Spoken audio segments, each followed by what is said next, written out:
Once you are awake, it is almost impossible to fall back to sleep again.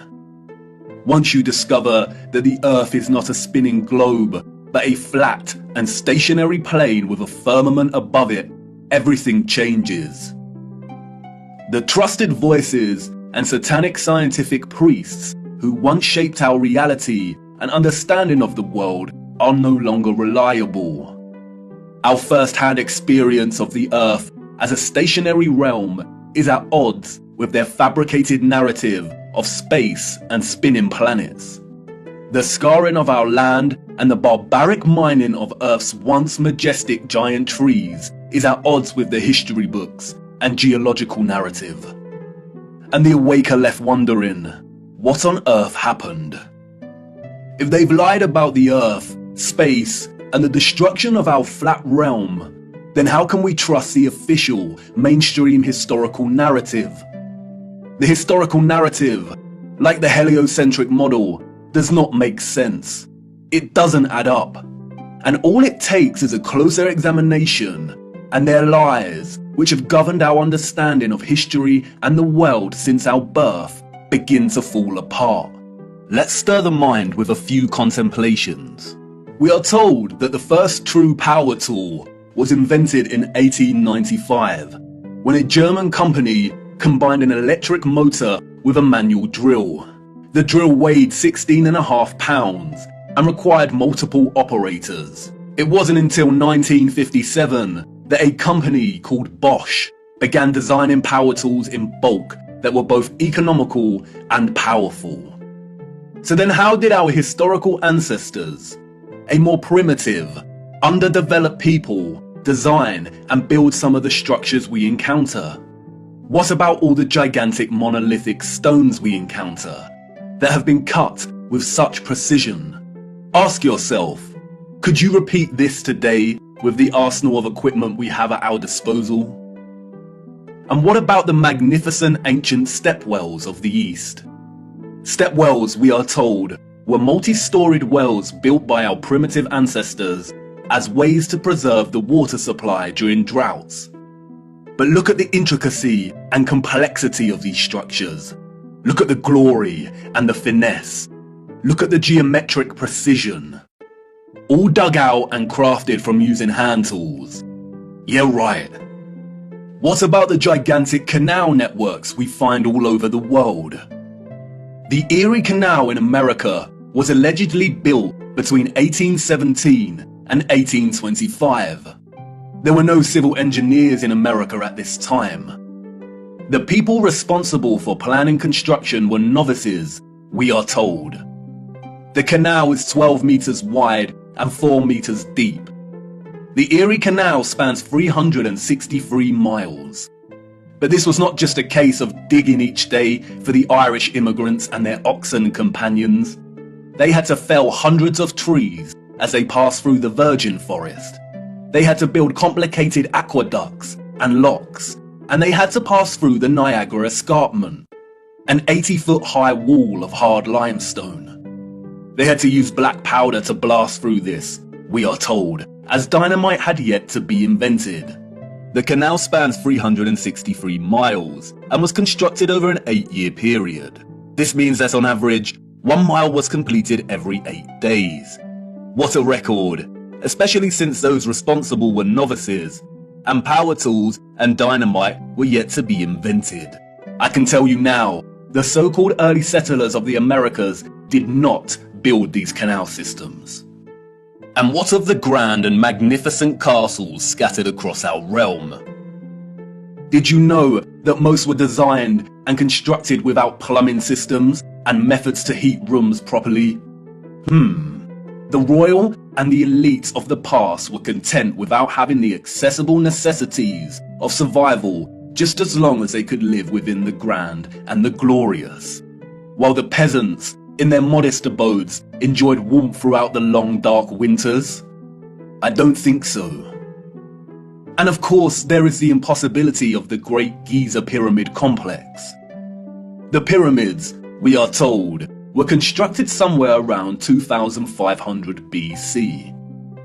The Great Pyramid itself consists of 2.3 million blocks of limestone and granite, and its overall structure weighs 6 million tons. The largest granite stones weigh between 20 and 80 tons each. 20 tons is 20,000 kilograms. These blocks were carved from quarries with copper chisels and allegedly transported from 800 kilometers away. The so-called experts can only theorize that a vast amount of slave labor was required. Being gullible and falling for the official narrative of slave labor is one thing, but can someone please explain how the air shafts of the Great Pyramid align so neatly with the circumpolar stars? And then there is the curious case of star forts, or what the official liars of the world call bastion forts. Developed in the late 15th and early 16th century, these forts, we are told, were designed during an era of gunpowder and the cannon. The geometric design offered a nation's military protection against blind spots during conflict. Of course they did. We all know that the best protection during war is to design a fort with such precise geometric patterning. Has any real historian ever stopped to think just how perfect the geometry is here? Our primitive ancestors did not have the technology to view structures from above, but they still managed to achieve this? Give me strength. There is no way. We could not produce such perfect geometry on this scale today. We've been fooled once again. We have been indoctrinated with a false historical narrative and timeline. And, like the silly heliocentric model, all it takes is a closer look at this narrative and things soon start to fall apart, and the lies become so blatantly evident. Because of their satanic lies, piecing together an accurate, honest historical timeline has become an impossible Rubik's Cube. The official narrative, a Pandora's box, only offering us tiny clues, half-truths, and deceptions. The stitchings of our true historical timeline have been loosened. The contents erased and muddled before we were even born into this world. And herein lies the problem. How to know where you are going if you don't know where you are in the first place? But you see, awakening is truly a gift. Once awake, we learn that we've always had the answers right in front of us. We've always had more than we know. But we had to regain our sight first before things started falling into place. Before things started to make a little more sense. And here we are again, viewer, at the precipice of another great journey.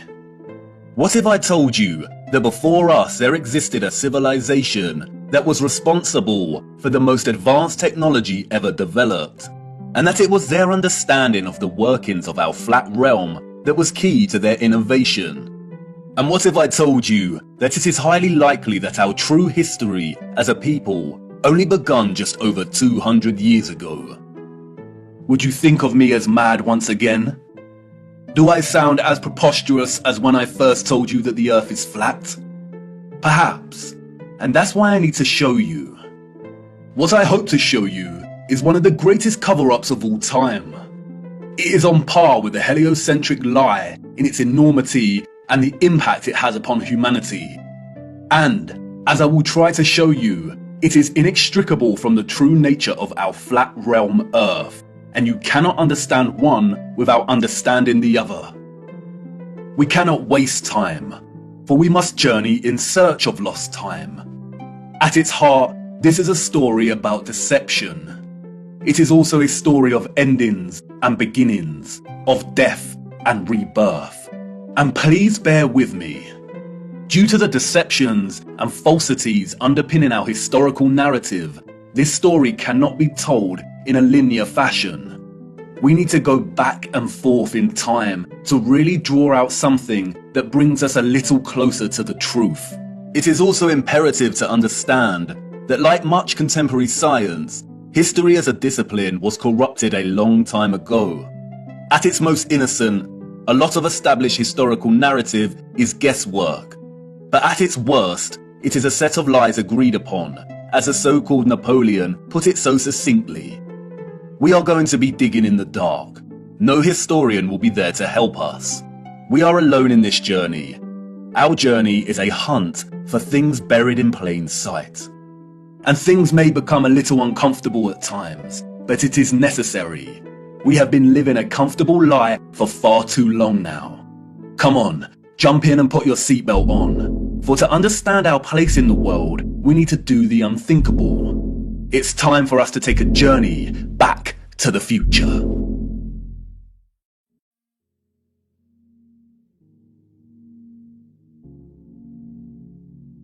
Our journey begins in the unlikeliest of places. 19th century St. Petersburg. At the entrance to St. Isaac's Cathedral. The city cold, the early morning mists dissipating with the approach of the sun, and our boots caked in mud. The year is 1860, and while St. Petersburg stands regal and proud, its inhabitants are nowhere to be found. It is quiet, too quiet. The population of St. Petersburg in the 1860s was, we are told, roughly 500,000 people, and yet there is not a soul in sight. Where is everybody?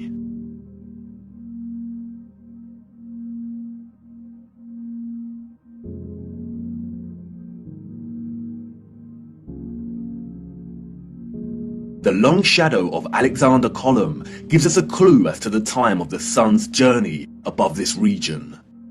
Long shadows only occur during morning or evening. It must be morning, but it appears that no one has surfaced yet. If we travel 400 miles across to Moscow, we see the same thing. Empty, quiet streets. In 1860, Moscow shared a similar population with St. Petersburg, roughly 500,000 citizens. But again, where is everybody?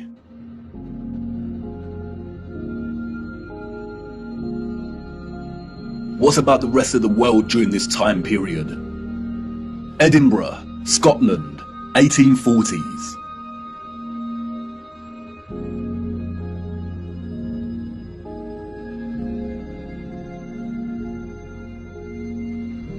Copenhagen, Denmark, 1840s.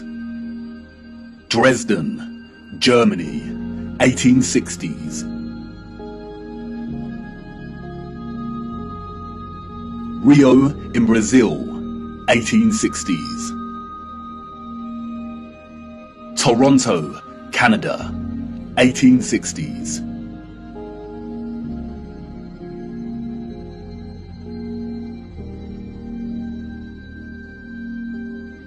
Athens in Greece, 1860s.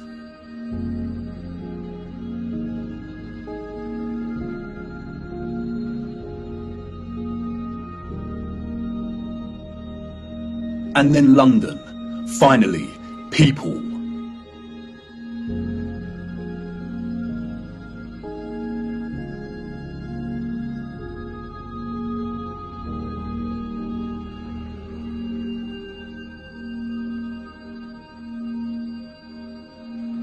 And what about Paris?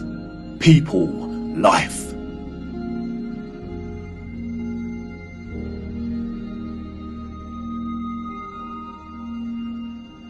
The first photograph, we are told, was created in 1822. The art of photography relies on methods of juxtaposition, of comparison and contrast to deliver its message and sentiment.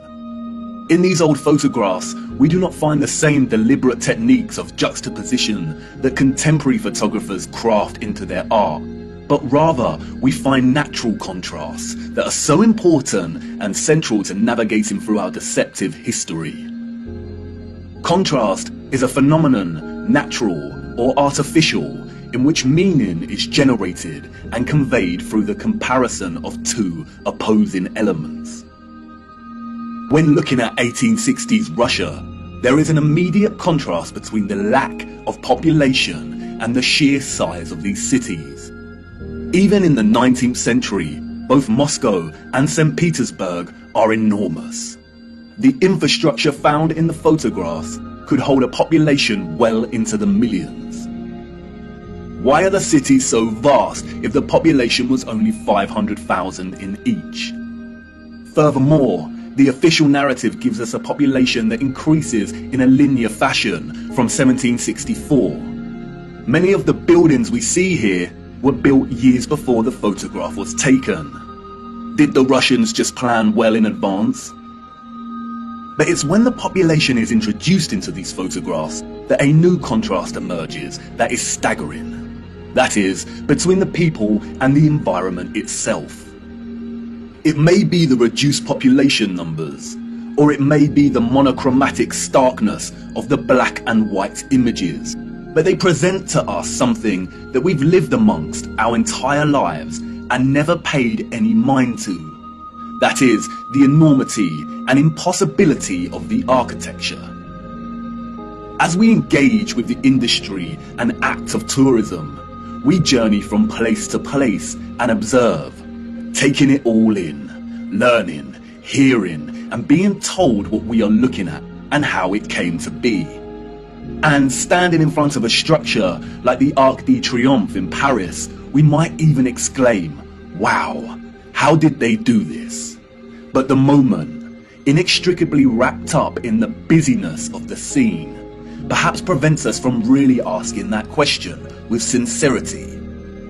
Standing in front of a structure like the Arc de Triomphe while the crowd frantically takes pictures on their smartphones makes it all a reality. And we conclude, before being shoved away by new tourists, well, they had to have done it somehow because I'm here and looking at it. During our indoctrination at school, we are seldom shown old photographs of the grand cities scattered around our flat realm. And perhaps for good reason. Because when we marinate on images like this, and are presented with the visual evidence of a very primitive Victorian people, dotted around like grasshoppers, within the shadows of the most magnificent, grandiose, brilliant architecture a human could ever imagine, we begin to have doubts. Indeed, how did they build this? The Arc de Triomphe is made from 36,695 cubic meters of limestone and weighs 95,407 tons, or just over 95 million kilograms. They tell us it took 12 years to build the giant arch in two different periods, between 1806 to 1814 and between 1832 to 1836. How did they transport this amount of limestone with the same horse and carts that we see in the photographs? Look closer at the four sculptures that adorn each of its sides. Look at the intricacy of the sculptures and the patterning of the ornamentation that frames the arch. Each section is perfectly repeated without any deviation or inconsistency. The first true power tool was not invented until 60 years after this arch was completed. They tell us this was crafted by hand. Is that even possible? And then there is the ceiling of the arch. Immaculate 3D sculpted roses, perfect in their geometric symmetry. The nuance of the detail and finesse of each petal and cross-section borders is overwhelming. Look at the rest of Paris during this time. Again, a plethora of unbelievable, gigantic and magnificent structures. The city's infrastructure glorious, and the people and their means of transport primitive, unsophisticated, and seeming not at all developed to the point of producing a city like this. The roads are improperly paved and uneven. They are dirty and muddy. We also see buildings during this period in which the architecture aligns with the inhabitants. buildings of misshapen proportions, less developed and refined, charming in their own way, but coarse in their use of wood and plaster. This is exactly the type of architecture we expect of a generation of horse and cart, a generation ignorant to the discoveries in technology that would follow in the years to come. Furthermore, at the time of this photograph, the arch is roughly 40 years old since its completion. Yet can you see how worn some of the parts of the structure are? We see weathering on the stone that suggests the arch is much older. As we approach the late 19th century, we see that the people of Moscow have finally decided to leave their homes and venture out into the streets. The infamous Red Square, now bustling with life. St. Basil's Cathedral and the Spasskaya Tower dominate the frame of the square. The construction of St. Basil's Cathedral began in 1555 and was completed in 1561, a mere 6 years. It suffered a huge fire in 1737 and underwent restoration over a 20-year period. But look at it. What a structure. Almost unreal and like no other. It is composed of thousands of red bricks and tin sheet metal that has been shaped into the distinctive onion domes we see. Look closer at the intricacy of the domes. How did they bend metal to achieve such precision and perfection in the 18th century? And again, if they had the skills and dedication to build a wonder such as this, then why are the conditions of the road so poor and covered in mud? We see these incredible structures and buildings everywhere in 19th century photography. We have the wondrous Crystal Palace of London, a monstrous structure with the greatest area of glass ever seen in a building, and all constructed before England had automatic glass manufacturing. We have Westminster Abbey and Parliament. We have the old Euston Arch, constructed out of pure sandstone in 1837, and streets unpaved and full of mud. Why did these people not prioritize the streets they walked upon? The Frauenkirche, the domed masterpiece of Dresden, Germany. Its intricate and opulent splendor in direct contrast with the beat-up wagons and horse-pulled carts of the people below, a people dependent on the bare necessities, a people completely dwarfed by its size and majesty. The Library of Parliament in Ottawa, Canada, built over a period of 17 years.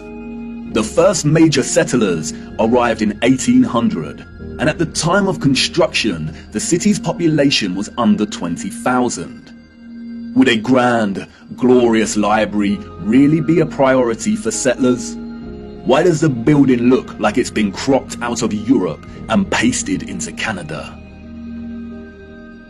Even at the turn of the century, 40 years before Bosch economized the power tool, we have the old Penn Station in New York. Look at the size of this.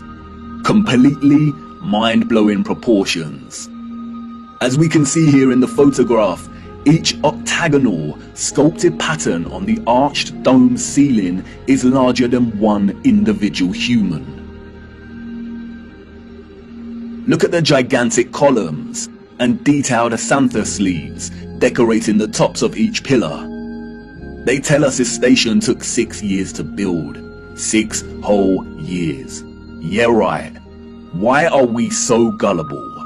Even without access to modern power tools, printable construction pieces, and crane technology, we could not reproduce this today. And more importantly, we don't reproduce this type of architecture today. The official liars of our world have an umbrella term for this type of architecture that we see in North America. They call it historism. Historism is a term coined to describe a style of architecture that is revival in nature, or in other words, copies the style of another period in time. The grand arches and buildings with giant columns we see are built in the classical or Greco-Roman style, and the cathedrals are built in the Renaissance and Gothic styles of medieval Europe. Components of these particular styles of architecture feature large spires, arched windows, towers, turrets, domes, arcaded arches, sculptures, enormous doors, circular geometric windows, columns, clock faces, and bell towers.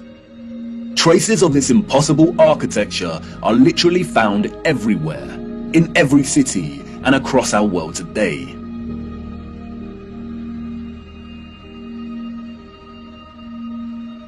Some preserved and maintained, like the Parisian Arc de Triomphe and Notre Dame, and others lost and long forgotten to time, like the Euston Arch and the Old Penn Station in New York.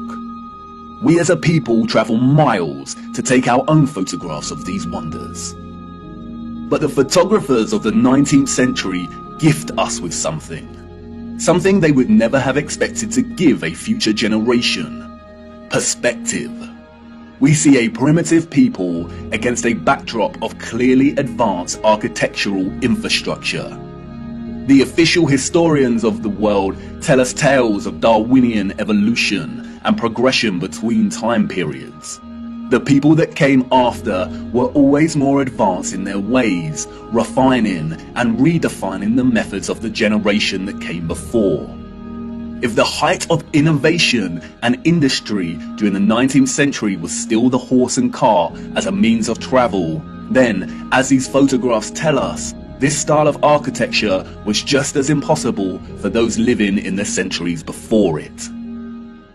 Anyone with a predisposition for thinking and questioning can immediately sense when looking at these photographs that something is rotten in Denmark, that something is off with the mainstream historical narrative, that something is not adding up. In a panoramic image of San Francisco in 1877, we see a collage of historicist architecture. We see columns adorning the entrances to very regal buildings that stand out like sore thumbs from some of the timber shacks surrounding it. We see Gothic spires and towers in the distance. We see domed cathedrals and buildings. We also see just how sprawling and huge the city has become.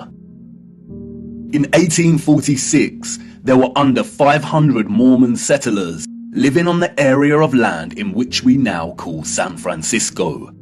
It was frontier land and ready for the taking. Between 1848 and 1849, with the start of the California gold rush, the population increased from 1,000 people to 25,000 people. 28 years later, this panorama was taken. The population at this time, we are told, was getting close to 200,000.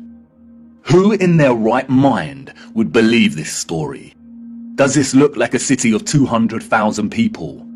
Without any modern technology, power tools, automatic manufacturing, electric motors. A people in a strange, unfounded land, just making their mark. Do we really believe that a burgeoning people built this entire city in just 30 years? And again, such quietness, such stillness. This is a photograph of an empty city. Where are all the people? The shadow of the post here tells us that it is not the early hours of the morning. Short shadows only appear toward midday. A city of this scale at noon should be bustling with life. But there is not a single person in the shot of this panorama. The only life we see is that of a horse without any master in sight. It seems highly unlikely that all the people were told to stay indoors because a cityscape photo shoot was taking place. And this silent scene becomes all the more eerie when we consider that there is intention behind the lens. Someone was there, standing at a vantage point and taking this photograph. But who? And for what? And what are the chances that in the 19th century, during similar decades, we see deserted Russian, European, and North American cities photographed like this.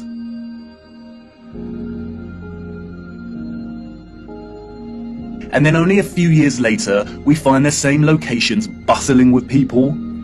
A people clearly incapable of building the architecture found in these cities. And what to do with these photographs?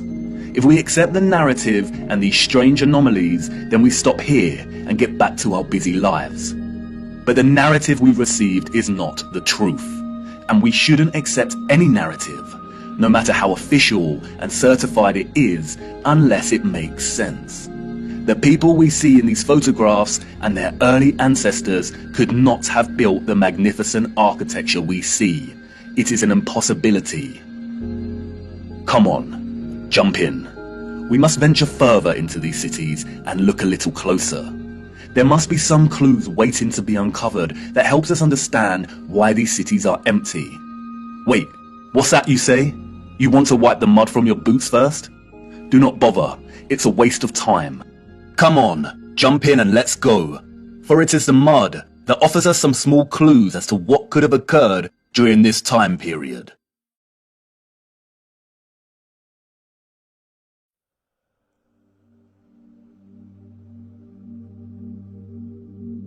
In June 2011, Christchurch, New Zealand, suffered an earthquake that left a lot of the city in chaos, destroying buildings and infrastructure and leaving over 50,000 homes without power.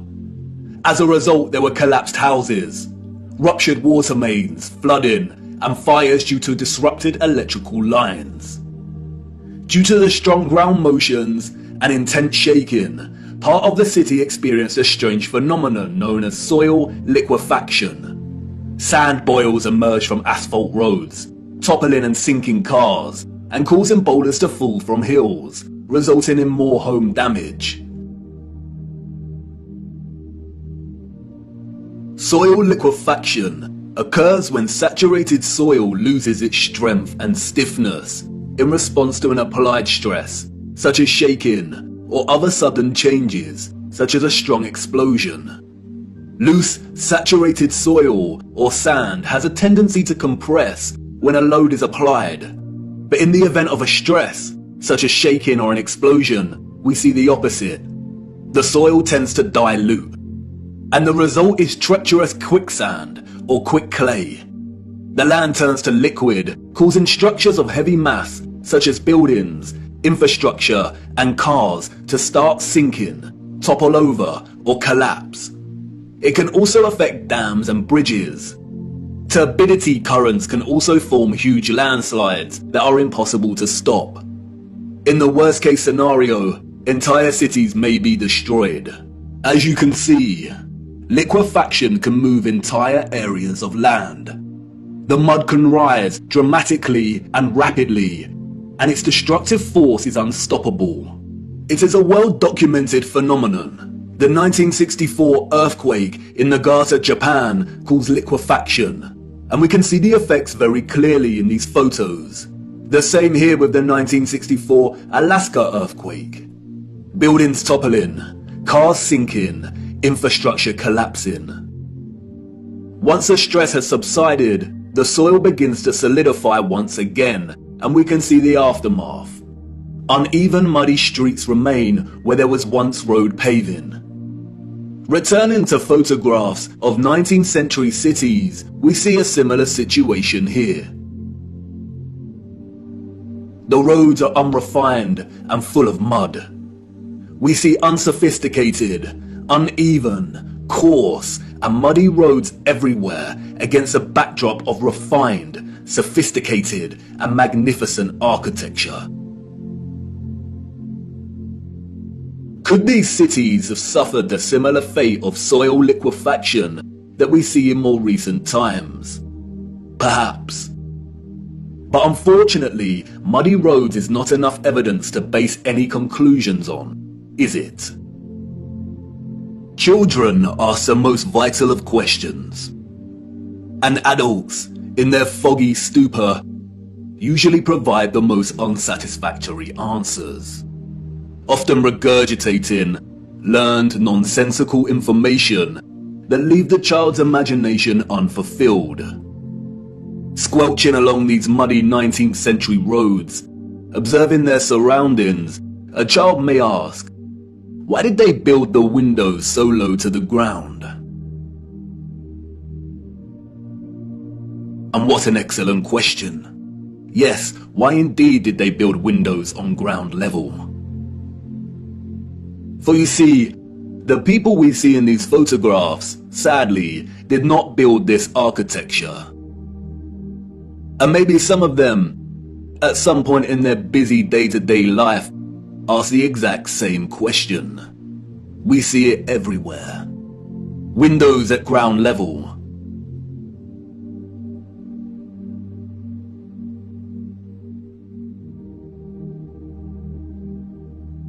Windows partially below ground level.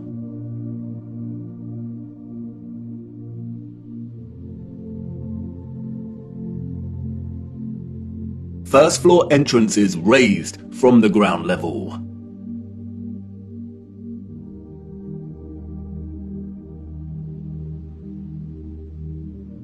Steps leading down to entrances below ground level.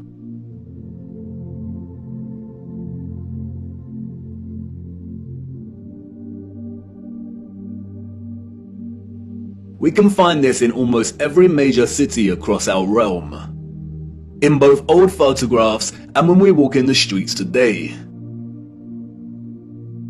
And what does it tell us? That a society with access to modest construction tools and horse and car constructed their infrastructure by first spending countless amounts of hours and energy clearing land with a depth of over 3 meters to begin their construction? Building basement floors is incredibly hard work. Since the 20th century, large powered excavation machines, such as backhoes and front-end loaders, have reduced the time and manpower needed to dig a basement dramatically, as compared to digging by hand with a spade. Perhaps you could say that our historical ancestors were just that dedicated to the architecture they built. And you could say that many of the sunken buildings we see are actually due to elevations and depressions in the natural landscape. The official narrative, which is always full of inconsistencies, perhaps would suffice if it was not for contemporary excavation. When we look at photographs such as this, it immediately dawns upon us that what we are seeing are windows and doors 2 to 3 meters below the ground surface. Why are there windows and doors underground?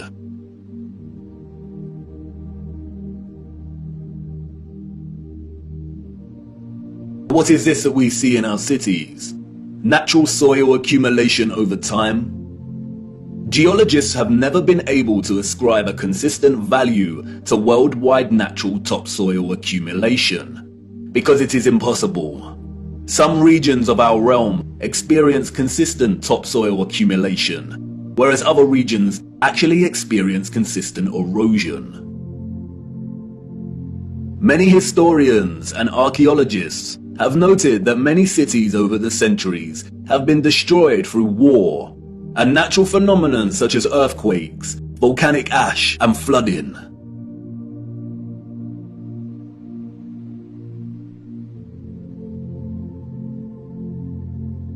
Aren't these just the layers of previous civilizations?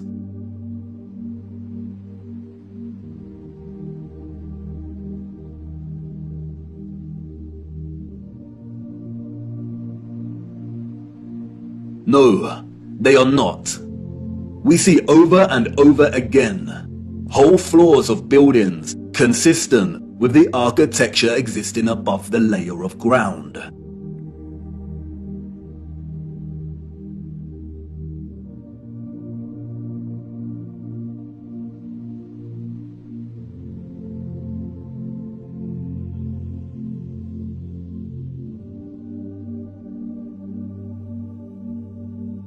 You see, what lies beneath is not the unfamiliar traces of previous generations, but of the same generation that built these structures. And once you really see this kind of sunken, buried infrastructure that exists in such prevalence across our world, you can never unsee it.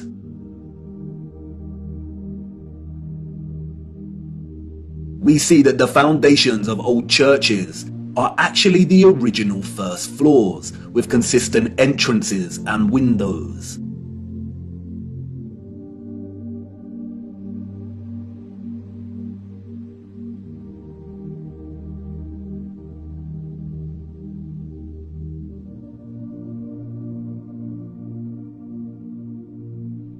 We see mosaics unearthed.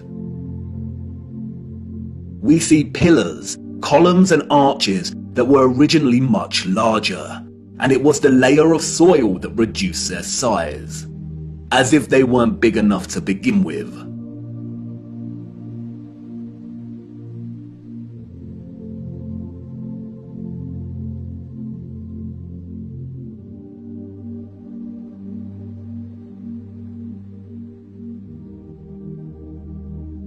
And like with the 1964 earthquake in Nagata, Japan, we also find many so-called ancient structures that are leaning, as if at some point the soil beneath these structures loosened and liquefied. We have the Sahersen Church Tower and Our Dear Lady at the Mountain Church Tower in Germany, the Tiger Hill Pagoda in China, the Leaning Tower of Neveyansk in Russia, the Leaning Temple of Huma in India, Oud Kirk in the Netherlands, the Tower of Zaragoza in Spain, and, of course, the Tower of Pisa. The official liars of the world try to justify the buried and tilting structures we see, filling our heads with stories of antiquity and ever-changing geology. But it becomes trickier for them when we turn our attention to America. If we are to believe their narrative, then all of the buildings we see in 19th century photographs of the burgeoning American cities are newly constructed. Why do we see famous structures, such as the Washington Capitol building, with consistent infrastructure that buries very deep into the ground? And again, the inconsistencies do not add up. Why would an underdeveloped people waste resources, energy, and time constructing the foundations of the Capitol building to be consistent with the column style we find above the surface? The foundations did not have to feature columns. Columns, we are told, are a stylistic choice, not a functional one. So why would they do this? In a nutshell, they wouldn't.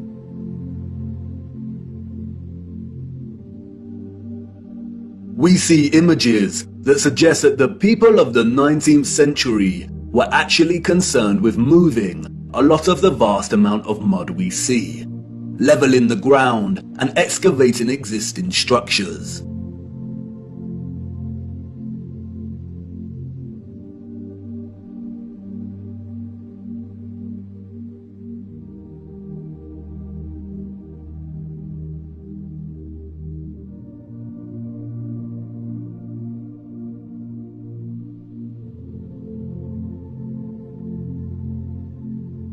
The consistency and prevalence of buried architecture across our realm indicate that whatever happened was a worldwide event, despite regional differences in natural topsoil accumulation and erosion. And there is no official narrative explanation that justifies the buried architecture we see.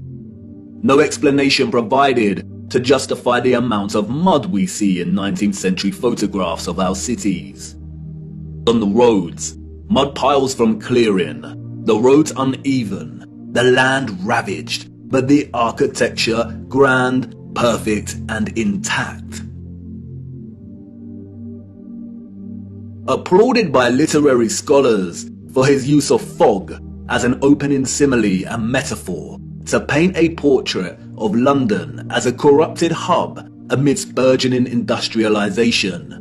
Many often overlook that Charles Dickens's 1852 novel Bleak House actually opens with a different image. London, Michaelmas term lately over, and the Lord Chancellor sitting in Lincoln's Inn Hall. Implacable November weather, as much mud in the streets as if the waters had but newly retired from the face of the earth.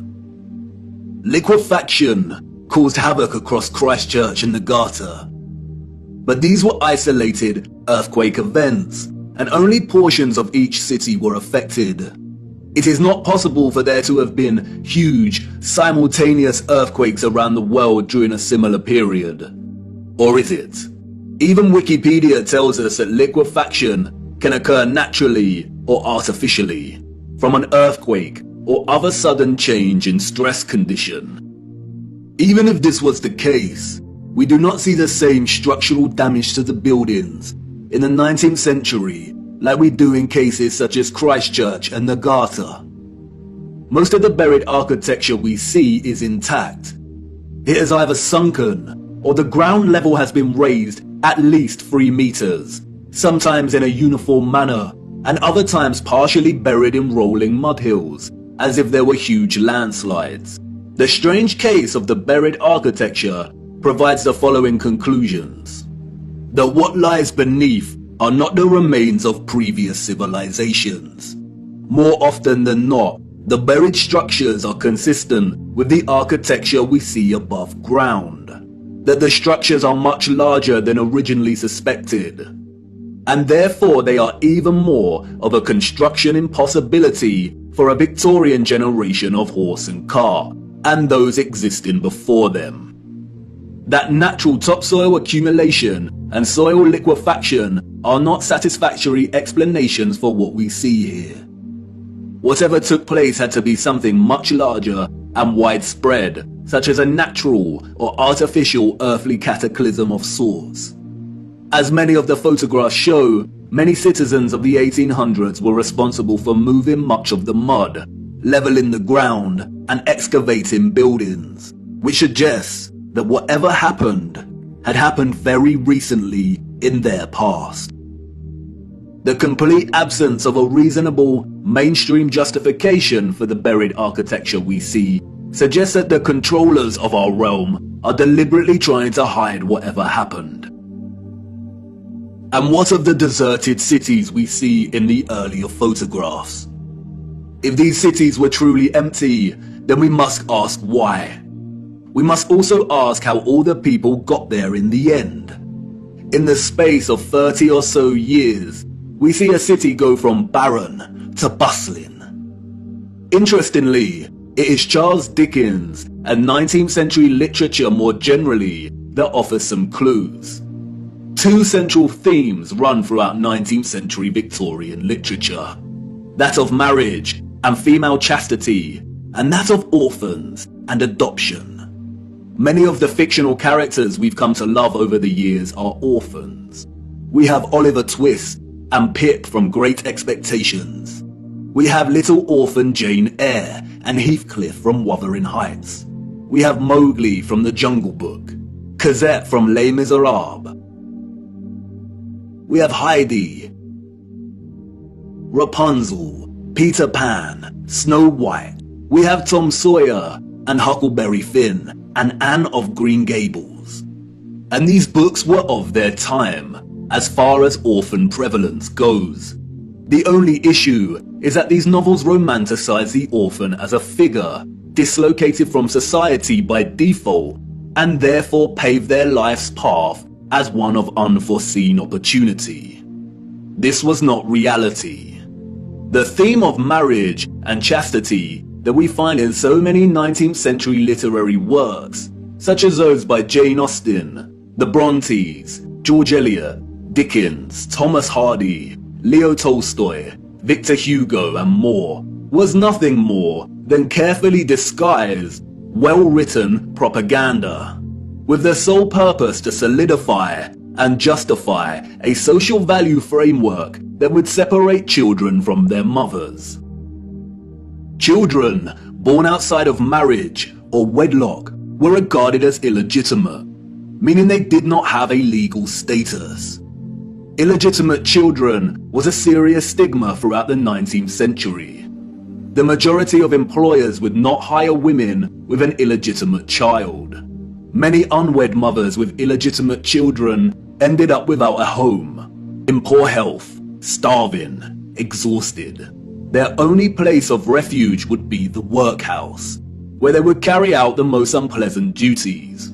In some places, women with illegitimate children were singled out and had to wear a special uniform, which alerted everyone to their status as an unmarried mother or fallen woman. As a result, a vast amount of orphanages and foundling institutions were established. This is the London Foundling Hospital that was very active in the 19th century. Look at the size of it. Charles Dickens was obsessed with this place. Inspiration, they say. The official narrative tells us that an estimated 4,500 women handed over their children to this huge building. But this was just one institution. Wikipedia gives us a partial list of over 64 orphanages that were founded in the UK during the 19th century. The list is only partial. The peculiar case of the vast amount of parentless children in the 19th century is well documented by many researchers. And most of them agree it is almost impossible to establish figures that really do justice to just how many orphans there were during this period. Their footprint did not enter the record books. It formed in the mud and was then washed away. It wasn't just the UK. This was a worldwide phenomenon. New York City had 4 foundling asylums alone that processed thousands of children annually. By the beginning of the 20th century, Italy was reporting 32,000 children per year. Spain and Portugal were reporting 15,000 annual foundlings. Before 1860, 374,000 recorded infants were processed by the asylums in Milan, Naples, and Florence alone. Historian David L. Ransell states that Moscow was receiving between 16 and 18,000 infants annually by the 1880s, and sending over 10,000 of these each year to outlying villages for care. In 1882, there were all told 41,720 foundlings from the Moscow home living with 32,000 foster families, scattered throughout 4,418 villages. A dozen villages had over 90 fosterings each.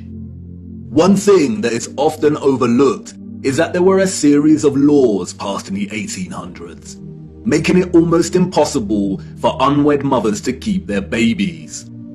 The 1833 Poor Law Reformation introduced bastardy clauses that shifted the entire responsibility for the illegitimate child onto the mother. Social stigma meant that she would not be able to provide care for her child and would be forced to hand them over to the authorities, or worse. Advertisements for adoption or nurse care became popular in newspapers. And, as many scholars have pointed out, these were a front for what was termed baby farmers, or paid murder. As Dorothy L. Haller states, the adverts may have been misleading to the general public, but read like a coded message to unwed mothers. No references are asked for, and none are offered.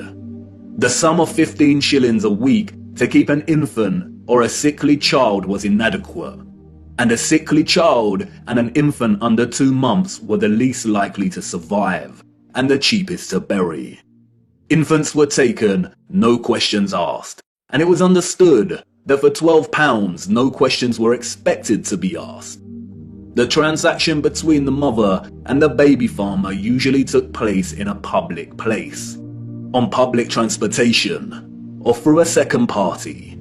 No personal information was exchanged. The money was paid, and the transaction was complete. The mother knew she would never see her infant alive again. Most children, however, were not murdered, but were dropped off at the doorsteps of orphanages or the workhouse.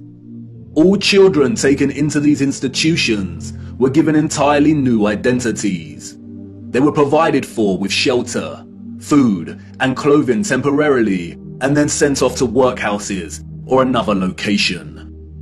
Photographs in the 19th century were scarce, but towards the end of the century, we see more photographs, and the last continent to experience such mass exodus of orphans was the United States. And it is here that we see evidence of the orphan trains. The first group of these orphans arrived in Michigan in 1854, and from that moment on, the movement shipped hundreds of thousands of children across the states until it ended in 1929. Officially, there were over 97 institutions involved in orphans and orphan trains in the 19th century. And again, this was not just the United States. Annie McPherson will go down in history as a woman who scammed more than 100,000 foundlings and shipped them from the United Kingdom to Canada, New Zealand, and South Africa, and even to the outer edges of the earth in Australia, so that they could be sold into child labor. Why do we see so many photographs of orphans in workhouses? Why are they working with machinery created for adult use? Were there not enough adults during this time to carry out this work? And then there is the strange case of the burgeoning American amusement parks at the turn of the 20th century. In addition to rides and exhibits, many of these parks featured an unusual attraction: infantoriums. Visitors of these parks could stroll around with ice cream and swing by these stations, a visit equivalent to that of a fully functional neonatal intensive care unit, complete with incubators filled with sleeping, premature babies. History has been kind to Martin Cooney. Touted as a hero, Cooney was the German mind behind the incubators. His first encounter with premature babies, we are told, was at the 1896 World's Fair. He knew immediately that the exhibition would save babies' lives. The technology to keep premature babies alive was expensive, and he knew the public would pay to see the babies in incubators. He would charge an entrance fee at the amusement parks to generate funds to help these babies live. Nurses tended to the babies as an enraptured public looked on. Like any other amusement, the premature baby exhibits included carnival barkers who tried to lure the public to come and see the babies. I don't know about you, but I find something very off about these incubators.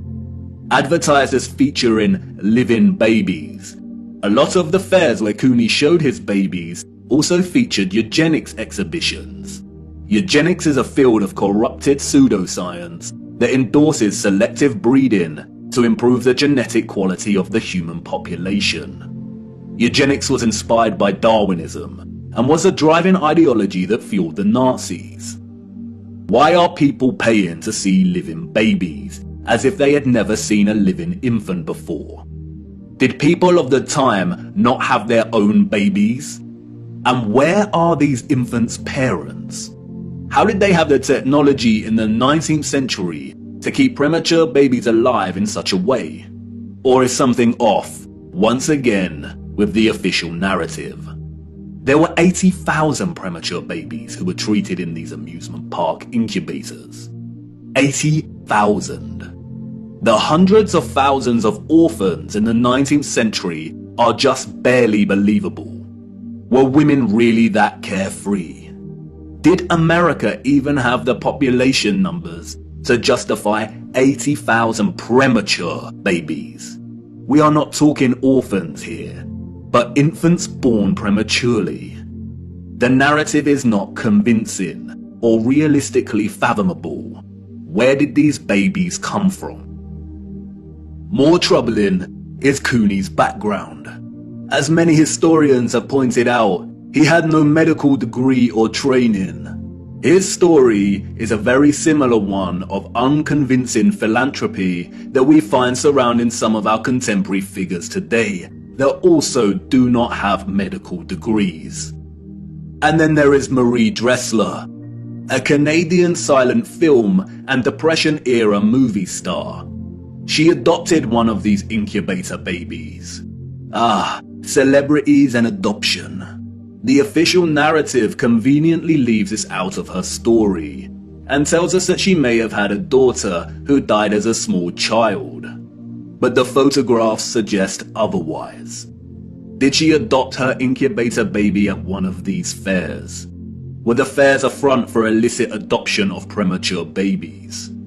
Even if they were premature, did that mean they had no parents? Who owned and was responsible for these parks? And what happened to the babies once they grew and left the incubators?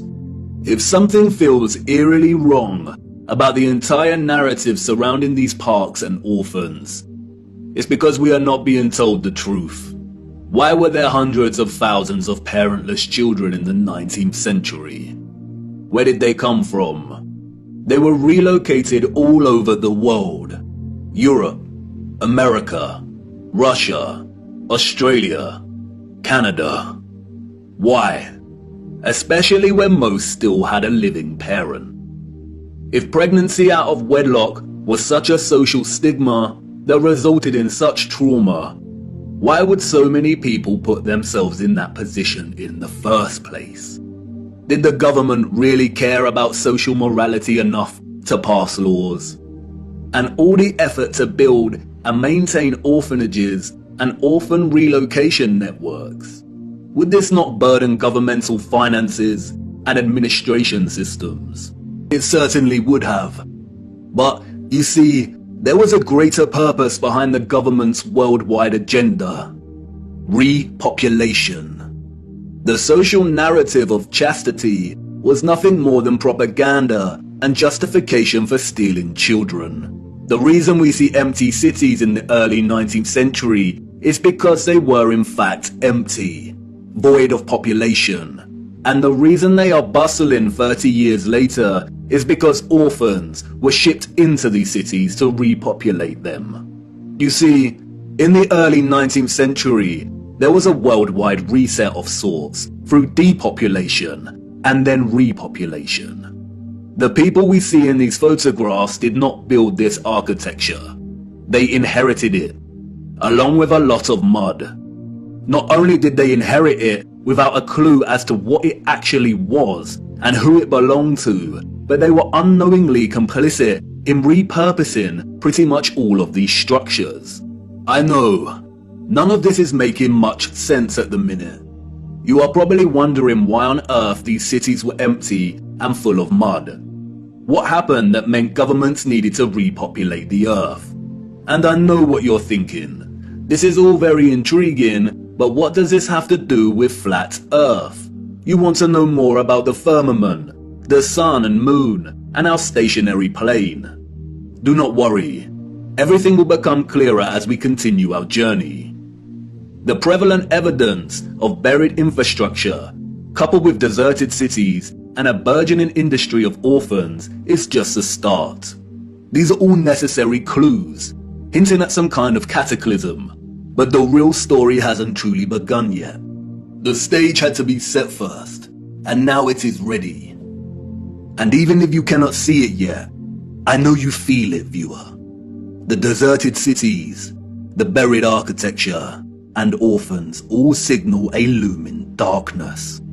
There is a great black cloud in front of us, and I won't lie, we are heading right into the heart of it. And like I said before, we do not have much time. Come on, it's time for me to honor my promise and take you back to the future.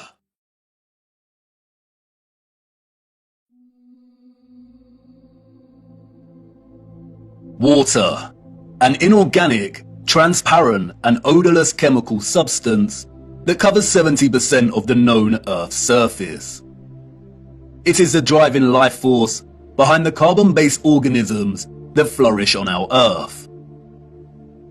It borders and separates our lands and collects and solidifies at the inner and outer regions of our flat, stationary realm. God should have sent a message to the inhabitants of Earth and been precise and told them to watch the water, to meditate on its function and natural laws, because in their time a great deception would be cast over them, like a cold shadow of an unknown, nefarious king.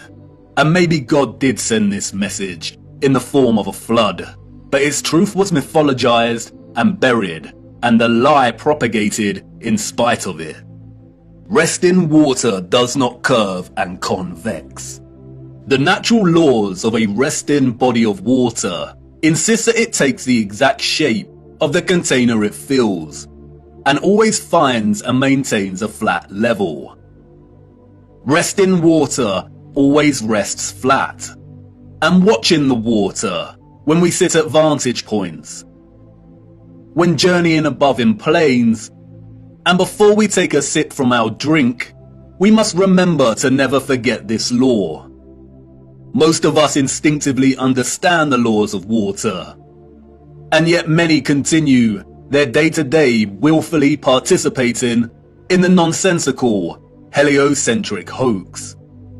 But for us that know that our Earth is not a spinning planet in an infinite vacuum of space, the ones that have studied the sun diligently and realize that it is the sun that is moving and not the Earth, the ones that have plotted the illogical routes of flight paths on a globe model and concluded that the model is incorrect, the ones that know that the laws of density govern the rise and fall of objects and have studied vanishing points, the ones that have forsaken conventional telescopic lenses, pondered rainbows, sundogs, and the stars above us know that we reside within a dome firmament, and there exists water above us.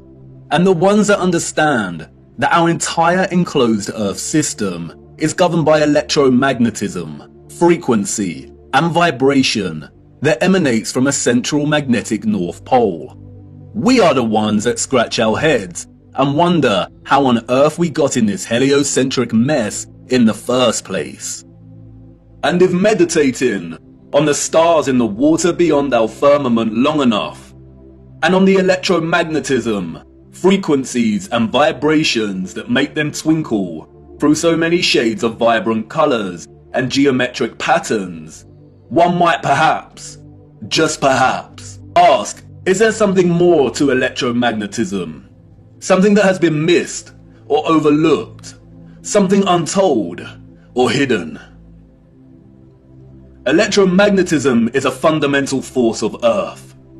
The electromagnetic field takes the form of a torus in which all electromagnetism, frequency and vibration flows.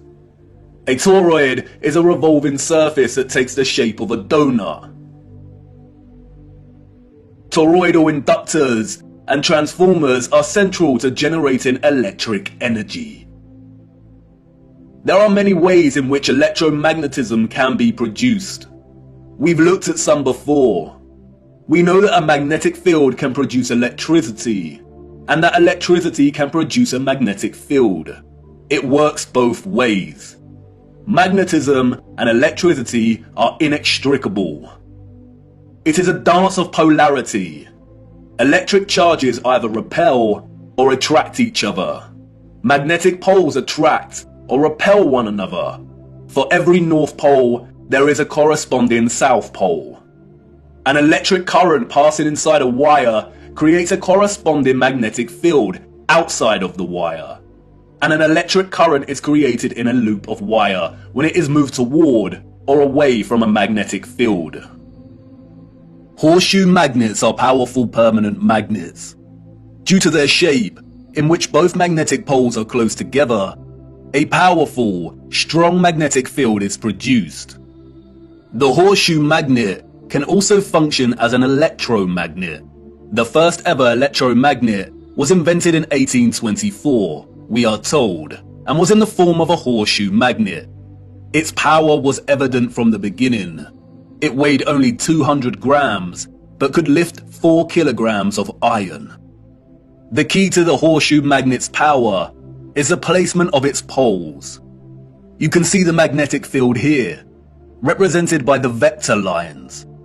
If you look closely, you can see the concentration of the magnetic field is greater near the poles of the magnet. Since as far back as we can remember, we have been presented with and entertained ideas of the future. Not necessarily our future as individuals, but the future of humanity, technology, and society at large.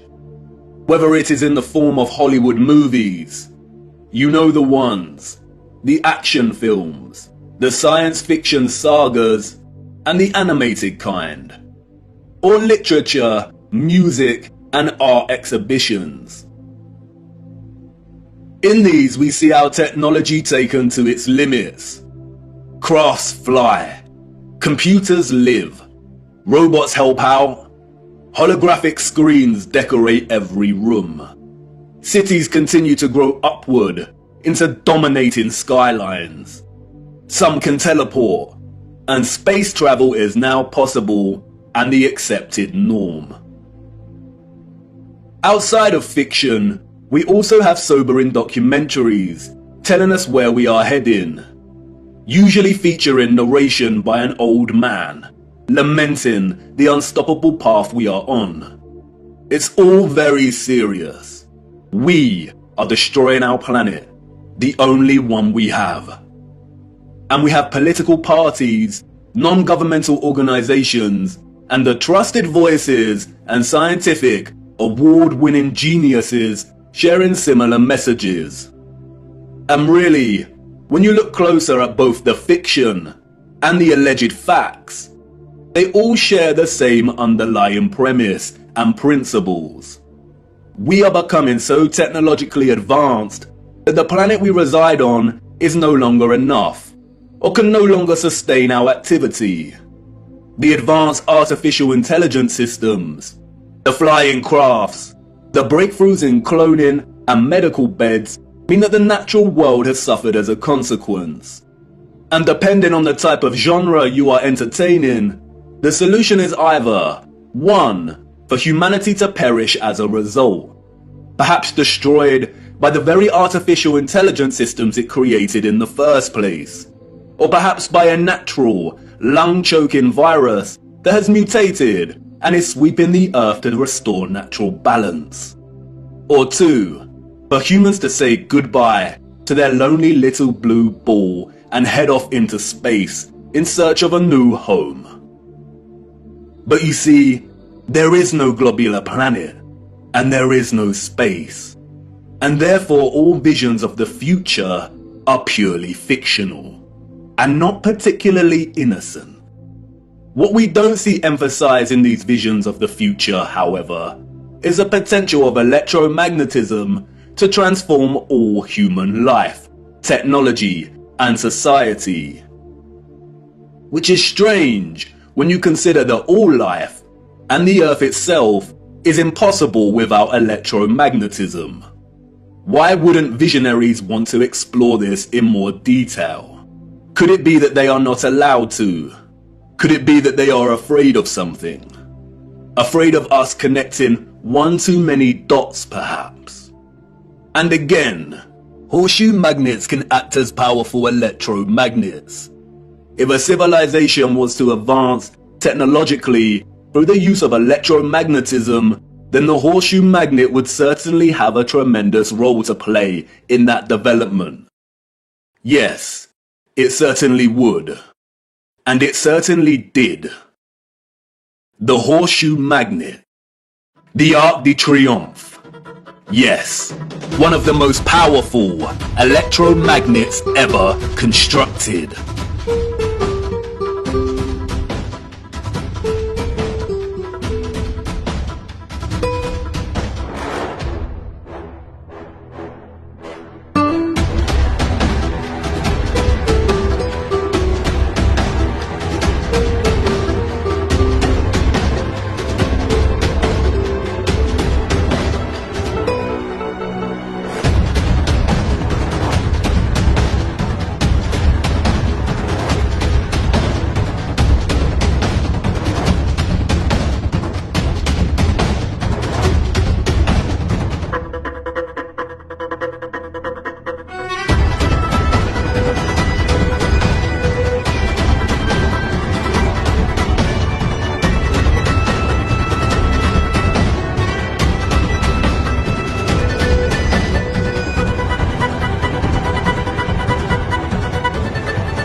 Welcome to the future. Except it's the past. The future came and went, and we missed it. The magnificent architecture we see throughout our realm, in which the official liars and controllers of our world have termed historicist, neoclassical, Renaissance, Gothic, and so on, all belong to one whole unified civilization. A civilization so developed they had harnessed the power of electromagnetism to such a high degree that they not only built these huge structures, but also crafted them with utter finesse and beauty. A celebration of their own technological advancement. The structures were designed with the sole intention of harvesting and generating electromagnetic energy and distributing it across the world. Their cities, towns, an entire way of life ran and depended on the use of free, clean, and powerful electromagnetic energy. The energy was harnessed and collected from the ionosphere above our heads through the use of antennas, spires, domes, and towers. All the impossible structures we see today have been repurposed and rebranded by our controllers and the citizens of the 19th century. This is not a church. This is not a mosque. This is not a castle. And this is not a government building. These are generators, powerful and gargantuous. They would collect and generate the electromagnetic energy, which was then stored in huge power stations and distributed and redirected by sophisticated, advanced structures, one of which is a huge electromagnet, or what we've come to know as triumphal arches. The energy was stored in batteries and capacitors, such as towers and obelisks.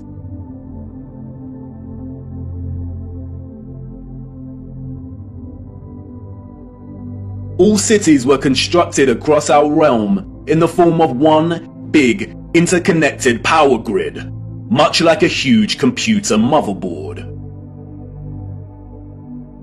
I already know what you're thinking. What? He's finally lost it. He had us with flat earth, but this is just too much.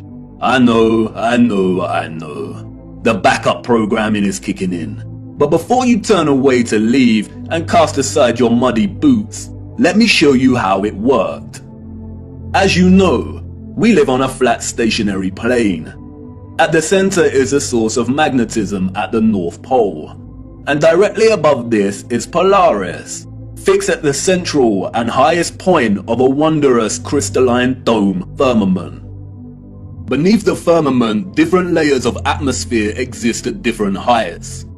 The ionosphere starts at about 30 miles above Earth. It includes a thermosphere and the mesosphere. The ionosphere is an electrical atmosphere that is ionized by the sun's electromagnetism.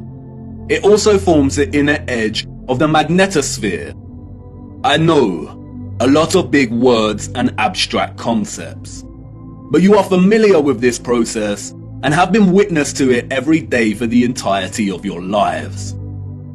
As you can see, the vials here contain molecular gases that are present in the atmosphere above us. When an electromagnetic source, such as a Tesla coil, is applied within close proximity of these gases, the coil's magnetic field ionizes or charges these gases, and the result is phosphorescent plasma. The gases become colorized. This is why our sky is primarily blue, because the sun's electromagnetic presence ionizes the atmosphere, and the result is colored plasma.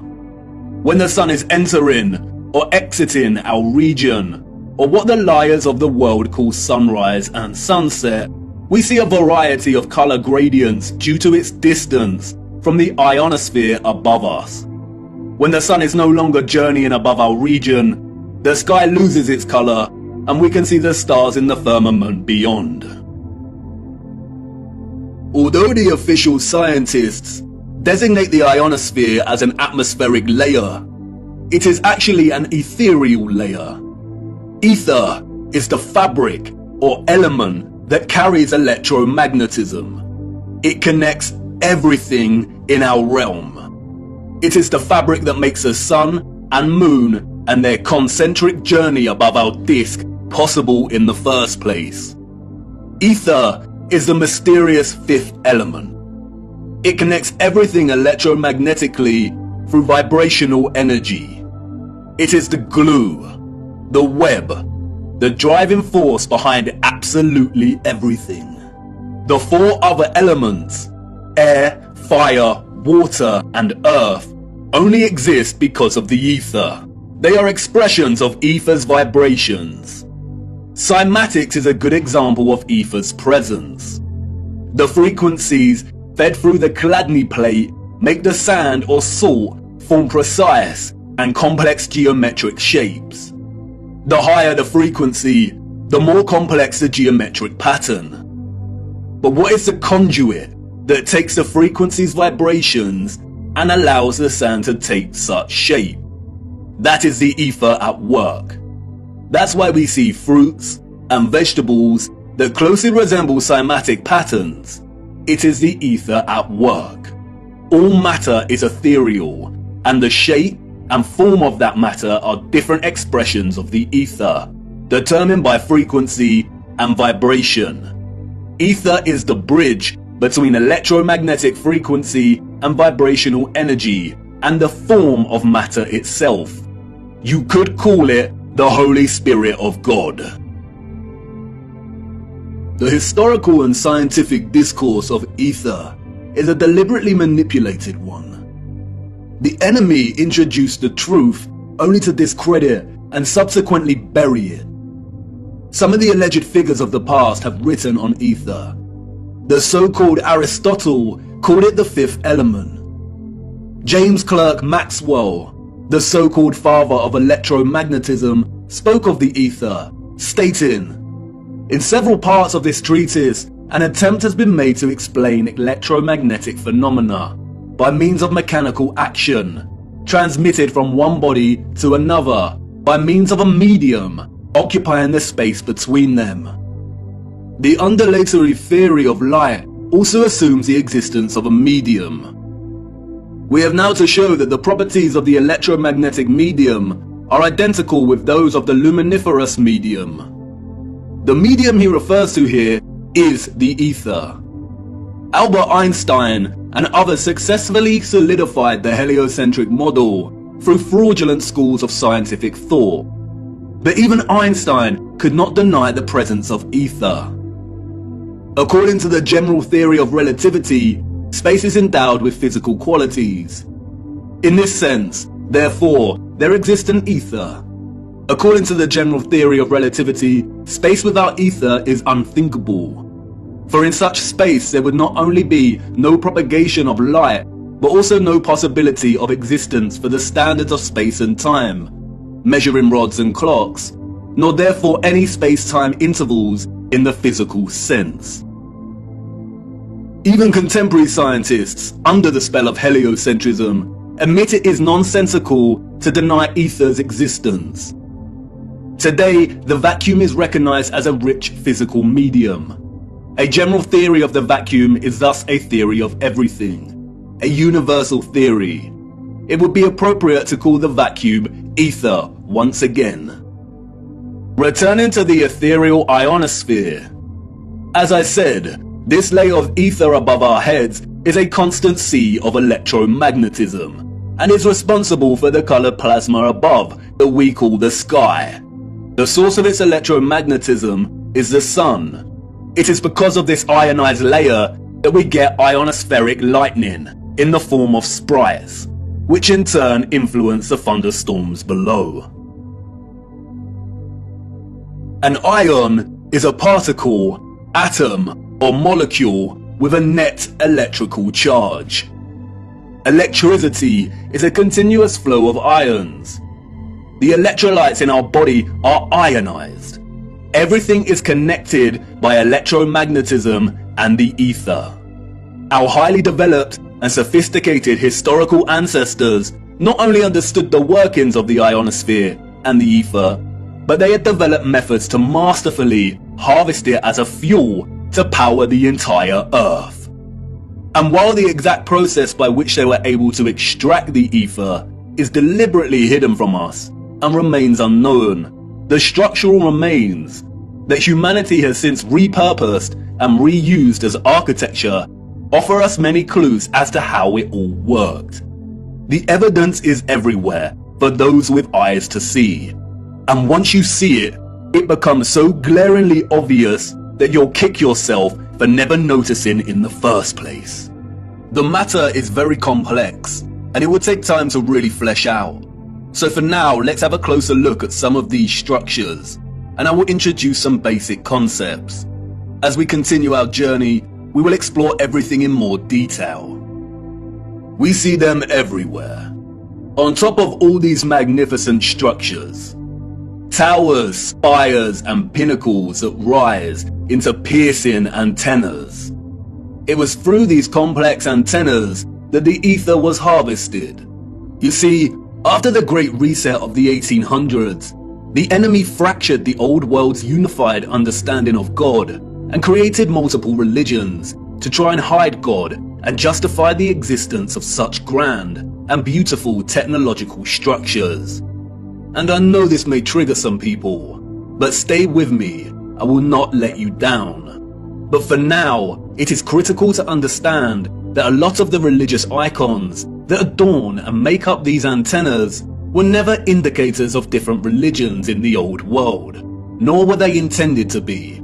They signaled something else entirely. They are usually made from copper and gold. Both are excellent conductors of electricity.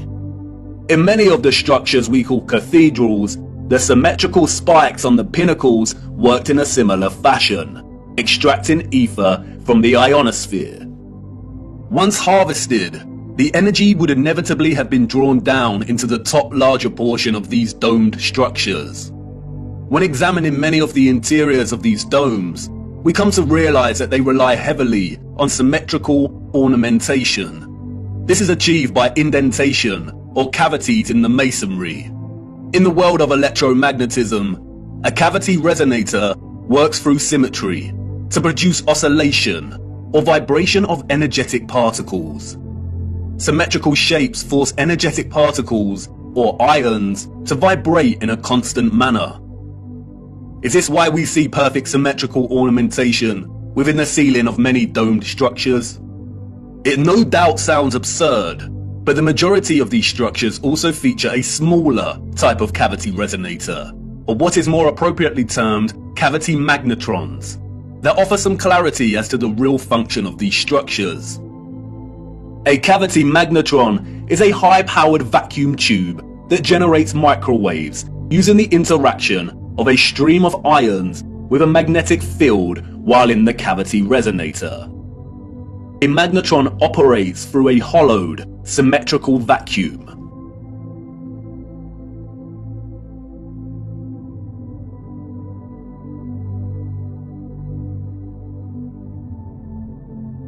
It emits powerful microwaves that can act as a source of free energy. If you break the symmetry or close the vacuum, it no longer functions. But can you see the resemblance? These structures were never intended to hold glass within them. The controllers added the stained glass to the rose windows to shut off the magnetron's function. They closed out instruments of free energy. And they are everywhere in these structures.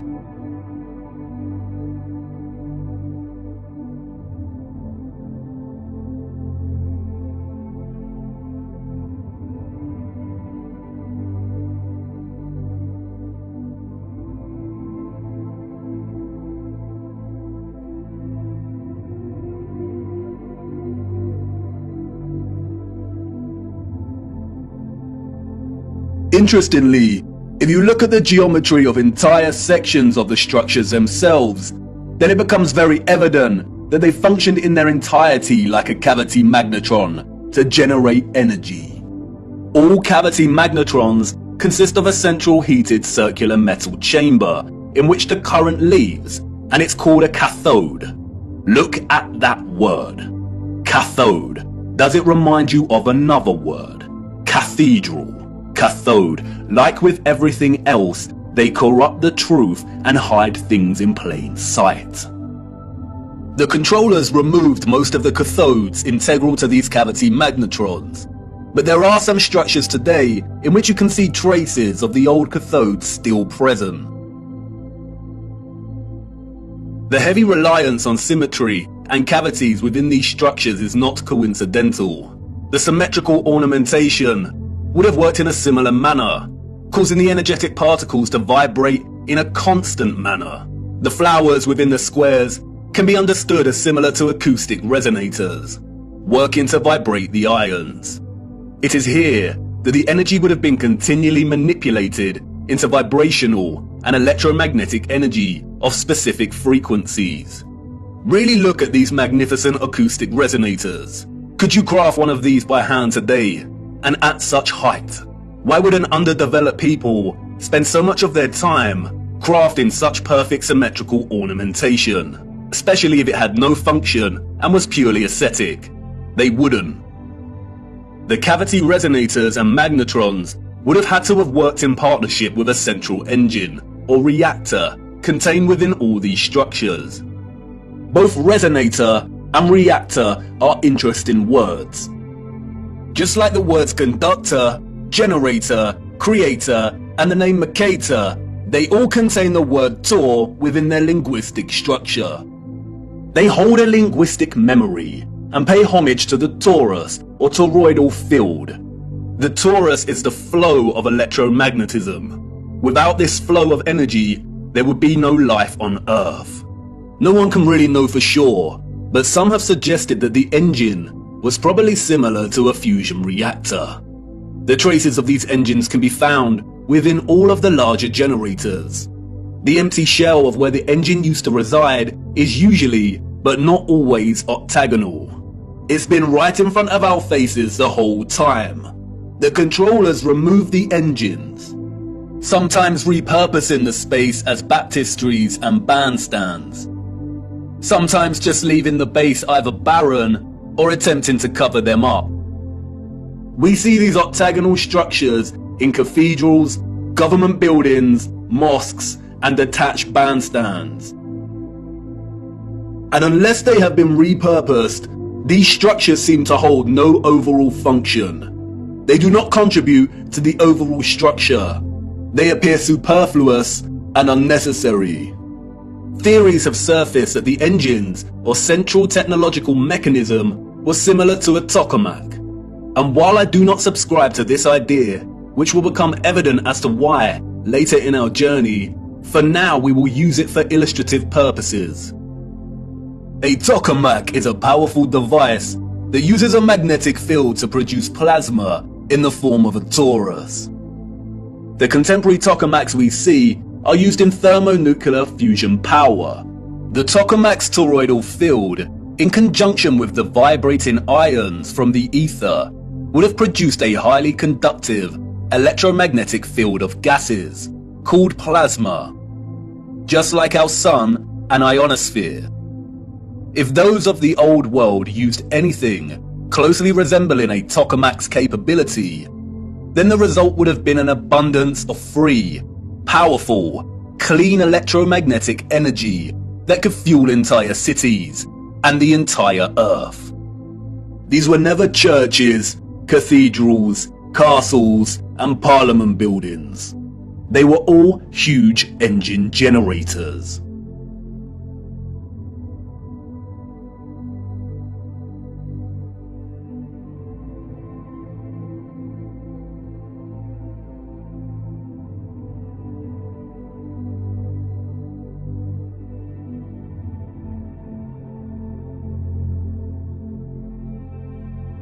The controllers invented labels and terms such as Renaissance, Greco-Roman, and so on to describe the style of these structures. But as you can see, all these magnificent, impossible structures all share the same fundamental structural principles and design, despite location, time period, and cultures.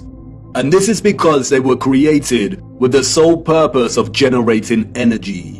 And just because these structures were never used for prayer and worship does not mean they were not holy sites. The civilizations of the past had a relationship with the Source and the Holy Spirit, or the Ether, like no other. And they paid homage, reverence, and thanks to it by constructing their generators with such splendor and beauty. And not only that, but they constructed the entirety of their structures, statues, and ornamentation in reverence of this gift, in reverence of the energy production that made their way of life possible in the first place. The laurel wreath, which the satanic controllers have corrupted in their appropriation of the symbol and redesignation of it to represent Apollo and Lucifer, is, in fact, a toroidal coil. And we see the toroidal coil throughout the old world's infrastructure, as simultaneously having both a function and a celebration of this function. Electromagnetic coils are electrical conductors. They are used in applications where electric current interacts with a magnetic field. In devices such as generators, motors, inductors, and transformers. Most coils take the form of a toroidal coil or spiral. Wire coils are used in conjunction with a magnet to produce powerful electromagnetism. The more turns of the wire, the stronger the magnetic field. Coils generate vortexes, which in turn create an electromagnetic field. It's all one interconnected system.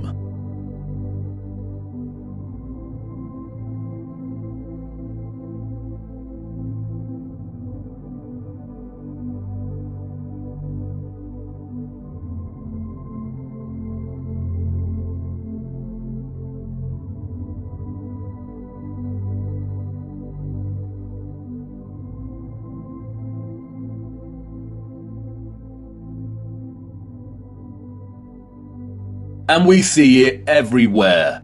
This is what columns and rotundas were used for. Powerful coils to generate electromagnetism and carry the current in loops. The torus is found at the base of pretty much every column found throughout our realm. It is everywhere. Look at the movement of electricity through a wire and the simultaneous magnetic field it produces. This is exactly the shape of a column. And we see this present in all of these gigantic and meticulously crafted columns.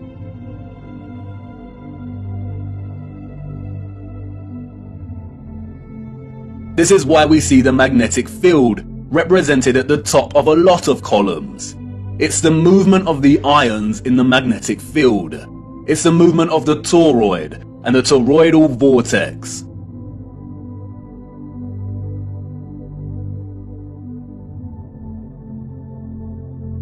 As you saw, coils of copper wire are essential in electrifying the magnet. And I know what you want to say. That's great, but the columns and other structures you are referring to are made of stone. But you see, all of these impossible structures are made from a mixture of stone and metal. They used iron bars in their construction. Iron is magnetic.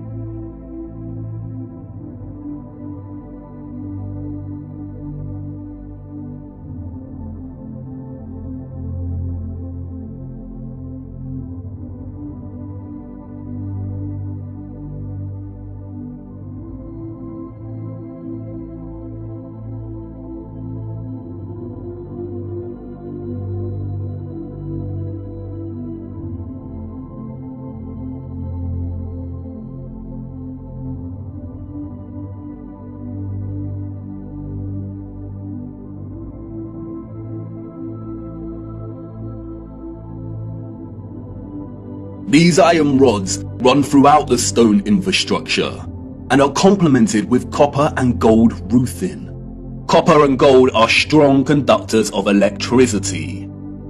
Often we find entire statues, arches, domes, and roofing made from a distinctive blue copper.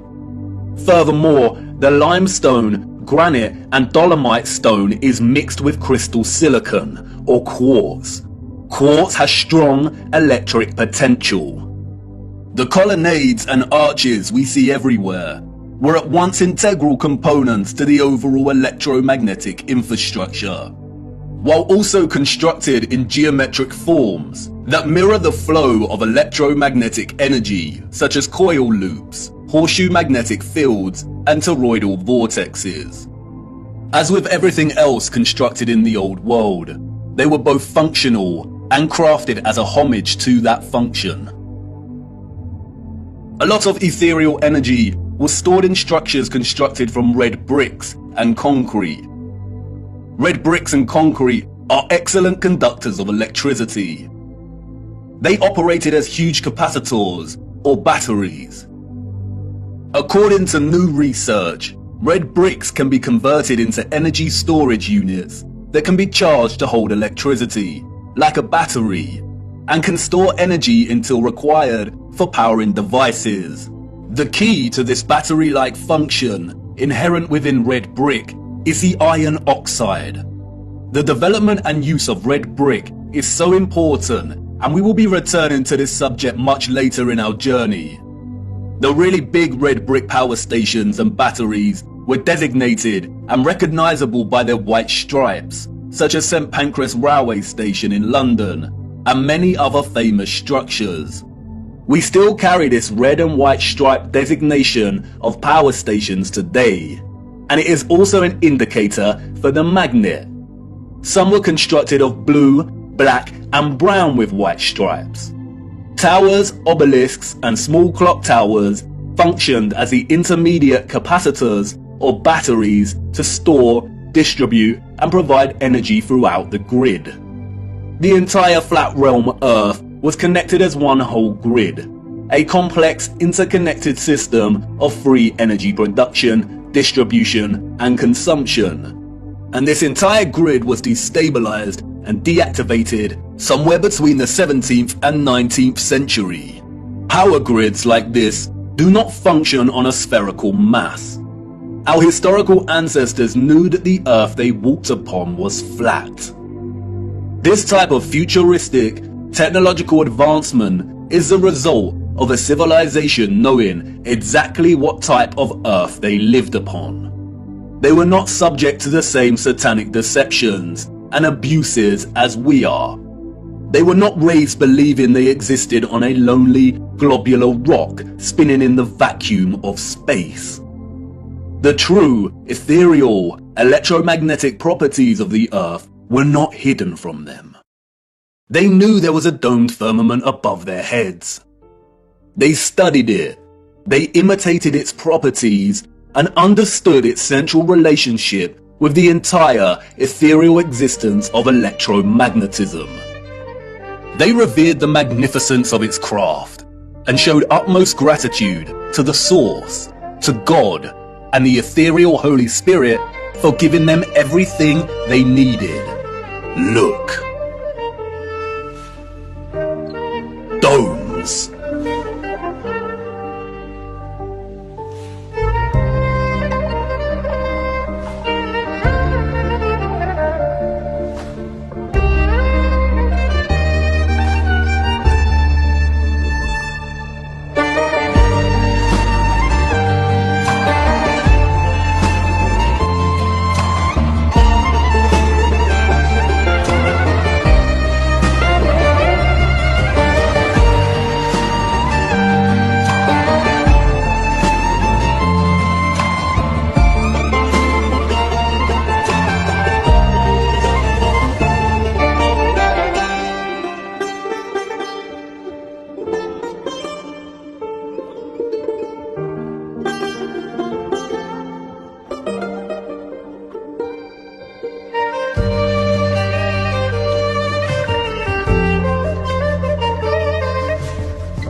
Have you seen anything as overwhelmingly exquisite as this before?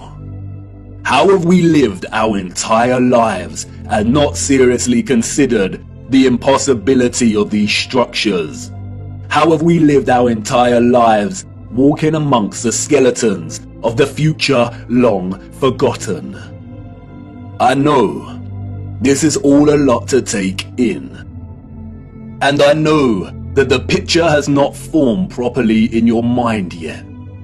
It is hard to imagine an interconnected electromagnetic power grid of this size across the Earth.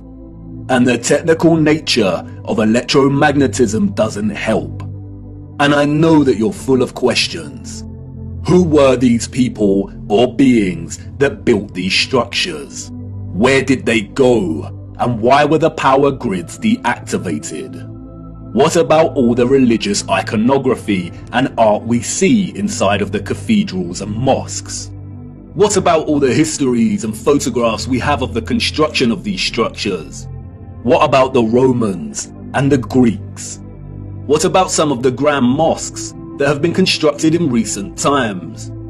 And if what you're telling me is true, then how did they distribute and store all of this energy like you say?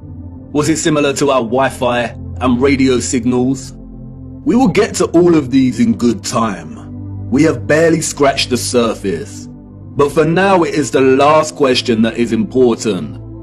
How did they distribute and store all of this energy? And in what form? For you see, our sophisticated historical ancestors did something that we, as a society, have come to neglect. They watched the water, and they watched it closely, right here on Earth and up above, beyond the firmament. Come on, let me show you.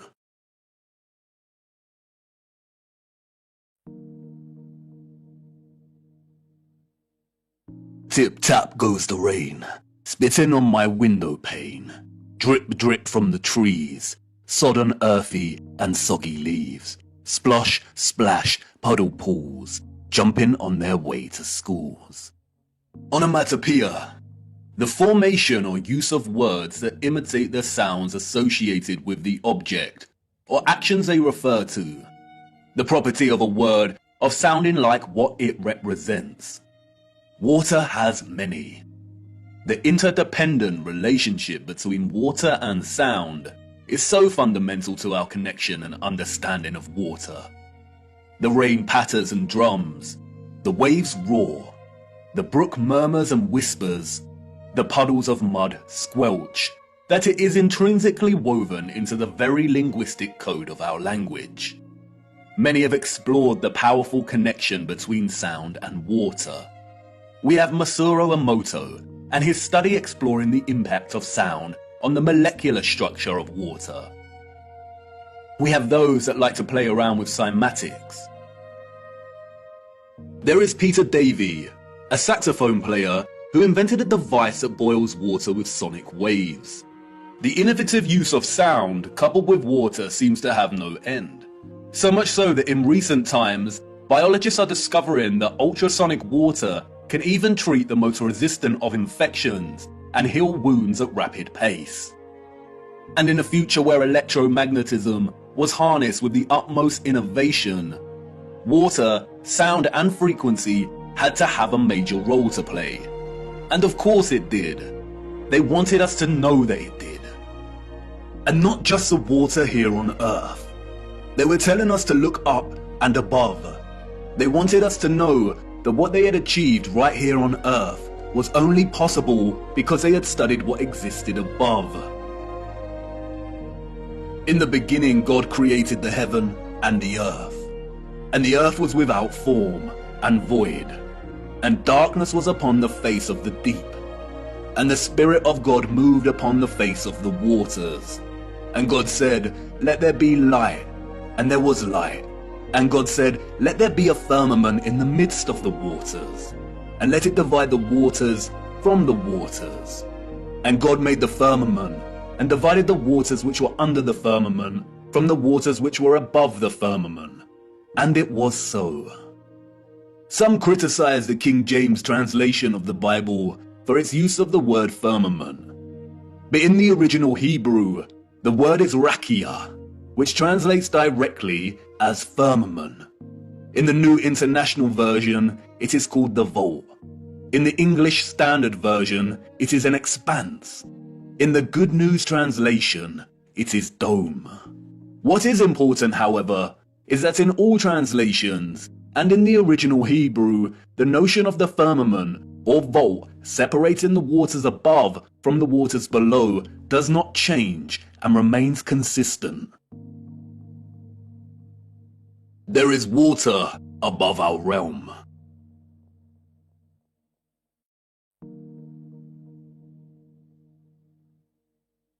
The telescope is an interesting instrument, both at once an apparatus for discovery and simultaneously a weapon of deceit.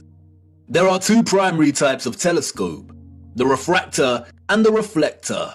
A refractor uses an objective lens, usually a convex lens, and a reflector utilizes a single or a combination of curved mirrors to reflect light and form an image. Many reflector telescopes use either a concave mirror or a parabolic mirror. This is what a reflection looks like in these mirrors. The eyes we were born with, and which we see the world through, are convex lenses. We do not witness the world through curved mirror reflections. This is Jupiter, as seen through a reflecting Newtonian telescope. And despite the slight spherical distortion caused by the reflected mirrors, this is still not what NASA has shown us.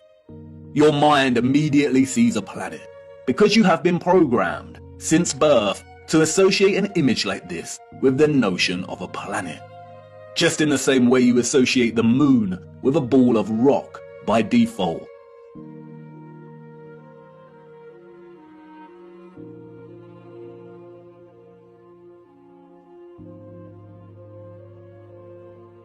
But as you can see here, both refracting and reflecting telescopes produce images similar to the Nikon P900.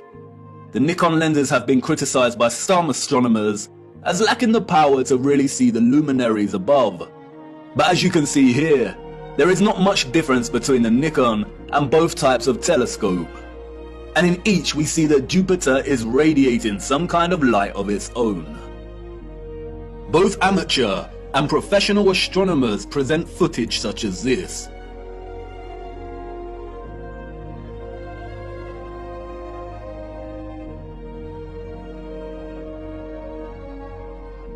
But look what happens next.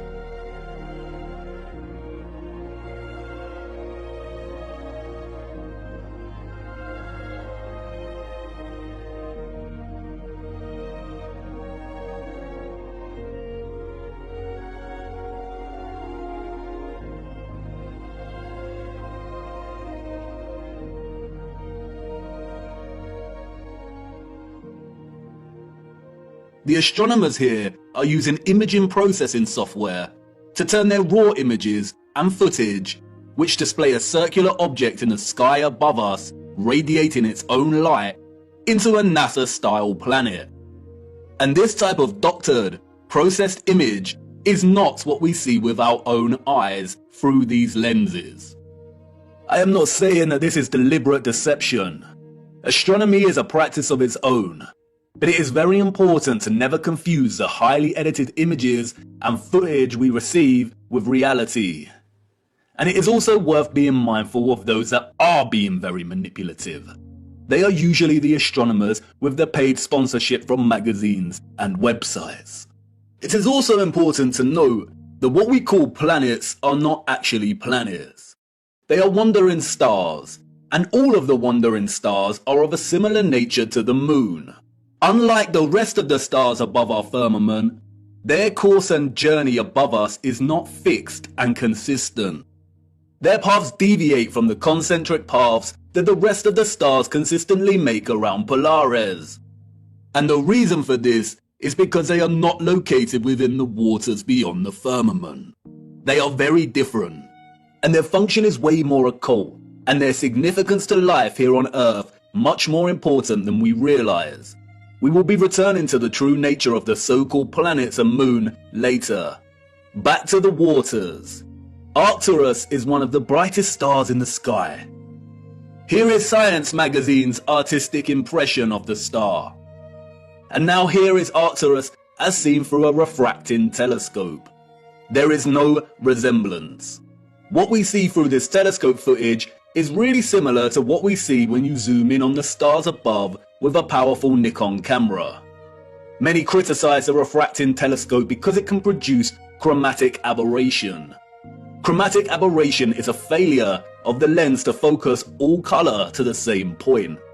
The result can be purple fringing, and we see that here. Photographs can suffer from chromatic aberration. Interestingly, the Nikon does not produce the same chromatic aberration when zooming in on Arcturus. Therefore, you could say that the Nikon is actually more reliable and stable. Through both the telescopic lens and the Nikon, Arcturus is pulsing, shifting, rippling. It is dancing geometry. Many will jump up from their seats and exclaim, it's because of atmospheric distortion and light pollution. It's because Arcturus is so far away. But if it is atmospheric distortion, then why do all the stars display their own unique geometry and light patterns? They should all distort in a unified, consistent manner. It is not atmospheric distortion. The stars are pockets of sonoluminescence in the water above.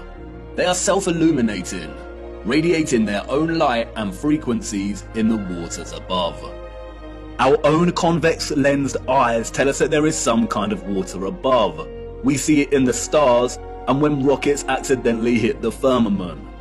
And, like I said before, just because the so-called planets or wandering stars and the moon appear spherical does not mean they are. They are not synonymous with the stars in the water beyond. They are something else entirely. Our advanced predecessors wanted us to watch the stars. They wanted us to understand that electromagnetic vibration and frequency produce pockets of sonoluminescence in the waters above. They were pointing it out because they wanted us to know that water was the key to unlocking the real potential of electromagnetic energy. They wanted us to know that once harnessed, the ethereal electromagnetic energy could be fused with water, so it could be stored and distributed. And once produced, the water could be manipulated, enhanced, and elevated to a level of new possibilities through the use of vibration, frequency, and sound itself. Their civilization depended on the industry of what we will call the living waters. Their technological advancement enabled them to transform the entire Earth into a power grid. But this grid was only possible because of water. The civilization of the future was an electromagnetic water world. Canals are no great secret. They are found everywhere across our realm, both the great and the small. Most of the great canals around our Earth are connected to the ocean. Salt water is an excellent conductor of electricity. Sodium chloride is ionized. We have the Corinth Canal, connected to the Aegean Sea. We have the Panama Canal that connects both the Atlantic and Pacific Oceans. The Suez Canal connects with the Mediterranean Sea. And there is the Volga-Don Canal, connecting the Azov Sea, Caspian Sea, and Black Sea with the major oceanic networks. All of the canals built before the 1920s were not built by us or those in the history books. We inherited them. And while the official narrative tells us that the Volga-Don was finished during the 1950s, its construction actually began back in the 16th century. All narrative surrounding the construction of these canals is purely fabricated, and I will show you how much later in our journey. Once you start paying attention, it becomes very evident that most continents and countries feature a combination of canals and rivers that span the entirety of the land itself. The citizens of the old world utilize the oceans and rivers to create a grid of interconnected waterways to provide water to all of their areas of habitation. In order to pass difficult sections, and keep the supply going, they would build aqueducts and viaducts. Sometimes these were constructed with the purpose of energizing the water as it passed through and into different areas, and that is why many were designed with symmetrical archivolt structures. The Romans did not build these structures. The entire infrastructure of so many cities found across our realm are designed around canal systems. Look at Amsterdam from above. The precise geometric grid lines here are not roads, they are canals, and the sole purpose was to supply water from one area to another. The water was stored and manipulated for a variety of purposes in reservoirs, water towers, pumping stations, cisterns, and other structures. The water also functioned to provide necessary balance. A complex grid of electromagnetic production, distribution, and consumption would generate a lot of heat and magnetism. Water provided not only a balance of diamagnetism, but also ensured the entire grid did not overheat. When looking at all the magnificent generators and other instruments of power from the old world, we can always find water nearby, or the remains of water storage. Sometimes this is hidden primarily underground. Many do not realize that many so-called Victorian cisterns and reservoirs run very far under a lot of our cities, and other times it is a central characteristic feature of these structures. An example of which is what the controllers have redesignated as castle moats. The electromagnetic water grid was not just an energized version of what we are already familiar with in our cities and towns. It was much, much, much more. It was way more magnificent, impressive, and futuristic than we could even imagine. The grid was connected to central, bigger power stations, or what is more appropriately termed star stations. Sometimes these were isolated stations, and other times they comprise entire cities. We are going to have to fly to a higher altitude for this. I need to show you. Hold on tight now and keep your eyes open. Look.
The sole existence, let alone construction, of these star structures is almost beyond our comprehension. As you saw, they are found everywhere across our realm, with undeviating geometric consistency. A wondrous impossibility. Perhaps they had some kind of technology that allowed them to view huge areas of land from above while planning and building. They were never forts.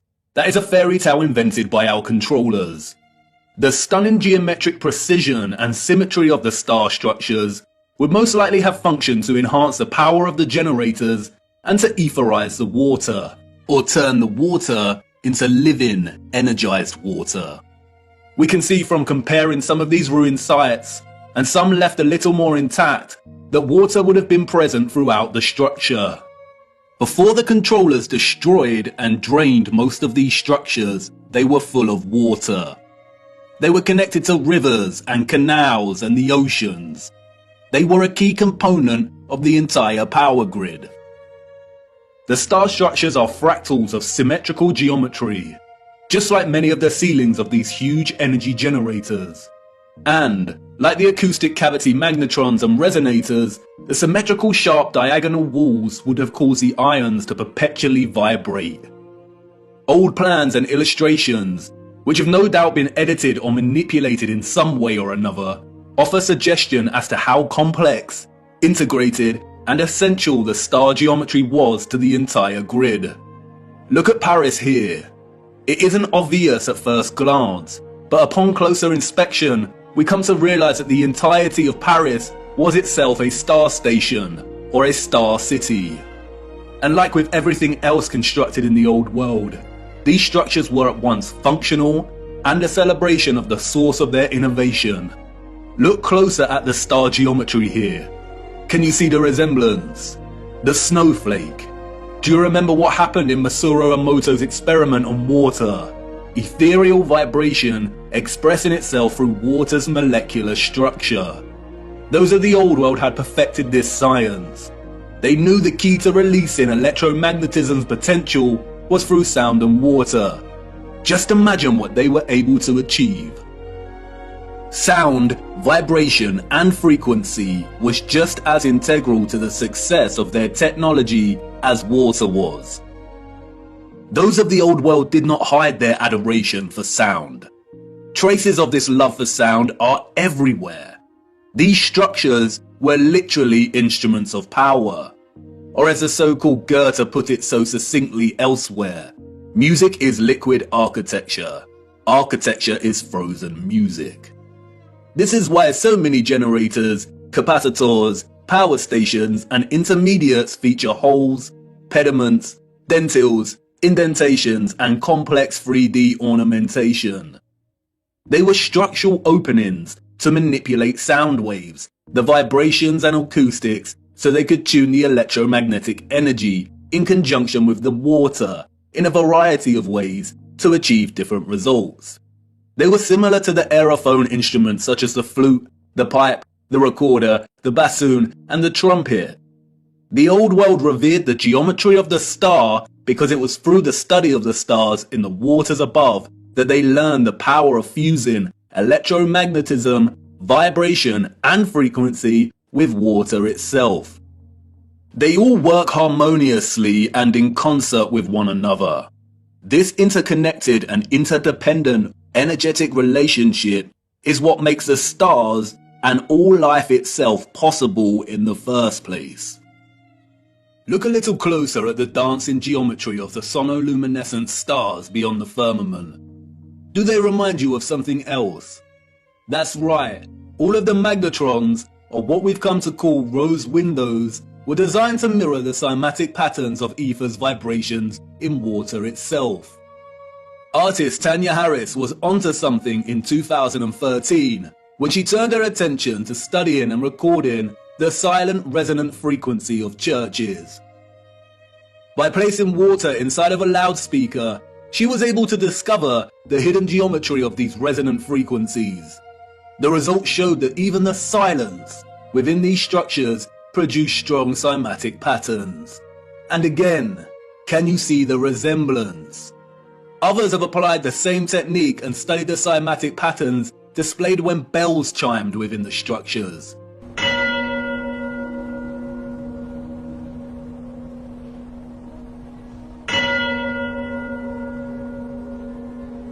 Look at the patterns. Magnetrons. This is why so many magnificent rose windows resemble cymatic patterns so closely. This is why they look like the petrified pulsations of a star. The entire ceilings of many cathedrals also mirror this sacred cymatic geometry. This is why so many of the structures contain huge bells and chiming clocks. The tolling bells would emit powerful vibrations and frequencies and influence an entire area's water supply. The sound would influence the molecular structure of the water, which was then used for a variety of purposes.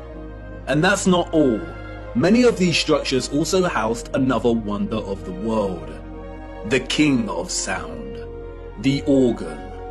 Have you ever stopped to look at some of the great organs before? These were not constructed by ordinary people in the 19th, 18th, 17th, and 16th centuries. Like the structures they reside in, they are a marvel of elegance and majesty. The most powerful sound instrument in the world. The specific organ sound waves of low and high frequencies would no doubt have enabled those of the old world to manipulate the ethereal energy in ways they saw fit.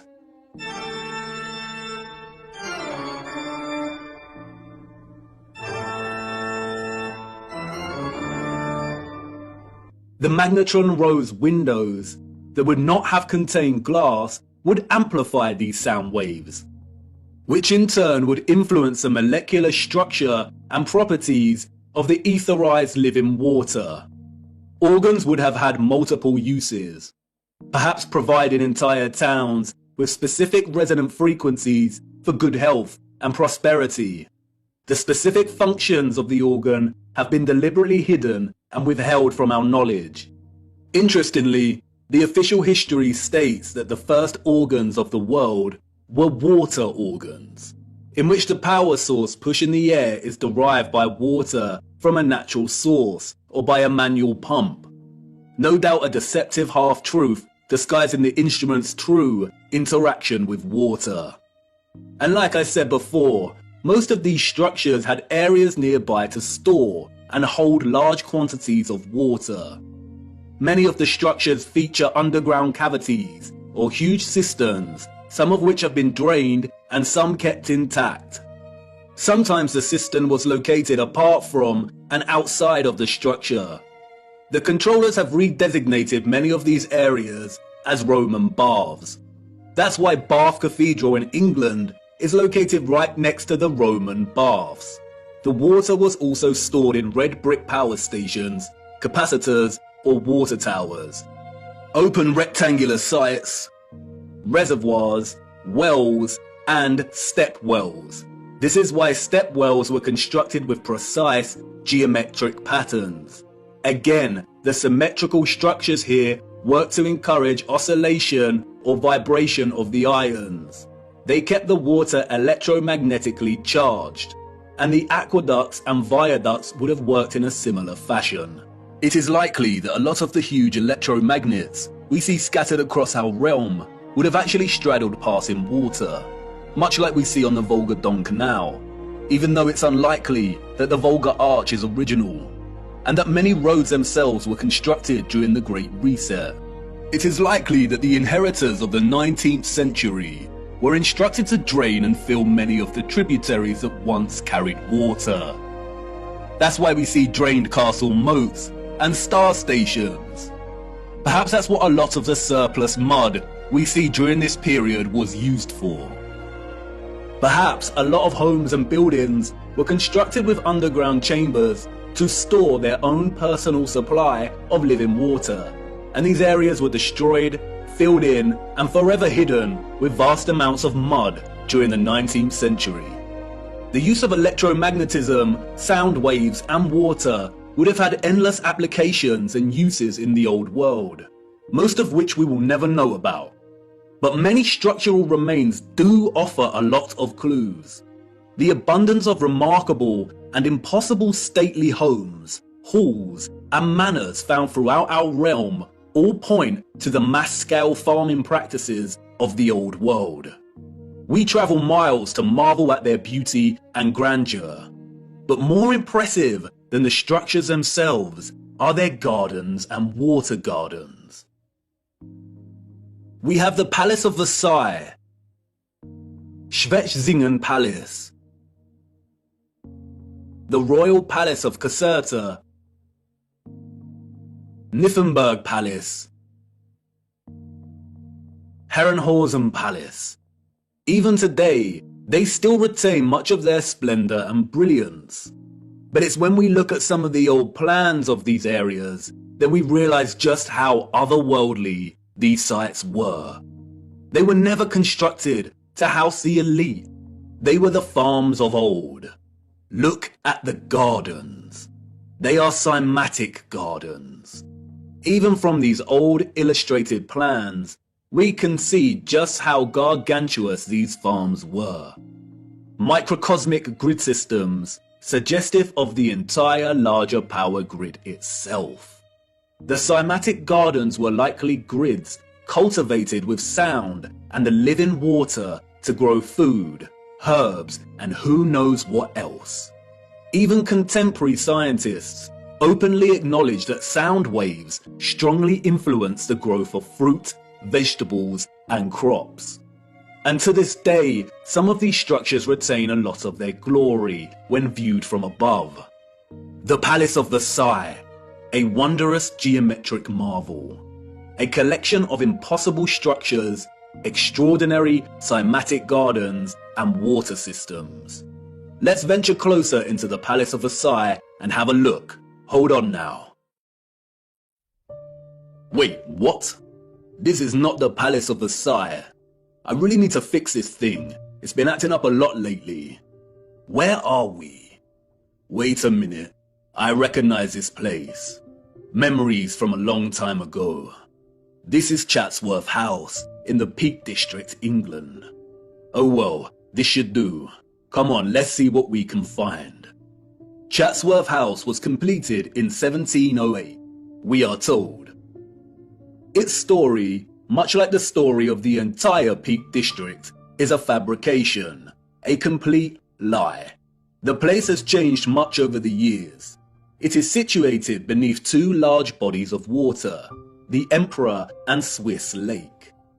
The water from the lakes is channeled across a broken aqueduct before falling 79 feet and meandering gently down the hills in complex waterways and running right into Chatsworth Estate. The waters feed the estate's own lakes, rivers and streams through a series of runways and a multitude of complex tunnels beneath the estate and the structure itself. Due to the estate's repurposing, much of this remains hidden, but you can see the tunnels quite clearly here, snaking their way down. It is one interconnected water system. Waterways deliver themselves into waterfalls at the impressive rockery before continuing on their journey. All of the water gathers into a central, rectangular front piece, which feeds the Emperor Fountain. The water then continues underground until it pours into the River Derwent, a 66-mile-long tributary of the River Trent, which runs throughout the Peak District. While much of the estate has undergone some serious restoration, which is actually a fancy, deceptive word for criminal gutting and destruction of technology, there are a lot of haunting remains of its former glory.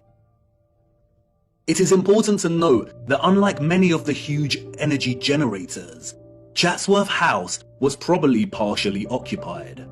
By farmers, that is. The central engine was located off-site and has been subsequently removed and repurposed as a larder to store hunted game. This magnificent, gorgeous structure would have functioned as a small generator, which also contained a small engine in its center. It was repurposed as the stables. The horses of the 19th century clearly lived better lives than most of the population. Above, Atop of the hill next to the Emperor and Swiss Lake, we can see the quadruple capacitor or water tower. This was repurposed as a hunting tower. But stalking the 105-acre grounds, a visitor with eyes to see might spot some unusual sights. One of which is the half-ruined obelisk hidden away in the tangled overgrowth at the bottom of the hill below the lake. The official, controlled history that visitors receive when touring Chatsworth conveniently leaves out any mention of the obelisk. For you see, the hunting tower was not Chatsworth's only capacitor. The entire estate needed constant water storage to fulfill its energetic requirements and purposes. There are many odd structures dotted around that remain unexplained. And then there is this, the cascade, a true little wonder. The dome, a series of toroidal circles that rise to meet the smaller copper dome. They tread carefully here, making sure they force a distorted history on you. But, as always, they cannot help themselves. They just have to tell you, in their own roundabout controlled manner. As the placard states, water can be made to flow over the roof and out of 13 spouts. Some of these spouts are crafted in the form of immaculate stone dolphins and giant fish. There are even hidden jets in the floor, they tell us. The water is received from the lakes above and is used twice more in its journey to meet the River Derwent below. Once in the South Lawn Fountain and again the private West Garden. But look closer at what they acknowledge. Each step of the cascade is different from the one below and above it to vary the sound of the falling water. This was allegedly built in 1703. Why would an 18th century people be concerned with varying the sound of falling water? How did they even have the knowledge and skills to manipulate the sound of water like this? And it's everywhere in the estate. The waterways, streams and rivers all meander gently down to rest briefly at ponds and lakes before continuing their journey toward the River Derwent. Their journey is one of such splendid sounds.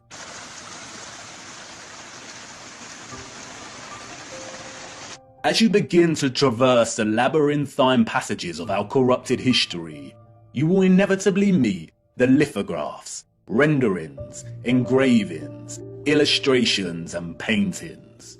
How easy it is to lie when there is no photographic or visual evidence, just artistic interpretation. We would never accept illustrations as reliable sources of information today, so why do we accept them as historically accurate? And while these are not to be trusted, devoting some time to browsing their particulars can yield some interesting insights. For instance, the fountain here looks wildly out of proportion. Did it used to jet water more powerfully? And some would claim artistic exaggeration. But if you dig a little deeper, you come to learn that the original Emperor fountain, constructed in 1843, was able to jet water at a height of 296 feet. What? How? This is the 19th century we're talking about. And like I said, they cannot help themselves.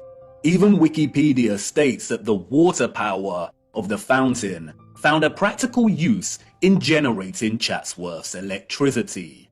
There it is, barely hidden in plain sight. And as we continue browsing these little illustrations, we stumble across it. An old engraving of Chatsworth from above. Look at the size of this.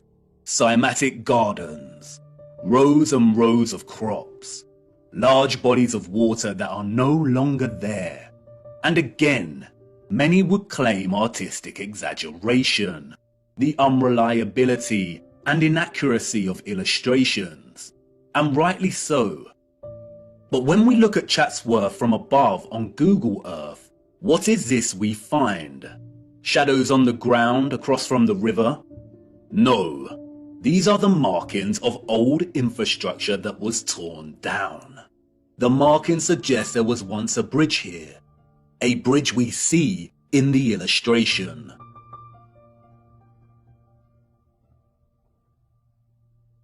Look a little closer. An octagon with the clear outline of an old generator. So yes, the illustration is a lie. The estate was much, much larger than depicted here. In 2018, there was a heatwave in England, and the old markings of Chatsworth's former glory started appearing in the grounds themselves. They had to acknowledge it. Sometimes mud and lies are not enough to bury the truth. Chatsworth was a huge farm in the old world. As I said before, the illustrations and paintings are not to be trusted. More often than not, they are used as tools of deception against us. But as you see here, they do have a tendency to backfire on the controllers. Just like with the plans of star stations and cities, our own technological access to tools, such as Google Earth, validate these old plans and illustrations as half-truths. You can bet good money that even the plans and illustrations are only giving us a fraction of the full picture. Just like here with the plan of Chatsworth. And it's in Chatsworth that we encounter the first of many acts of barbaric desecration by the hands of the enemy. Chatsworth's great conservatory stood immense until destroyed in 1920. It was 84 meters long and 20 meters high, and constructed, they say, in 1840 before the establishment of automatic glass manufacturing. Huge interconnected tunnels and water pipes collected under the ground of the structure to provide heating via boilers and hot water. An engineering feat as impossible as the construction of the structure itself. It was designed by Chatsworth's gardener, Joseph Paxton. Paxton is a phantom that haunts the pages of the history books. Paxton's story is one of fortunate circumstance, daring innovation and success. It is, unfortunately, a dishonest story, an unconvincing fiction. We are told that Paxton secured a gardening role when he was 20 years old, while working at Chiswick Gardens. And it was here that he encountered William Cavendish, the Duke of Devonshire, who was so impressed by young Paxton's horticultural abilities that he hired him as head gardener of Chatsworth House. Paxton is responsible for creating the following: Chatsworth's Arboretum, its rockery, the Emperor Fountain. You remember, the fountain that sprayed water into the air at twice the height of Nelson's Column. The Great Conservatory. He was responsible for cultivating the Cavendish banana, the most consumed banana in the world today, and designing railway stations all over the Peak District. What a talented and productive young man. Paxton's achievements, however, did not end with the banana and the conservatory. The farce doesn't end here. What a tangled web we weave when setting out to deceive. Paxton's success with Chatsworth led him to design the infamous Crystal Palace of London, just in time for the Great Exhibition of 1851. It was originally constructed in Hyde Park for the fair. It was constructed in just over a year, an engineering feat never again repeated. It was made from more than 1,000 iron bars, and its overall mass comprised of over 4,000 tons of iron. The Chance Brothers Glassworks in Smethwick provided the 300,000 sheets of glass. Remember, this was before automatic glass manufacturing. This is the glassworks in which the glass was produced. A simple maths equation gives us an average of 822 glass panes produced every day, 7 days a week, for a year. Right here, in this factory. This was Paxton's initial plan sketch for the structure. He went from this to this in a year. Furthermore, The entire Crystal Palace was able to house gigantic trees, and they had to board a lot of the glass panes up and cover a lot of the top of the structure during the World's Fair exhibition because the interior of the structure became too hot. Wouldn't Paxton, who designed the Chatsworth Conservatory, know that a huge glass palace would produce immense heat? The entire narrative soon dissolves into stupidity when we realize that a year later, in 1852, they dismantled the Crystal Palace and moved the entire structure to Sydenham in southeast London, where it was rebuilt with 2 additional huge water towers at either end of the monstrous structure. Interestingly, no photographic evidence of the original Hyde Park Palace exists. Just illustrations. Wouldn't the structure have been the focus of many photographers during the opening of the Great Exhibition of 1851, the first of its kind? It is highly likely there were either 2 of these crystal palaces in London and both destroyed, or the Hyde Park Palace is just an outright lie. Interestingly, a few years after its relocation to Sydenham, this map of the palace was produced, all designed at the hand of our genius gardener. He struggled with the water supply, we are told, after all, supplying 12,000 fountains, 2 of which shot water 250 feet into the air, and the various cascades would be a difficult task to achieve. But clearly not for Paxton. He made it happen. Interestingly, the Crystal Palace also featured one of these impossible, grand, and spectacular organs. Oh, and if that wasn't enough, while Mr. Paxton was redesigning the Crystal Palace at Sydenham, he was also designing the glorious Mentmore Towers for none other than Baron Mayer Rothschild. Who would have thought that a random, young 20-something gardener would go on to be responsible for some of the most impossible and impressive engineering feats in history? Let's also not forget about his banana. Paxton is an example of the enemy's laziness when it comes to hiding our true history. It is not fathomable or even possible for the citizens of the 19th century to have even built these structures, let alone assign their inception to one sole man. The Crystal Palace and its gardens, just like Chatsworth, were huge farming grids that used the living water in conjunction with sound and electromagnetic energy to cultivate a whole range of wondrous produce. Kew Gardens in London is another example. The abundant electromagnetic energy was able to produce conditions of heat with ease, and the vibrational frequencies encouraged growth. Perhaps that's why Crystal Palace housed a grand organ, utilizing frequencies and vibrations to enable the growth of produce. And that's why the controllers were able to assign the cultivation of the banana, an exotic fruit, to a fabricated Englishman. The technology already established in England was able to grow many things with ease. Among other impressive horticultural achievements attributed to Paxton's genius were the perfect pineapples, another tropical fruit he grew at Chatsworth. He grew enormous lily pads, which could hold the weight of a human. He grew gigantic sequoia redwoods at Chatsworth, which usually only thrive in humid conditions. He grew them with ease, and many of these redwoods remain today, a spectacular sight to behold. It's probably worth noting that among Paxton's many other talents, Wikipedia also tells us that he became quite skilled in moving gigantic trees, as well as gigantic crystal palaces. The largest of these trees weighing 7,000 kilograms. How? With horse and cart? Why are humans so gullible? They destroyed the beautiful and impossible Chatsworth Conservatory in 1920. As the Duke's son said in a letter to his father, they blew off well over 200 pounds of explosives to tear it down. So it must have been well built. The structures of the old world were built to stand for centuries. What a great shame.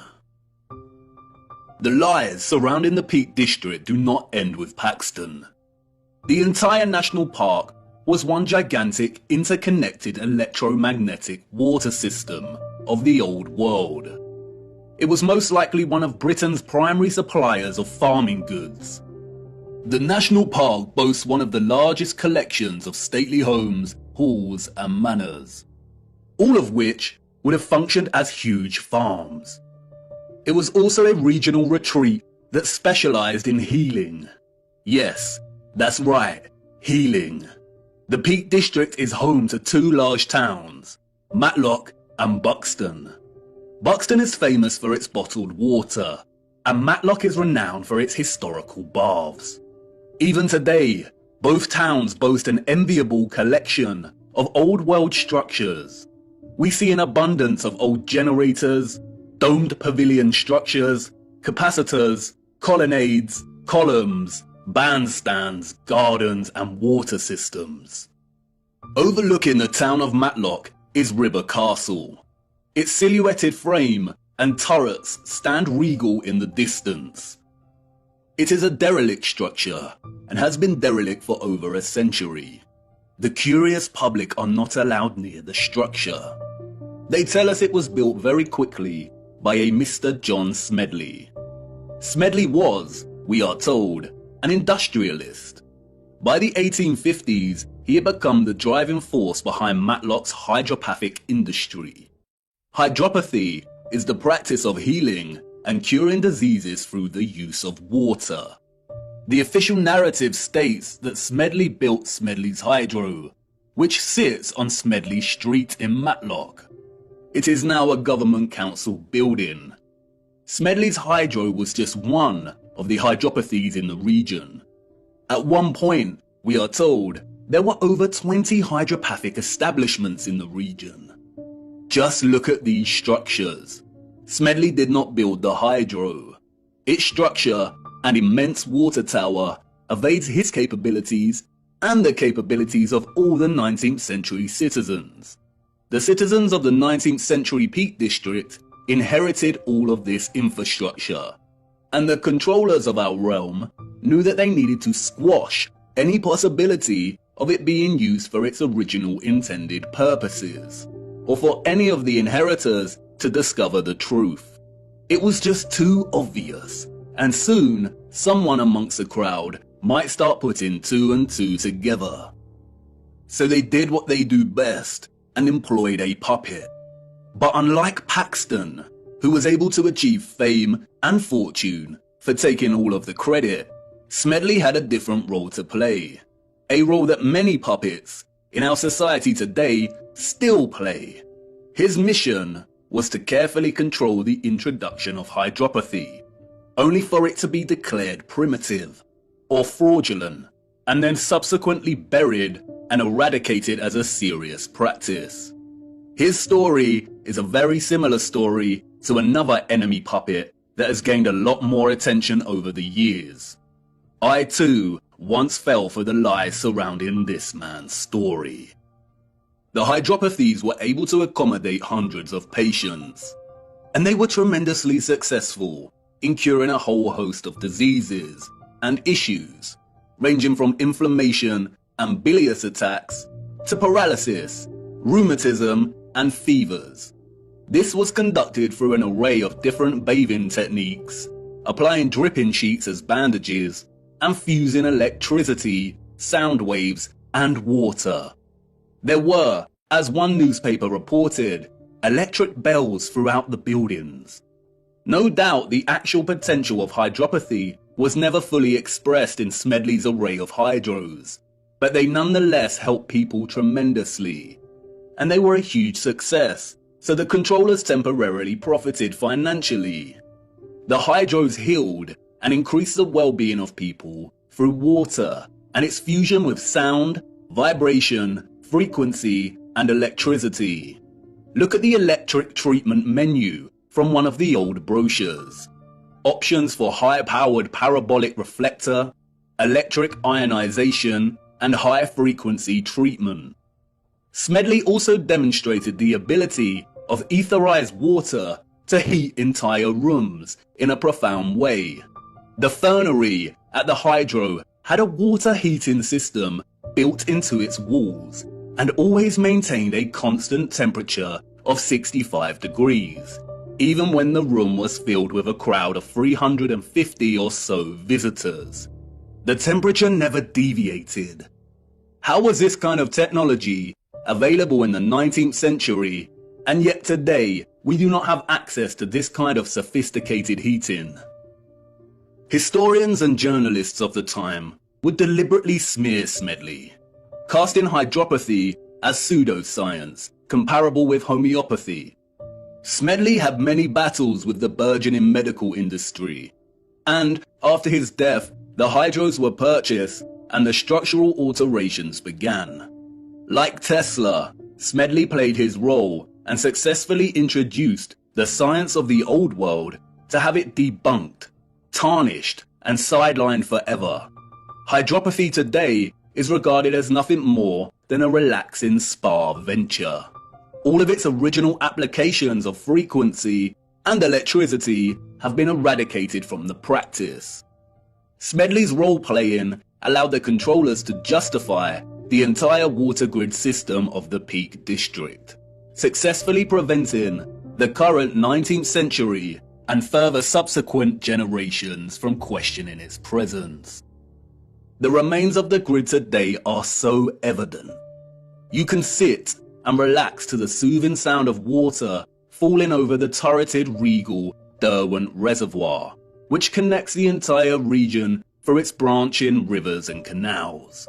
You can stroll around shopping inside of old power stations and at old pumping stations. And in every area of the region, there are wonders waiting to be discovered. Not only in the larger towns do we find old fountains that once provided the living waters, but also in the remote villages.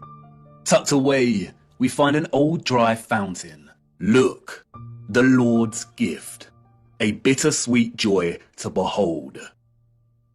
The citizens of the old world unlocked the power of electromagnetic water by studying the stars above in the firmament. The stars above taught them that the key to manipulating the ethereal energy they harnessed from the ionosphere was through water, sound waves, vibration, and frequency. They honored this gift by constructing domes, by crafting star cities, cymatic magnetrons, and praising the Lord and Holy Spirit for the living waters they received in return. They understood the firmament as both scientists and disciples. Viewer, I am hoping the picture is starting to become clearer in your mind, and you will inevitably start to see things in a different light when pondering all of these impossible structures. It is not a coincidence that some structures like the Colosseum are also referred to as amphitheaters. Have you seen them from above? They look like speakers. Amphitheater is an interesting word. An amp is a unit of electric current, and an amplifier is a device that increases signal, especially microwaves and audio. And no doubt you will start to put two and two together in terms of some of the inventions that we were allowed to play around with before they were discarded as antique in their efficiency. But time is of the essence. We could ponder examples of the old world's electromagnetic water grid system for hours, but I encourage you to get out and hunt down these structures yourself and to document them in your own time. We have to move on. We need to start. Wait, what? You want to know if these came from the old world? Yes, they did. And they are extremely important. The inevitable ticking of the clock. A deeply unsettling instrument, but unavoidable. I need to show you one more missing piece of the electromagnetic puzzle first, and then we will take a closer look at these timekeeping instruments. Come on, let's keep moving.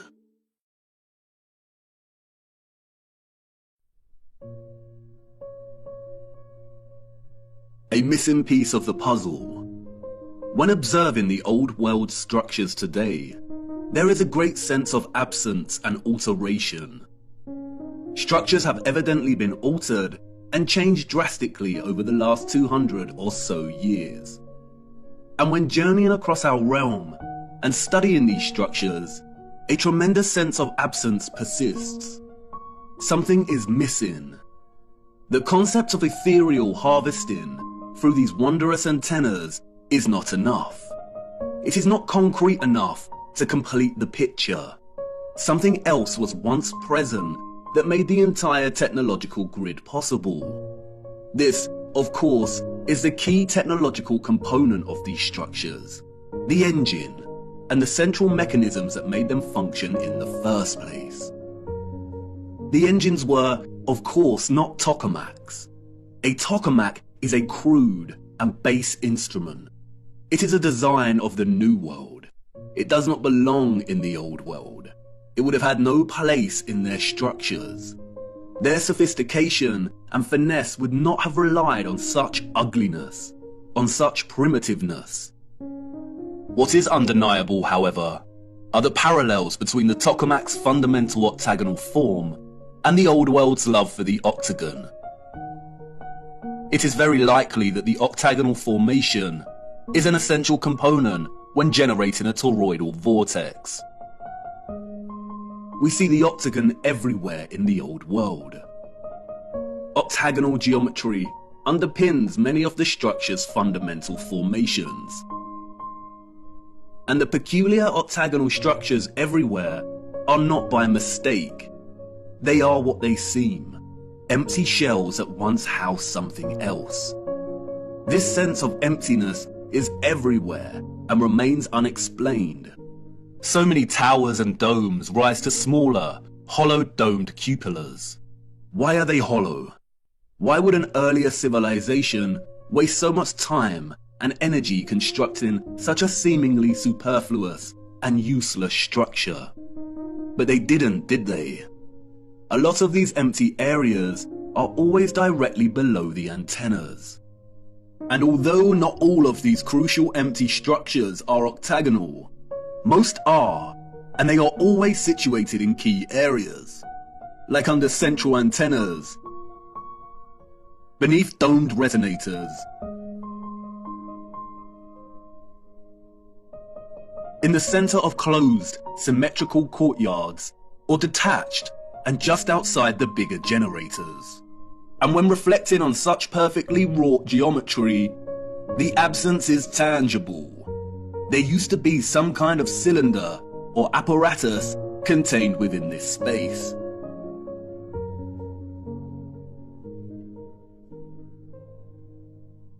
Furthermore, we also find various historical relics that closely resemble the Old World structural style. In these relics, we see that empty cylinders or vessels are an integral part of the object. Could these be miniature functional objects that mirror the form of the larger empty spaces we see in the Old World structures? Perhaps a kind of micro household object that enabled access to the wider power grid's energy production? Did the larger structures themselves contain similar cylinders within? In many old photographs, the cupolas and octagonal spaces are already emptied.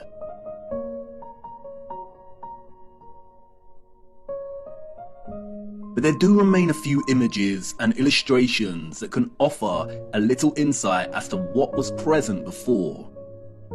In some we see a type of cylinder, and in others we see some kind of orb or container.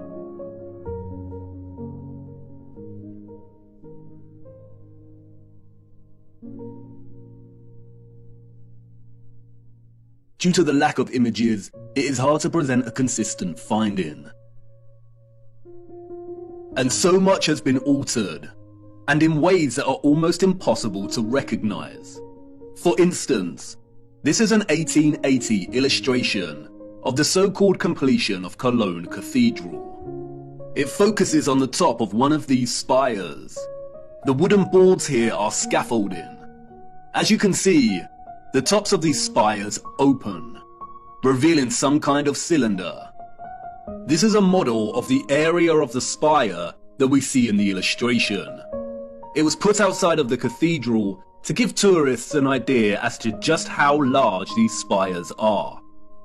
An impossibility for citizens of the 19th century.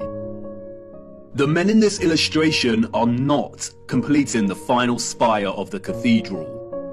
They are removing whatever existed in the container at its apex.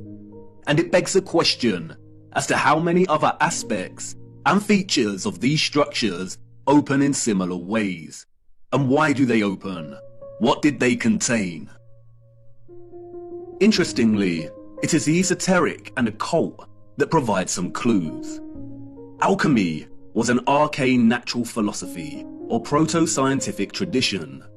Its central focus was chrysopia, or the transmutation of base metals into noble metals.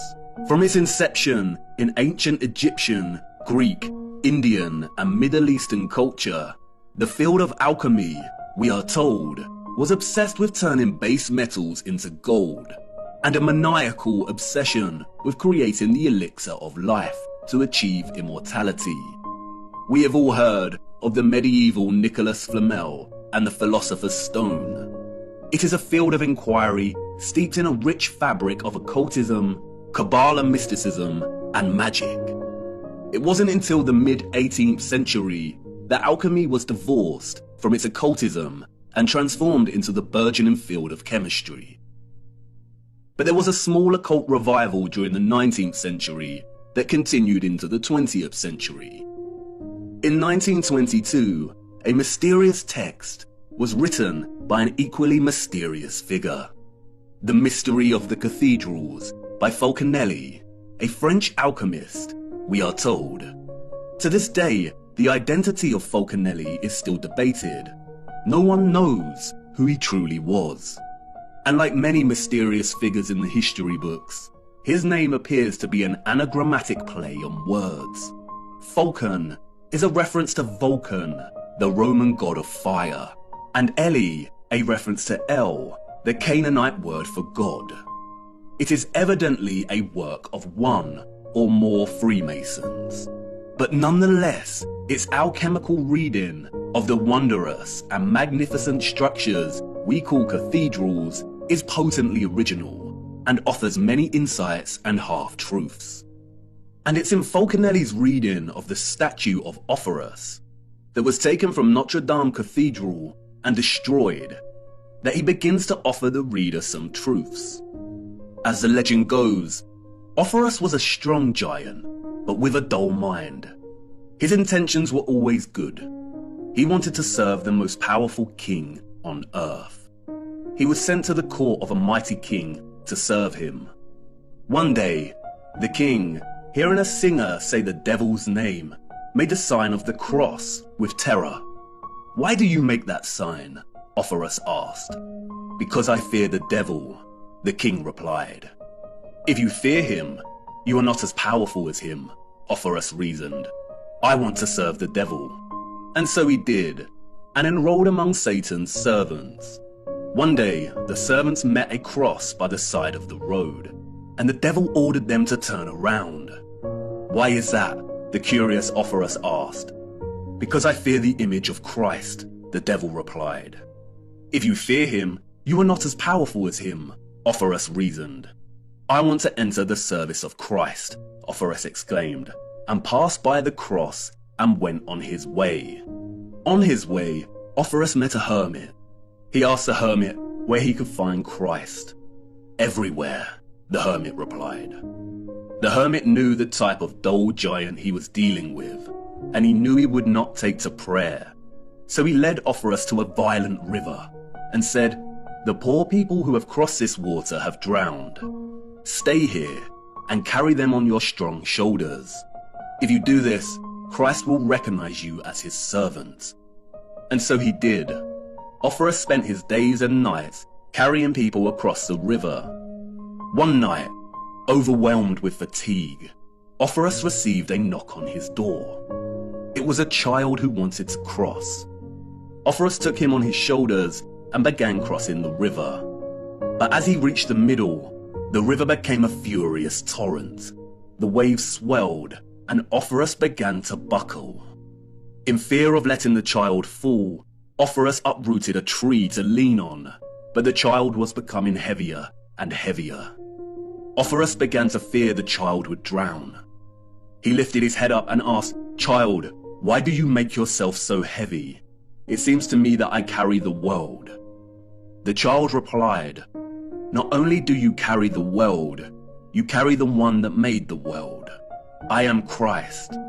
As a reward, I baptize you in the name of the Father, in my own name, and in the name of the Holy Spirit.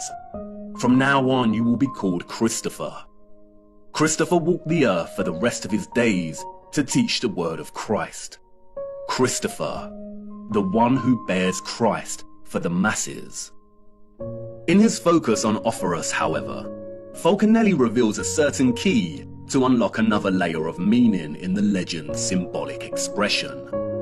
In his enigmatic manner, Falconelli writes, "Christopher stands for Chrysope, who carries the gold. From then on, we better understand the great importance of the symbol, so eloquent, of St. Christopher. It is the hieroglyph of solar sulfur, Jesus, or the nascent gold, raised on mercurial waves and then carried by the clean energy of this mercury to the degree of power possessed by the elixir." Cryptic indeed, almost impenetrable prose. But let's look at this passage a little closer. Falconelli is stating that in the symbolic legend, Jesus, or Christ, is the nascent gold. Nascent means coming into being.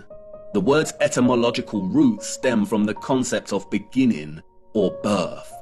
Nascent gold here, or the solar sulfur, is not just gold, it is gold growing into its full potential. The final section of the excerpt explains why the gold is growing. Because it is being carried on the mercurial waves. The mercurial waves here refer to the metal mercury. Gold is achieving its potential because of the clean energy of mercury. Falconelli explains that mercury's color is an emblematic grey, and that explains why many of the representations of St. Christopher coat him in that color. We will return to the legend of Offerus soon, but first let's look closer at mercury. Mercury is of the utmost importance when it comes to understanding not only the mechanics behind the old world's technology, but also in understanding our own contemporary time in which we find ourselves traversing the enigmatic landscape of symbols that have shaped our understanding of history and our place in it. The symbol here represents the element hydrogyros. Its literal translation from the Greek means silver water. Hydrogyros has many names. It was also called quicksilver. Today it is referred to as mercury. The alchemical symbol is precisely the same symbol used in classical astrology to represent the so-called planet Mercury. Pure or native mercury is an extremely rare element in the Earth's crust. It's primarily retrieved from cinnabar, a bright scarlet or red pigmented form of mercury sulfide.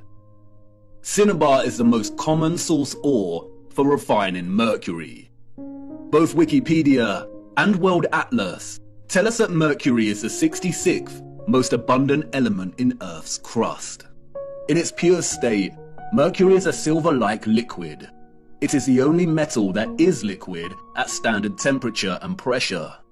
It has a freezing point of -38.83 degrees and a boiling point of 356.73 degrees. It is an excellent conductor of electricity. Its uses are primarily electrical based. It has a primary role in fluorescent lighting. Its other uses include thermometers and dental amalgams.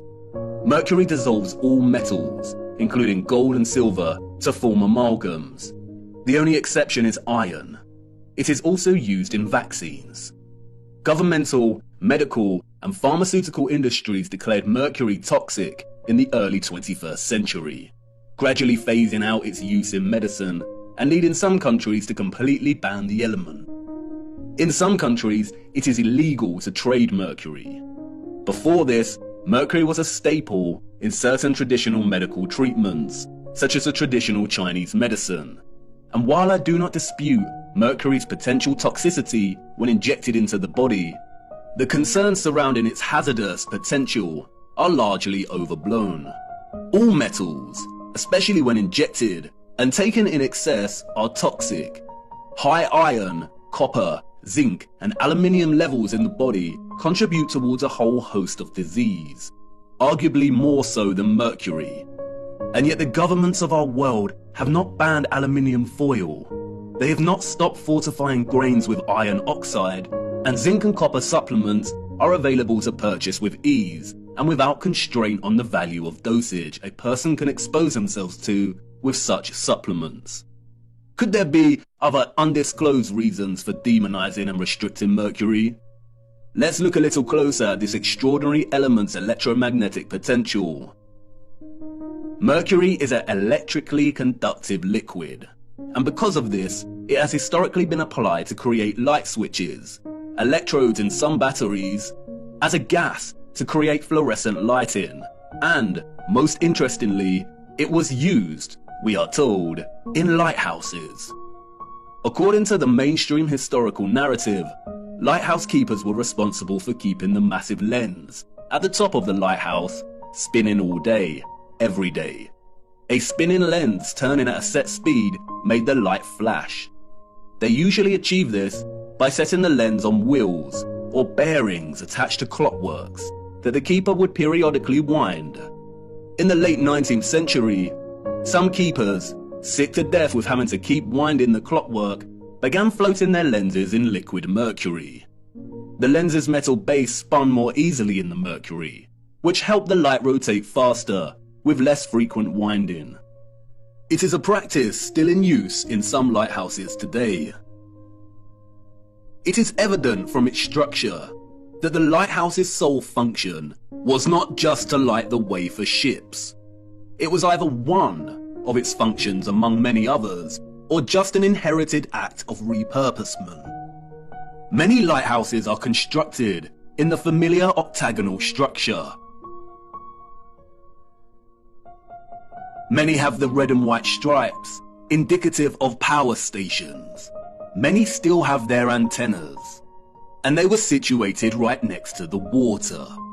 It is obvious that they had a similar role as many of the old world's power stations we find repurposed and rebranded all across our realm. Lindau Lighthouse in Germany is a fascinating example. We see all the familiar dentils and holes, suggestive of vibration and frequency manipulation. We see the octagonal cupola. They have replaced the original antenna with New World junk, and oddly the structure has a clock.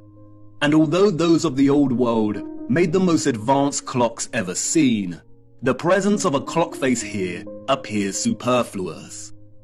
Perhaps the abundance of clock faces we see on so many of the old world structures and towers are actually repurposed steam gauges that used to be present to measure the pressure of the energetic water. The intricate and complex design of these lighthouses would have been a feat of engineering for those of the 19th century and their predecessors, unless those that came before the 19th century were technologically advanced, which of course they were.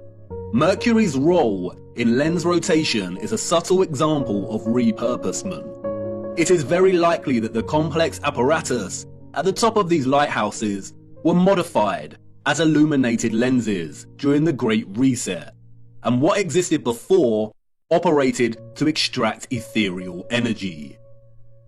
For most of the 19th century, gas and oil burners were used as sources of light in these structures. And yet look at the size of some of these lenses. Look at the complexity of the designs. All to house light running on gas and oil? I don't think so. The history of the lighthouse is of utmost importance because it, 1, provides evidence of mercury being present in some kind of apparatus directly located in a cupola, the very spot we see emptied on so many structures today. And 2, because mercury's presence here was to enable the lenses to spin and rotate more easily. And that's very interesting, because look what happens when you apply magnetism and electricity to mercury.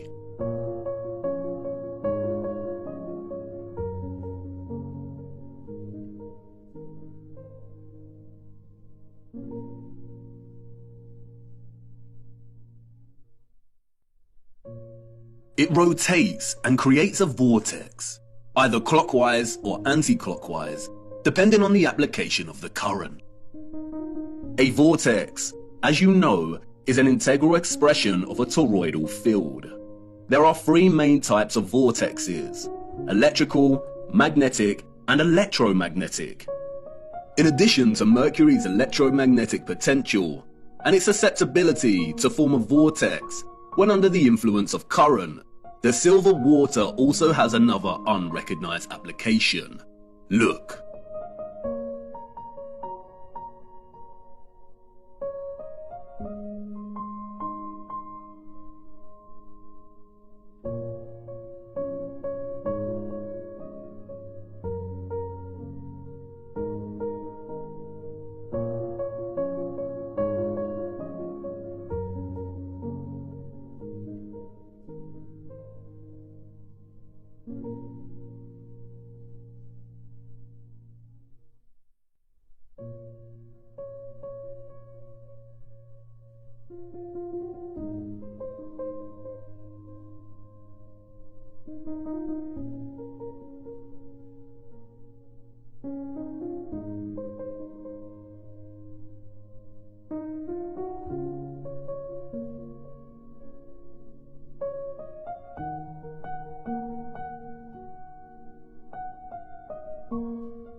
No wonder Mercury is demonized and illegal.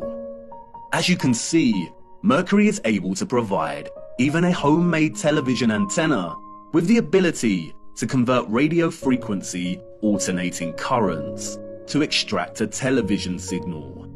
Antennas can be designed to transmit and receive electromagnetic waves in all directions equally. And you could hypothesize that the orbs on the old world's antennas contained mercury.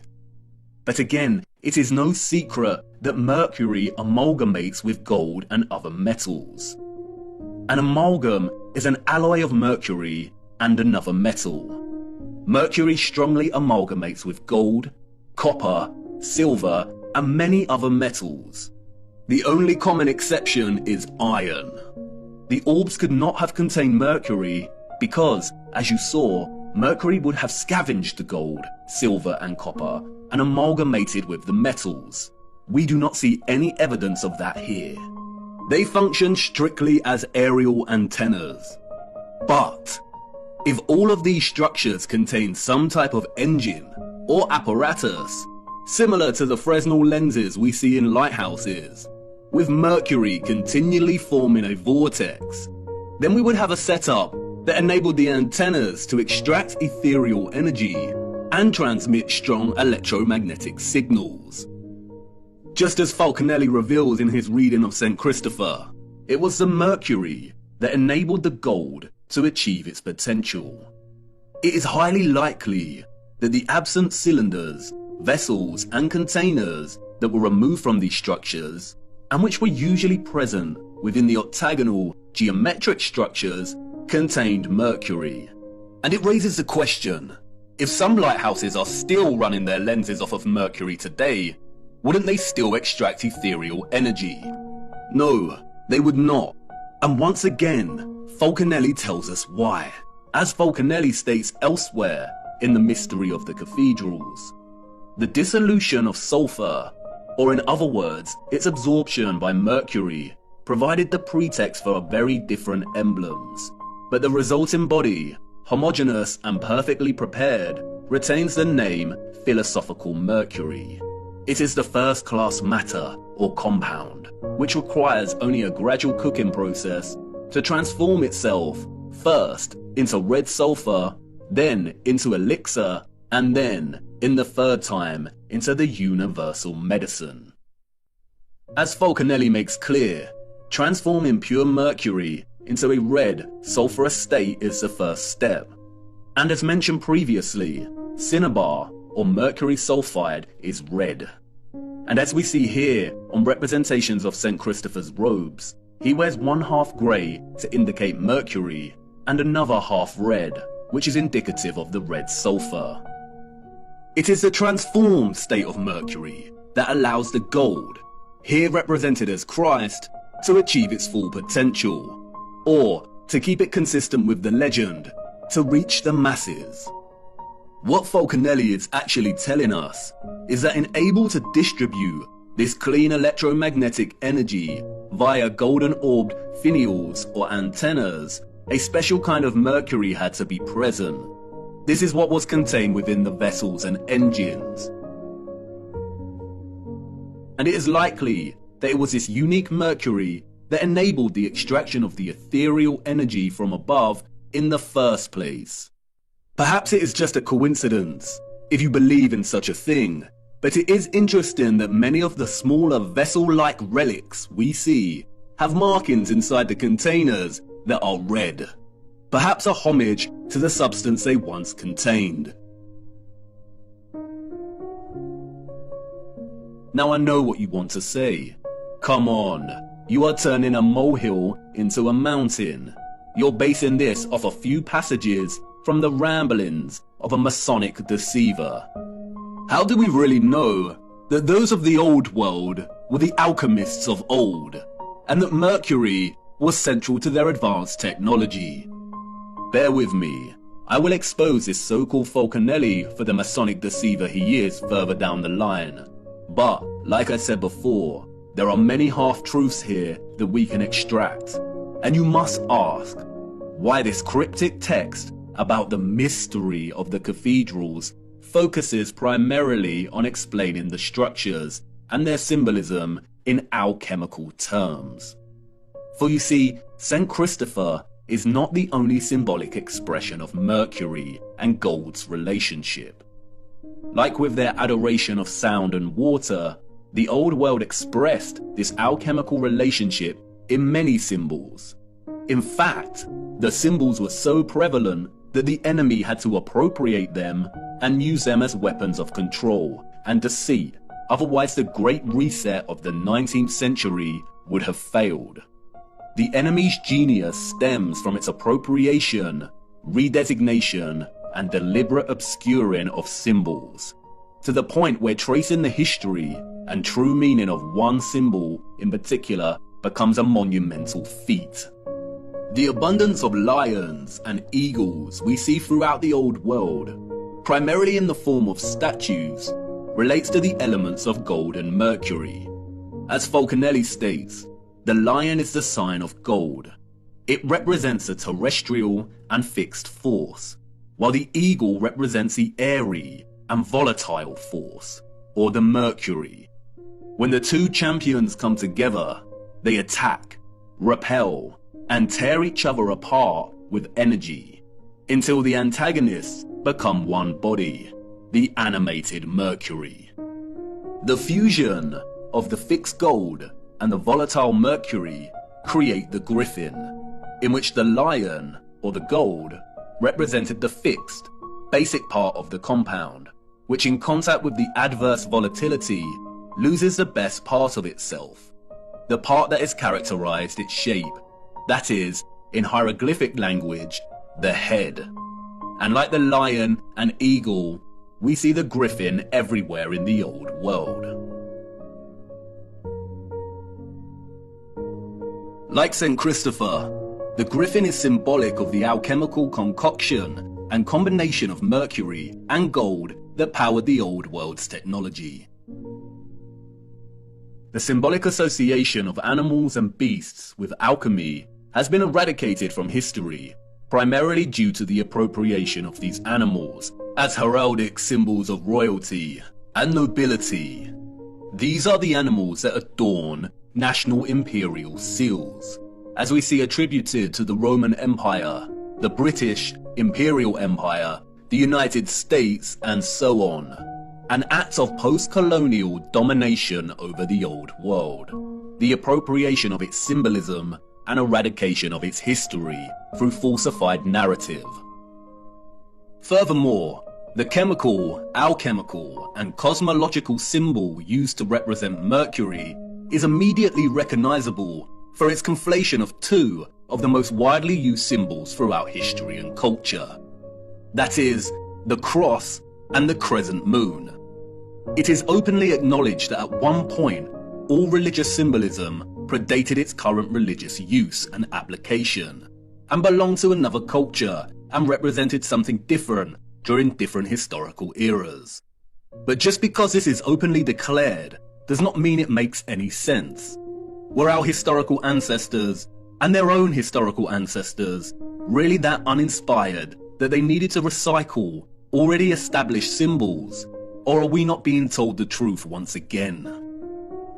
The conflation of Christian and Islamic symbolism and culture is so prevalent across our realm that upon closer inspection, it begins to appear quite absurd.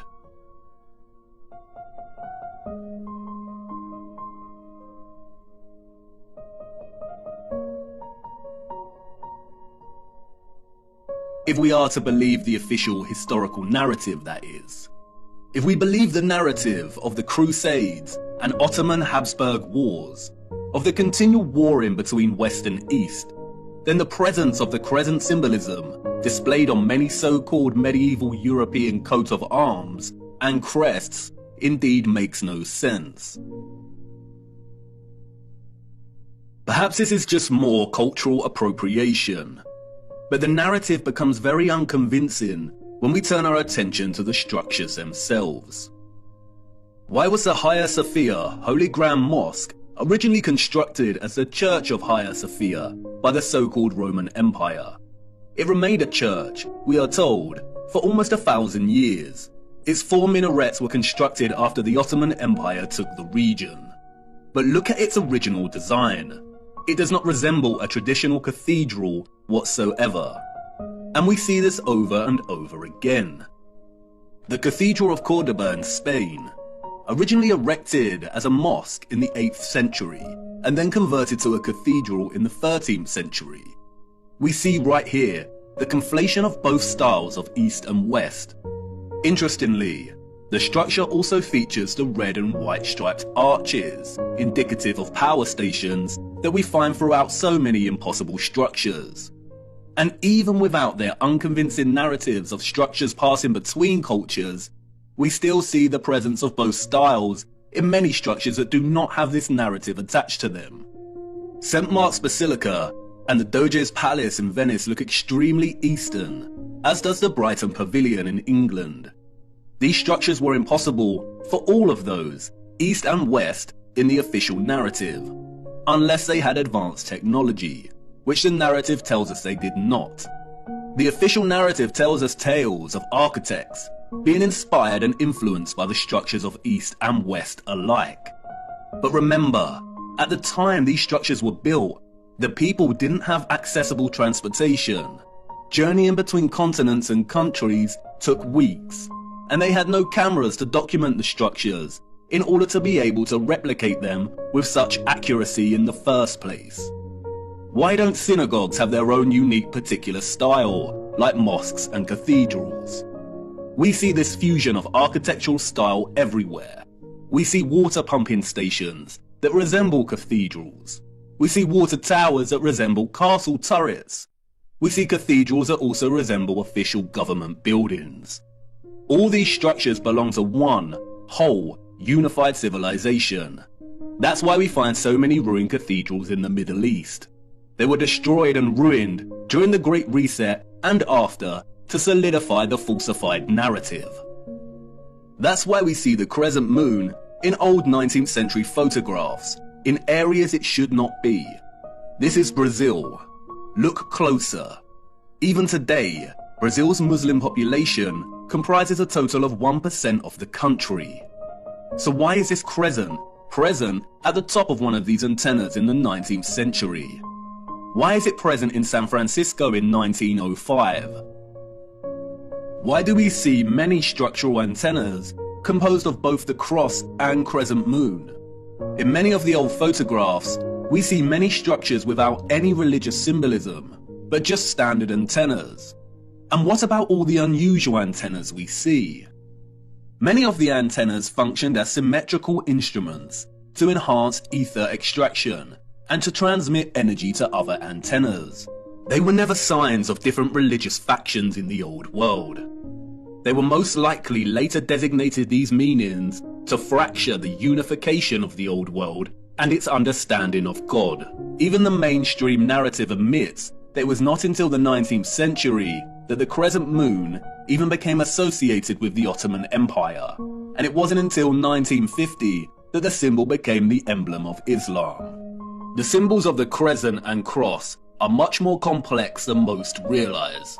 In the context of the antennas, they are likely a symbolic homage to the alchemical mercury that made them function in the first place. But the crescent and cross also have broader implications that are related to the holy, energetic and ethereal workings of our realm. We will be returning to these symbols later. This is not meant to discredit the meaning of these symbols today. Symbols evolve over time, but this evolution was carefully orchestrated by our controllers. It is also not to discredit God, and this point is crucial. I understand that much of this may trigger some people, but it is imperative to understand that religion, in an institutional sense, was created by our controllers as a means of control. Many religious organizations today are corrupt and use religion as a front when their true allegiance lies with the psychopathic controllers of our realm. Religion was an essential tool of deception to justify the old world's infrastructure. Religion is not synonymous with an understanding of God, faith, and prayer. And it is also not to discredit the life of the Son of God. No, and this is crucial, and you will see why later in our journey. And in many a sense, this is what Christ tried to teach people, to see through the deception and manipulation. And when thou prayest, thou shalt not be as the hypocrites are, for they love to pray standing in the synagogues and in the corners of the streets, that they may be seen of men. But thou, when thou prayest, enter into thy closet, and when thou hast shut thy door, pray to thy Father which is in secret. You see, the scriptures are more accurate than most understand. They are at once historical accounts, instruction manuals for living, and sacred texts of prophecy. There are a handful of texts that are so important that the enemy has been desperately trying to steer people away from them in recent times. And you will see why this is of utmost importance later in our journey. Stay with me, the best is yet to come. And it doesn't end there. The basis for the alchemical symbol of Mercury, we are told, was a caduceus. And we see the caduceus throughout the remains of the old world. Another symbol appropriated by the enemy, adorning many coat of arms, and adopted by centralized, corrupted medical industries that have been responsible for mass crimes against humanity that continues today. It is not a coincidence that the same mercury that the symbol represented is injected into humans via vaccines to disrupt their entire methylation cycle, resulting in widespread autism and a whole host of neurological and metabolic disorders. The caduceus illustrates clearly how both Roman and ancient Greek mythology serve the enemy as a tool of deception. In Roman mythology, the caduceus staff was carried in the left hand of the god Mercury. The Roman Mercury was the god of financial gain, commerce, communication and messages. In Greek mythology, the staff is carried by Hermes. Hermes was the god of travelers, merchants and commerce. The fabricated mythologies allowed the enemy to obscure the caduceus's true association with the elemental Mercury, while also permitting them the usual sick, hiding in plain sight mocking ritual by linking their medical industries with the god of financial gain and commerce. As Falconelli writes, the snake indicates the incisive and dissolving nature of Mercury. This reptile is the aspect of Mercury in its first state, and the golden wand is a corporeal sulfur added to it. It is the philosophical Mercury and the caduceus as its symbol. Not only does the caduceus represent the Mercury elixir essential for the transmission of electromagnetic energy, but the dueling snakes form a spiral coil, representative of the energy pathway and the vortex. The rod represents the gold and sulfur, but it is also reminiscent of the antennas themselves. And just as the mythologies hide in plain sight, the wings here represent the connection, the communication, the messages, the signals between antennas in the electromagnetic grid, and also the connection between the antennas and the ether itself.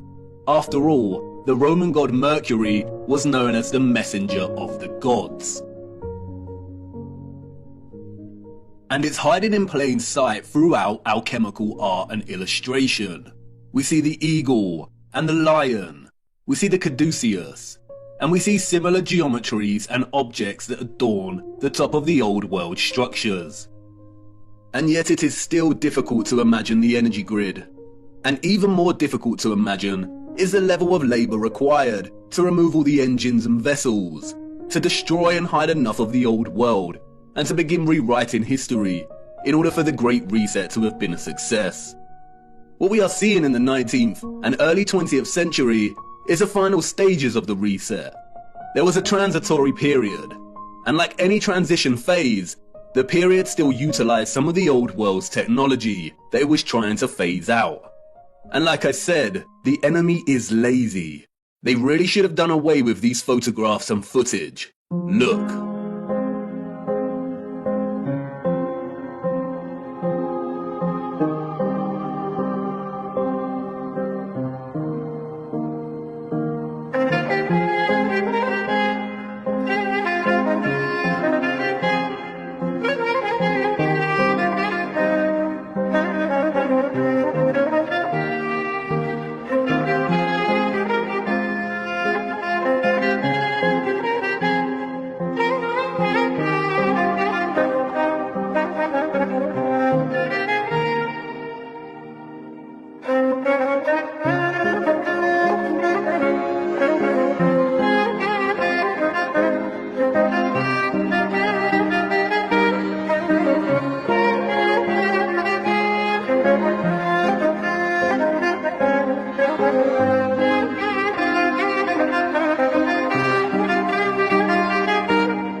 Whoa.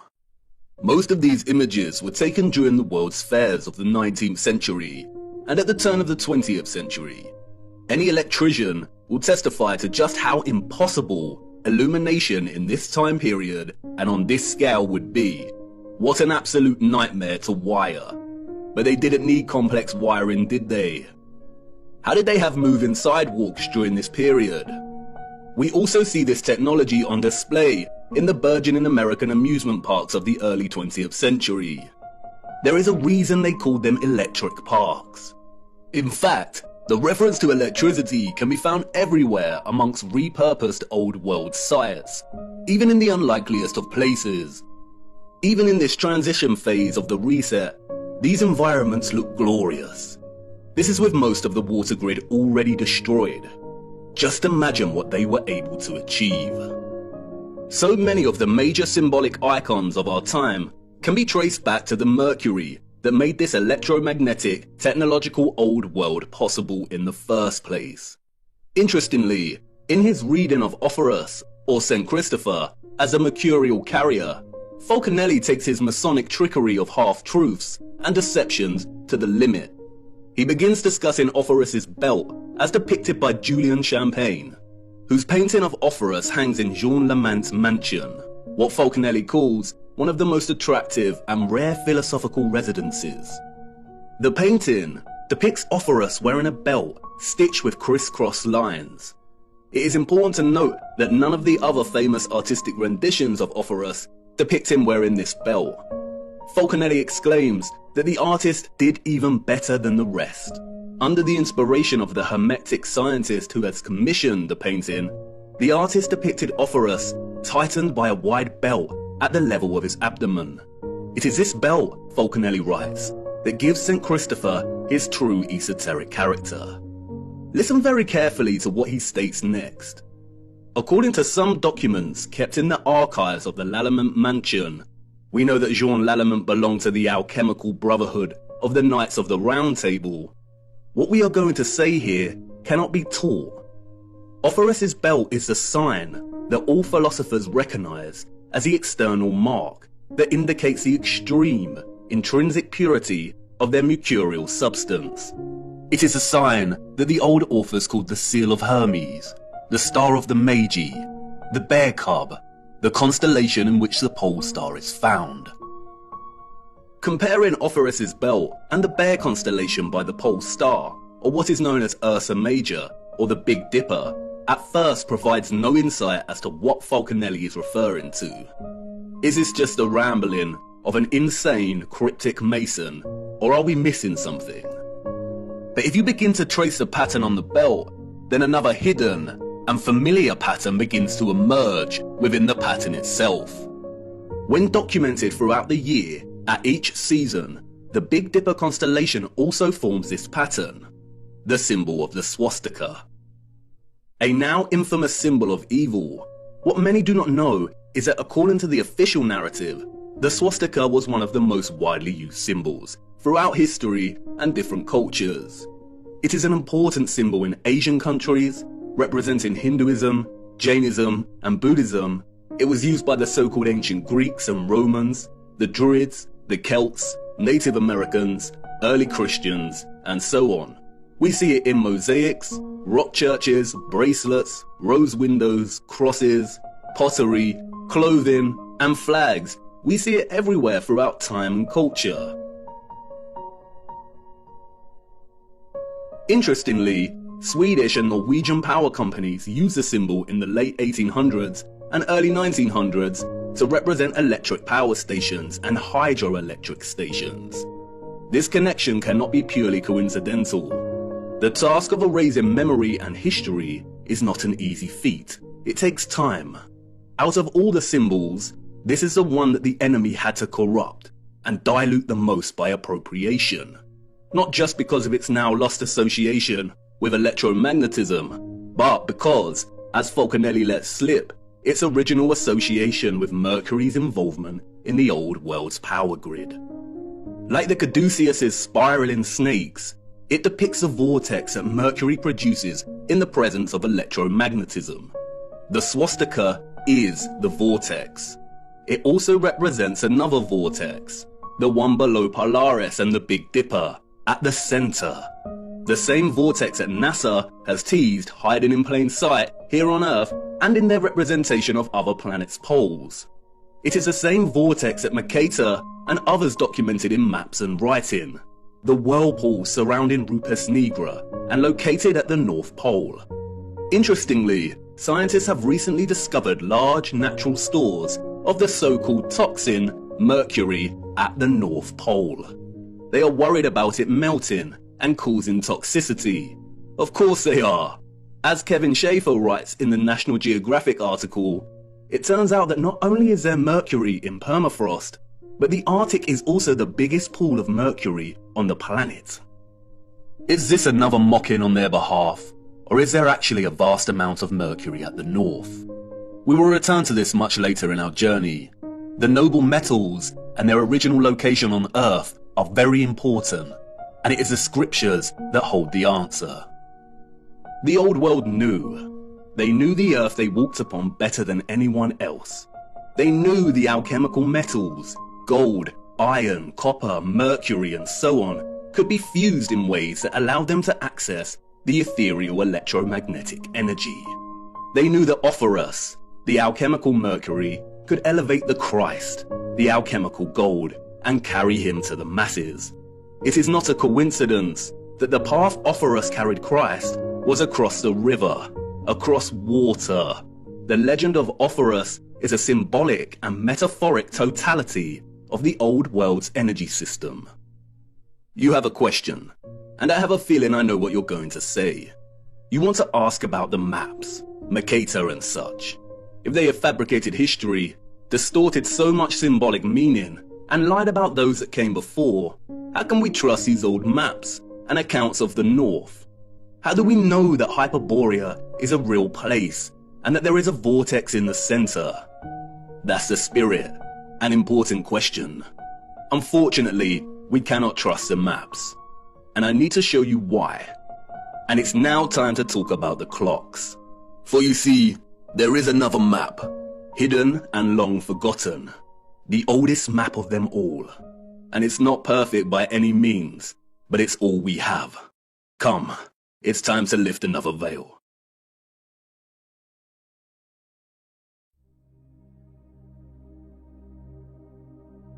Midway upon the journey of our life, I found myself within a forest dark, for the straightforward path had been lost. And during my journey, as I made my way through the tangled labyrinthine paths of deception, looking for the center of truth, I met a brilliant woman who taught me many a flat fact. But out of all of her flat facts, it was one fact that struck a chord. She showed me the maps of old and asked me to find the key anomaly, the one error that all maps contained. I pointed to the varying representations of unknown land masses, to Hyperborea. She shook her head. No, find the glitch. We live on a flat plane. Our world is an electromagnetic terrarium, surrounded by an ethereal sea of water.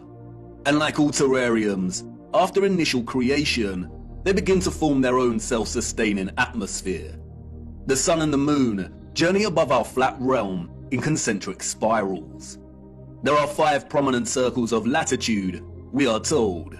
We have the Arctic Circle, closest to the center, the Tropic of Cancer at 23.5 degrees latitude in the northern hemisphere, the Equator at 0 degree latitude, the Tropic of Capricorn at 23.5 degrees latitude in the southern hemisphere, and the Antarctic Circle.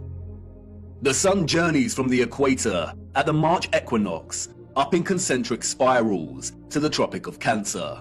When the sun is in this position, the northern hemisphere experiences summer and the southern hemisphere experiences winter, after which the sun turns and begins making its way back to the equator.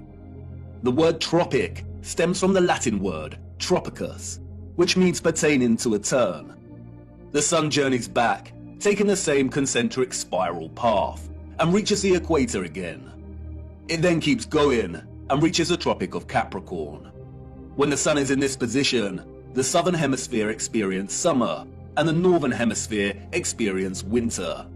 After a time, the sun turns and begins making its way back to the equator for the March equinox.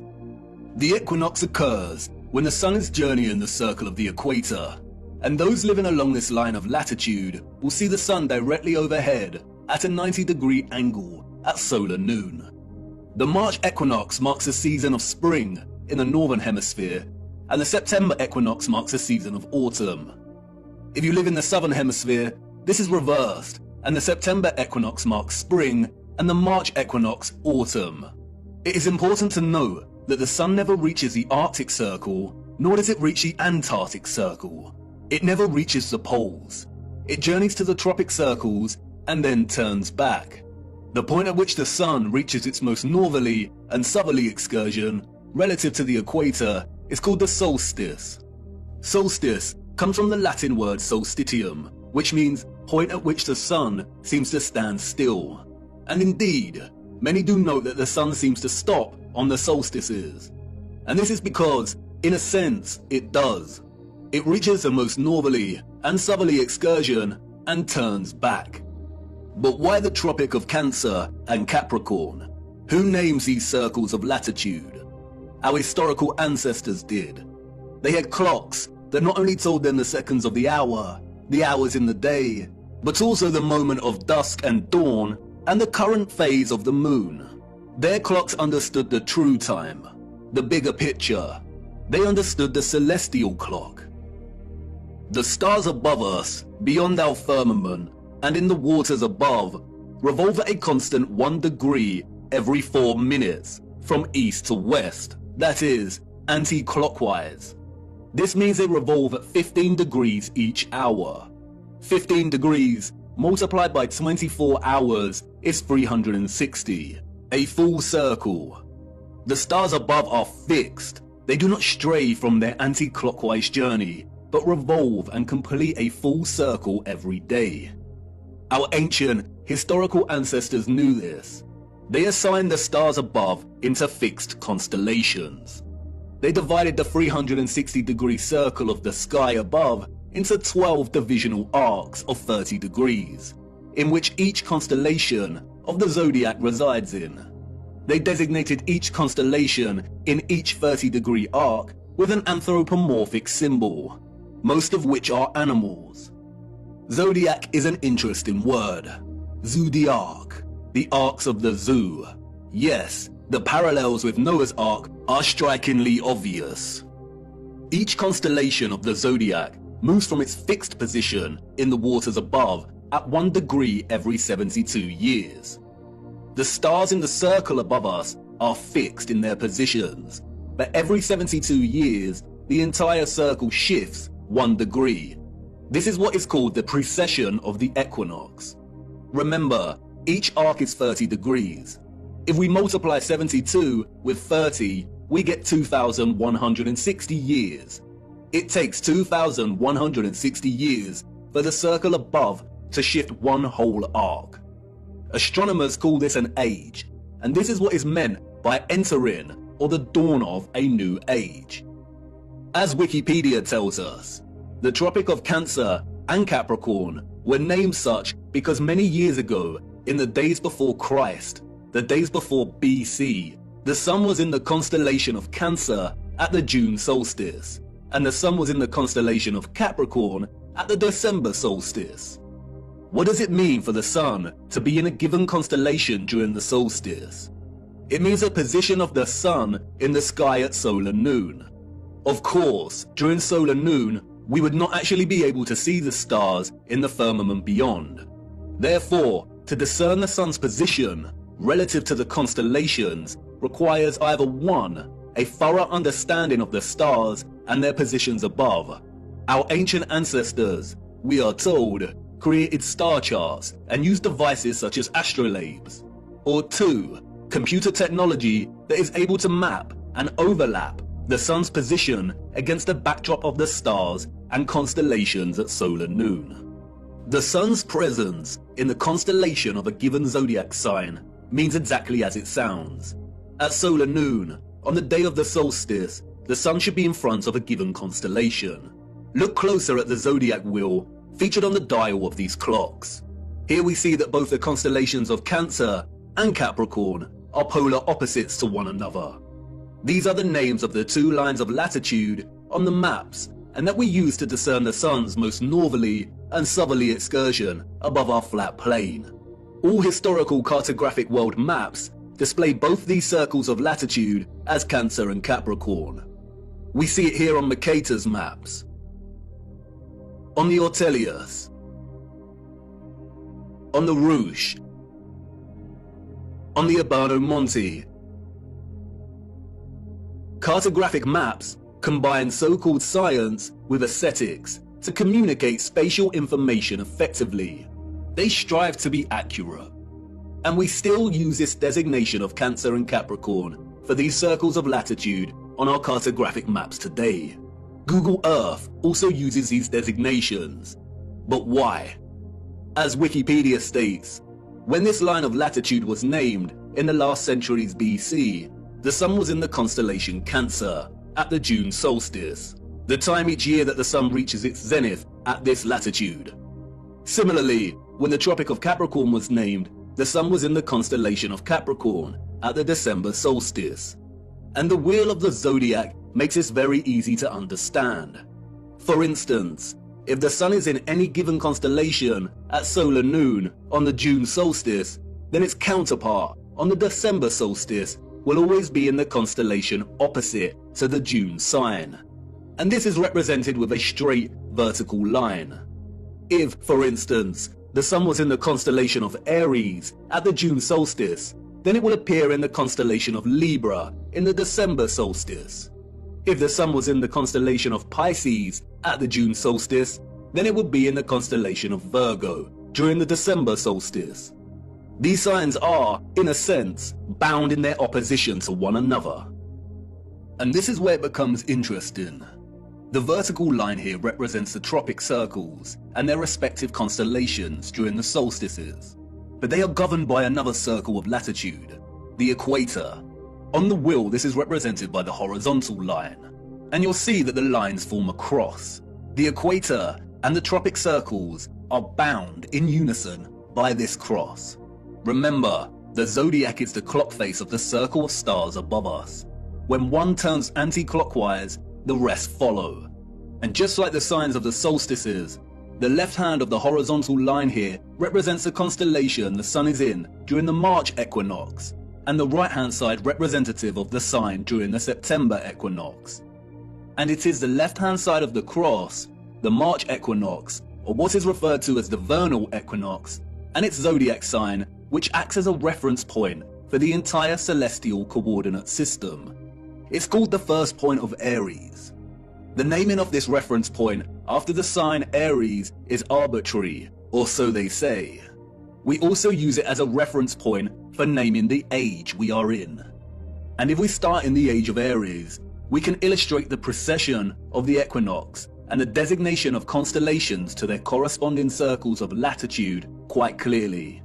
For instance, if the sun is in the constellation of Aries during the March equinox, then we have the Tropic of Cancer and Capricorn. We also see that the sun will be in the constellation of Libra during the September equinox.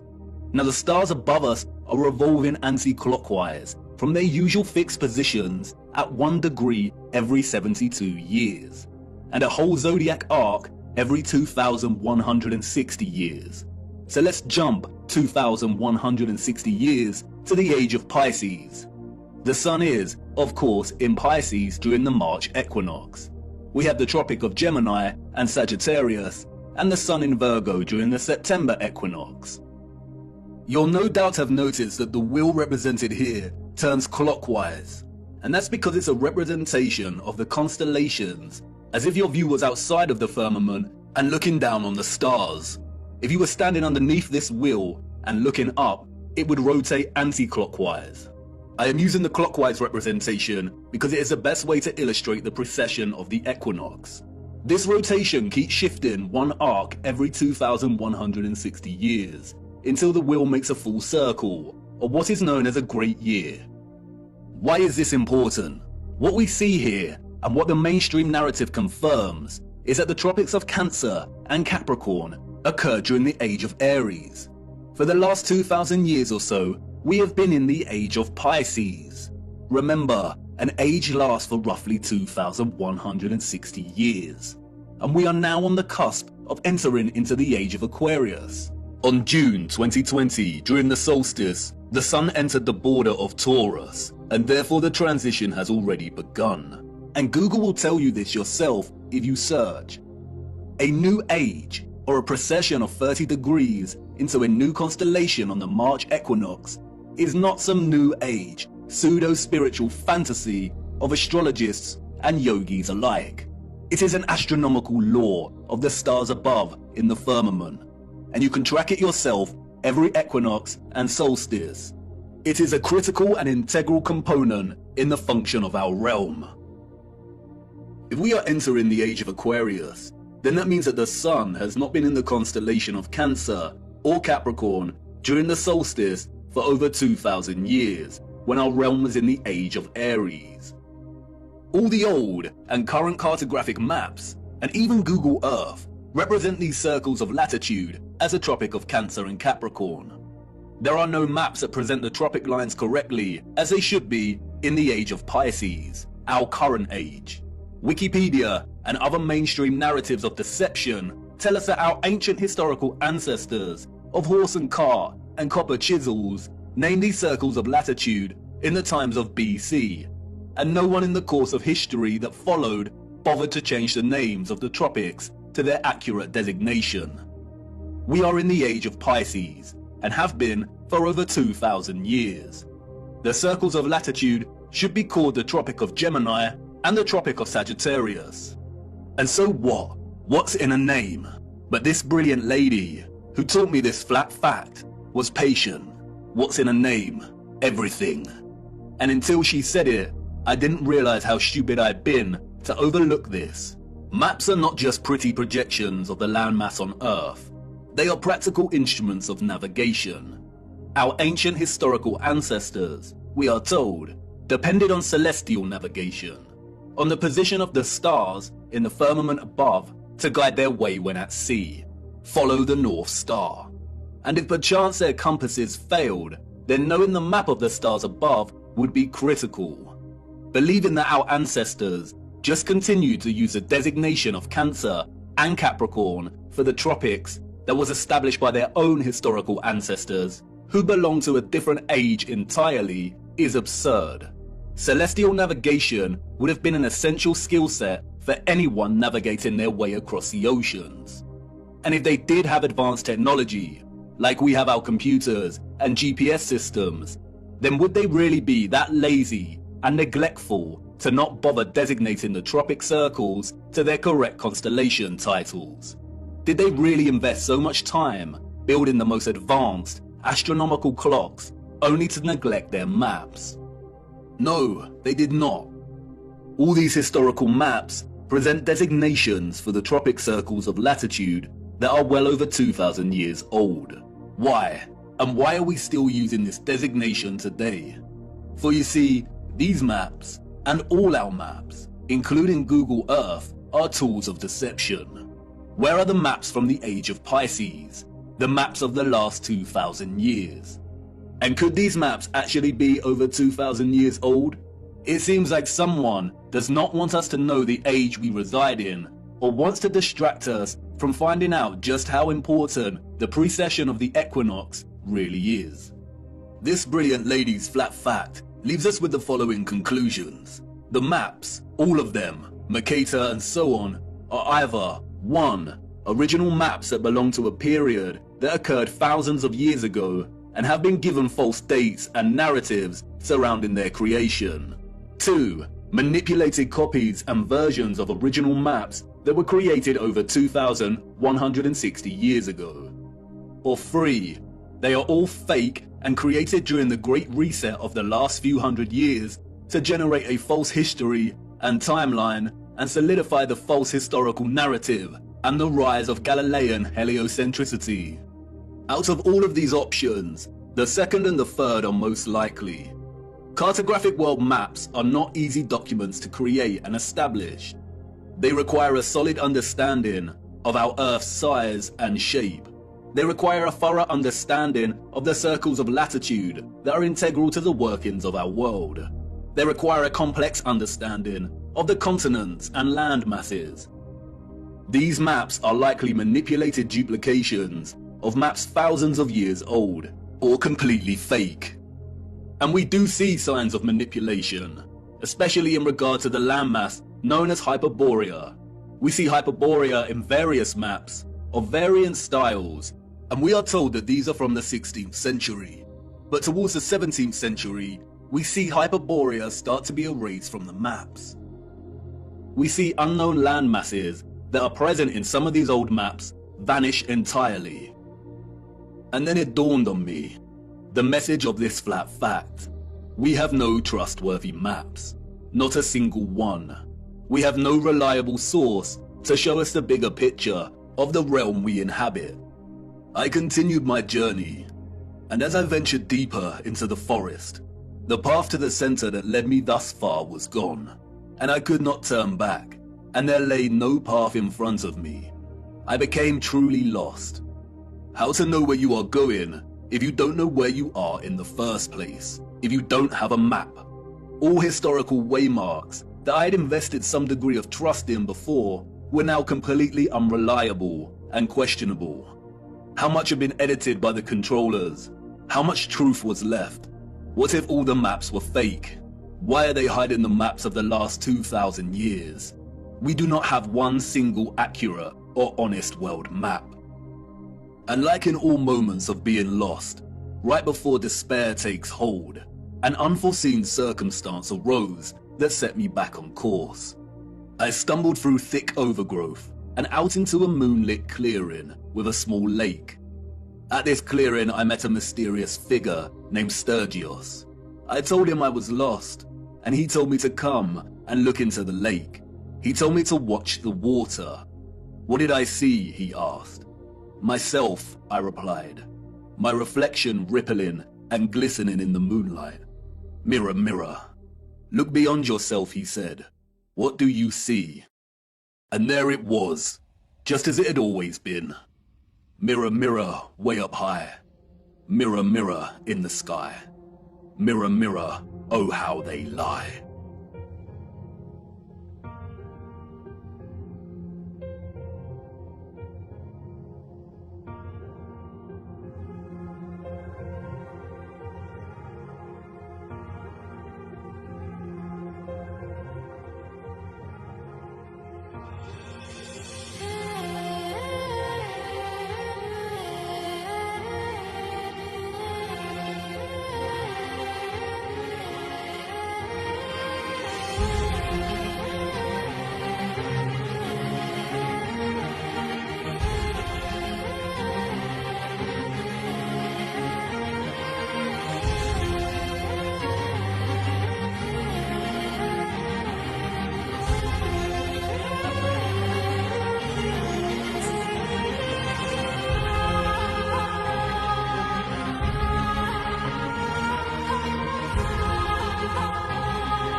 It cannot be.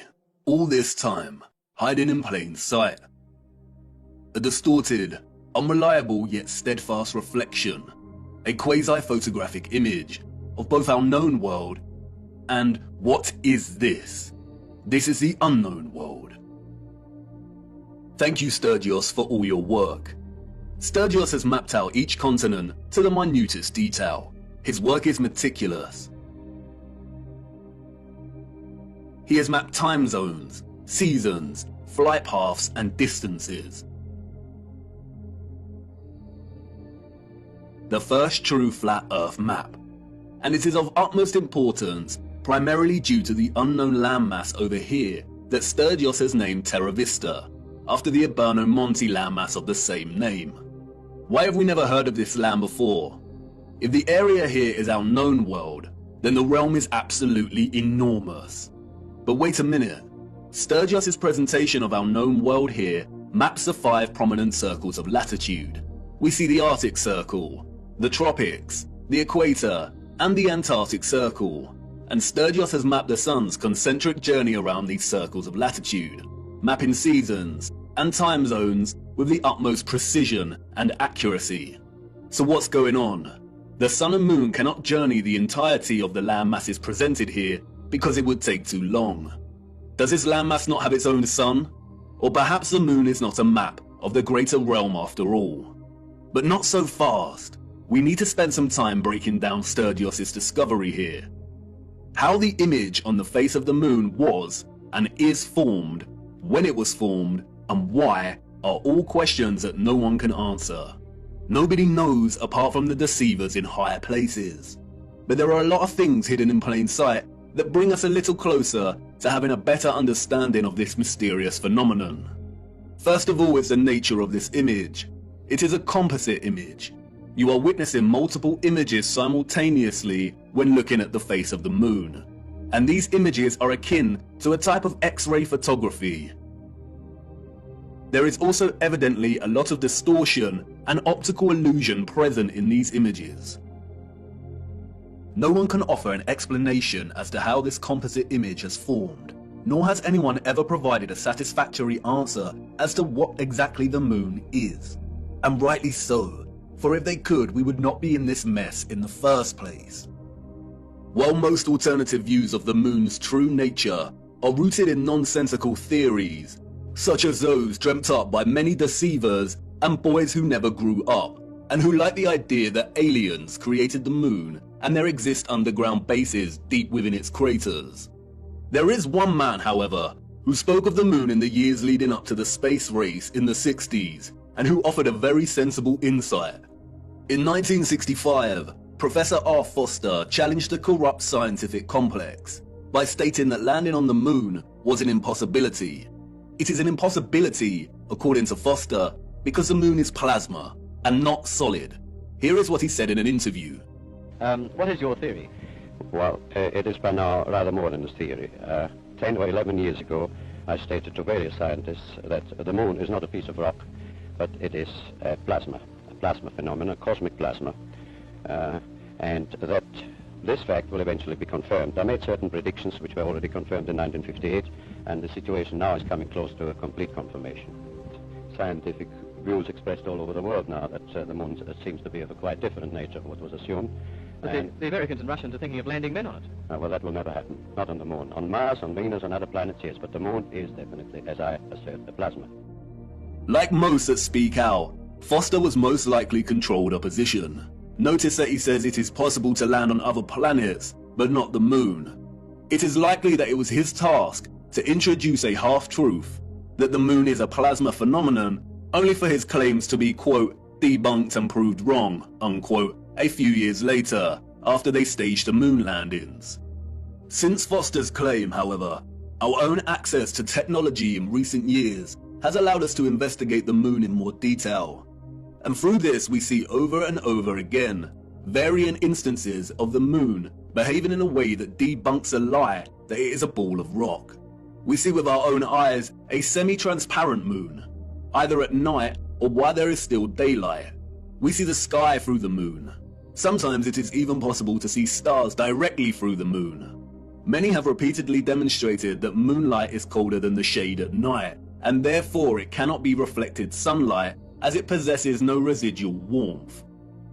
We also know that spherical objects do not reflect light. By the laws of reflection, the light concentrates into a highlight point and does not reflect. You can also see frequent crescent moons when both the moon and the sun are within close proximity of each other, meaning that it is impossible for the sun to be casting the Earth's shadow onto the moon. So if the moon is a plasma phenomenon, then how could this be formed in the first place? It is in the appropriation and demonization of the symbol of the swastika that we find some very interesting insights. The existence of a vast amount of historical literature and symbolism suggestive of a vortex opening in the center of our world is too prevalent to be coincidental. We have looked at much of this before, but strangely enough, in the years preceding and during the complete demonization and eradication of the swastika's association with the vortex, we find some additional information regarding this central vortex that is astonishing. In addition to the appropriation of the swastika as their emblem, the Nazis were also obsessed with a very similar symbol, that of the Black Sun. Prior to the rise of the Nazi regime, there existed an occult secret society within Germany called the Thule Society, sometimes alternatively pronounced Thule, that had sub-factions within it. One of these sub-societies, we are told, was the Black Sun Society. Influenced by the Rosicrucians and other Hermetic groups, the Thule Society placed special emphasis on the superiority of an alleged Aryan race with innate mystical powers. The Thule Society derived its name from a mythical northern country in Greek legend. Thule was supposedly a land located furthest north. Others have called it Hyperborea. The Thule Society believed, we are told, that an elder race, the Aryans, colonized our Earth, and they were located within the center of our hollow Earth. Admiral Byrd, the military Antarctic explorer, also made reference to a hollow Earth with an entrance at the North Pole. The Thule Society also believed that the Black Sun was a big ball of primer materia that existed in the center of the Earth and emanated radiation in the form of vril energy. This energy has many names. Some have called it Chi, astral light, odic forces, or orgone. In 1933, the main architect of the event known as the Holocaust, Heinrich Himmler, acquired Wavelsberg Castle, a wonderful piece of old world infrastructure and technology. He supposedly remodeled the castle, and in doing so imprinted the symbol of the Black Sun into the marble floor of what came to be known as the General's Hall. Much of what has surfaced regarding the German secret societies before and during the Nazi regime is deliberate misinformation, carefully controlled with the sole intention of distraction and demonization. The misinformation regarding these societies has served to further fuel the UFO and alien agenda, which many, such as Jordan Safer, David Wilcock and Corey Good, have since latched onto and promoted. They are part of a controlled opposition agenda. They are liars. The sole intention of disclosing information regarding German secret societies was to yoke together a ridiculous concept of a superior alien Aryan race existing within our world's northern core, or opening at the center, with maniacal dictatorship that resulted in gruesome genocide, or in other words, to make them seem crazier than they already were. The controllers of our realm had to appropriate the swastika and eradicate its symbolic association with the Earth's central electromagnetic and physical vortex. And while I do not think there exists a black sun underneath us, if the notion of this seems absurd and far-fetched, just remember that the majority of the world's population have already accepted that there is some kind of dark sphere beneath them, acting as a source of our world's electromagnetic energy. Heliocentrism has convinced so many that inside their little blue ball hoax, there exists a spherical core of solid iron at a temperature of over 5,000 degrees. Their own black sun. Interestingly, they never represent this iron core with the metal's usual black or dark grey colour associations in their illustrations, despite telling us it is a crystalline sphere of solid iron. Surrounding the iron solid core is an outer layer of molten iron, and it is because of this hot liquid iron, we are told, that the Earth has a magnetic toroidal field. And millions have accepted this, and these silly diagrams that resemble Satsumas, despite the hard fact that the furthest depth a human has ever drilled into the Earth is a mere 8 miles. The heliocentric model has to acknowledge an inner core energy source because it is in fact a reality, and our world cannot exist without it. It is likely that the notion of a black sun beneath us is more distraction, although it is not as absurd as the heliocentric Satsuma model. We will return to this later. What is important now, however, is that not only have we another instance of the concept of a black core at the center of our realm, and another reference to a central vortex and opening, but we also have reference to energy, or what the Thule Society called vril, radiating out of this opening. And if this is truly the case, then we have a theoretical model in which both the formation of the sun and moon makes complete sense. What I am going to try and convey now is complex, and I will do my best, but I need you first of all to forget every model of our Earth you have become familiar with. Things may not make sense at first, but by the end it will. Let's start with the realm and the firmament, and then a central opening. And now let's incorporate our known world, as outlined on the moon by Sturgios. And finally, let's add the source, or electromagnetic coil beneath. Whether a magnetic rock or an electromagnetic coil, the source of our world's magnetic field is located at the center and beneath, and any source of intense electromagnetism would produce strong radiation. No one can say indefinitely, but it is highly likely that the concentrated plasma that we call the moon is a result of a unique form of radiation, similar to X-rays, that emanate from this source via an opening or vortex. X-rays, or very strong radiation beams, would, by the laws of physics, emanate from this central vortex in diverging straight lines. Like X-rays, they would also be invisible. The divergent beams would continue up until coming into contact with the firmament itself. X-ray beams differ from light beams and do not tend to reflect. X-rays are like a super powerful form of light, and because their wavelengths are shorter than ordinary light's wavelengths, it means their frequency is much higher. Because of this, X-rays can travel through objects that ordinary light cannot, and it means that X-rays are not reflected easily. There are not many materials that reflect, scatter, refract, or redirect X-rays. And while I'm not strictly saying that X-rays are the cause, any form of strong radiation beams would behave similarly. There do exist some materials that can reflect high energy rays, and it was a man named Lawrence Bragg in 1913 that discovered that crystalline structures reflect X-rays. That's right, crystalline structures, a crystalline firmament. Bragg reflection is used, for example, to focus monochromatic light, and there is a device called a monochromator that uses curved crystal mirrors to reflect X-rays to focus monochromatic light. Standard monochromators use a prism to break down the light. This is a very familiar image, and Wikipedia displays it for everyone to see.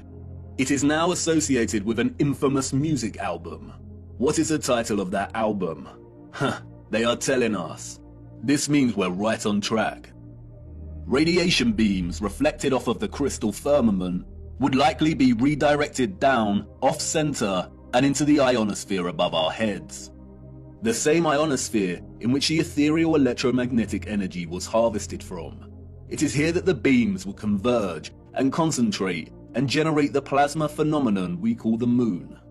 The idea of electromagnetic rays reflecting from the firmament and converging in the ionosphere may seem preposterous, but there are many homemade experiments you can conduct yourself to prove the power of concentrating light rays. As seen here, the rays of the sun reflected in the concave mirror are able to produce intense heat and start a fire. The reflected light rays focus into a point to generate energy. And remember, radiation beams akin to X-rays are much more powerful than light rays. If the moon is a point of focused, condensed plasma, then it has to occur within one of the layers in the ionosphere above us. All the various inert noble gases in our ionosphere appear at differing layers and altitudes. We looked at how these are charged by the sun's electromagnetism to form the plasma sky. At a certain altitude in the ionosphere, there are two layers of neon and helium gas. It is likely that the sun forms in a similar fashion within these layers. After all, helium is linguistically very similar to Helios. It is likely, however, that the moon is formed at the level of altitude in which the gas krypton is present. Krypton is known for its phosphorescent white light. It is also used to create non-thermal or cold plasma, as demonstrated by contemporary scientists developing this field today. The primary reason that the moon's light is cold and not hot like the sun's is not known, but it is likely due to a polarity produced by their interaction with our electromagnetic field in the ionosphere, the moon being the dielectric negative polarity to the sun's positive charge. The craters seen on the moon are likely from the generation of this plasma. Perhaps it is some kind of plasma emulsion that displays a kind of outgassing or bubbling, much like we see with urethane paint defects. Recently, bizarre theories have emerged that we live within one of these craters on the moon. This is not correct. The moon is some kind of phosphorescent, concentrated plasma and not a solid object. You can see the formation of this plasma and its craters right here. It is not solid, it is a light. And this is great because we have a very realistic and working model as to how the moon is formed. What we don't have, however, is an explanation as to how the composite image on its face is formed. As I said before, the image we are seeing on the moon is akin to a composite X-ray photograph of our greater realm. And it is not an active reflection, but rather a historical moment captured in time. And of course, no one knows how it is formed other than those in high places. The moon is a paradoxical phenomenon, at once a volatile luminary of plasma that waxes and wanes in its luminosity, and also a steadfast image captured at some point in time that does not seem to change. We only ever see this image on the moon, and it never changes. This strange and mysterious image that has puzzled and inspired millions could be a result of a natural, organic phenomenon, or perhaps even artificial. Again, only the controllers know. The word photo originates from the Greek photos. It means light.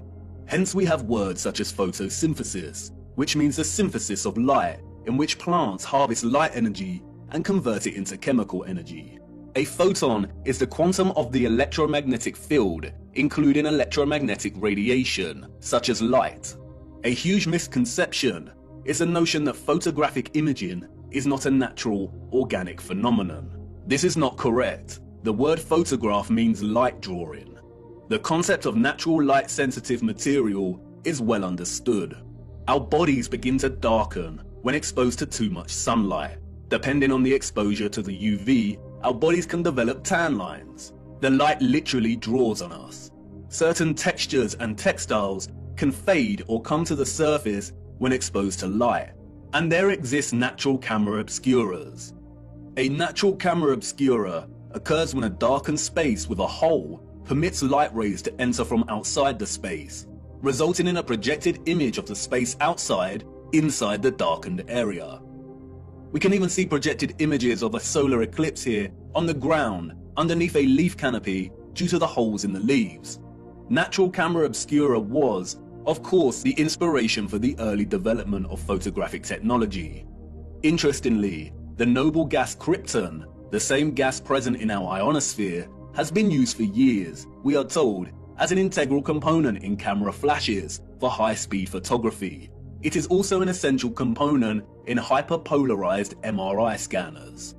There is also a possibility that the face of the moon is not a natural phenomenon, but was a result of an experiment. Photographic and X-ray films are created through a fusion of a gelatin emulsion with microscopic silver crystals. Because of this, exposure to light is able to capture an invisible latent image. During light exposure, the silver halide crystals grow to visible sizes, and this is what is called printing out the image. Microscopic silver was essential in producing traditional photographic images.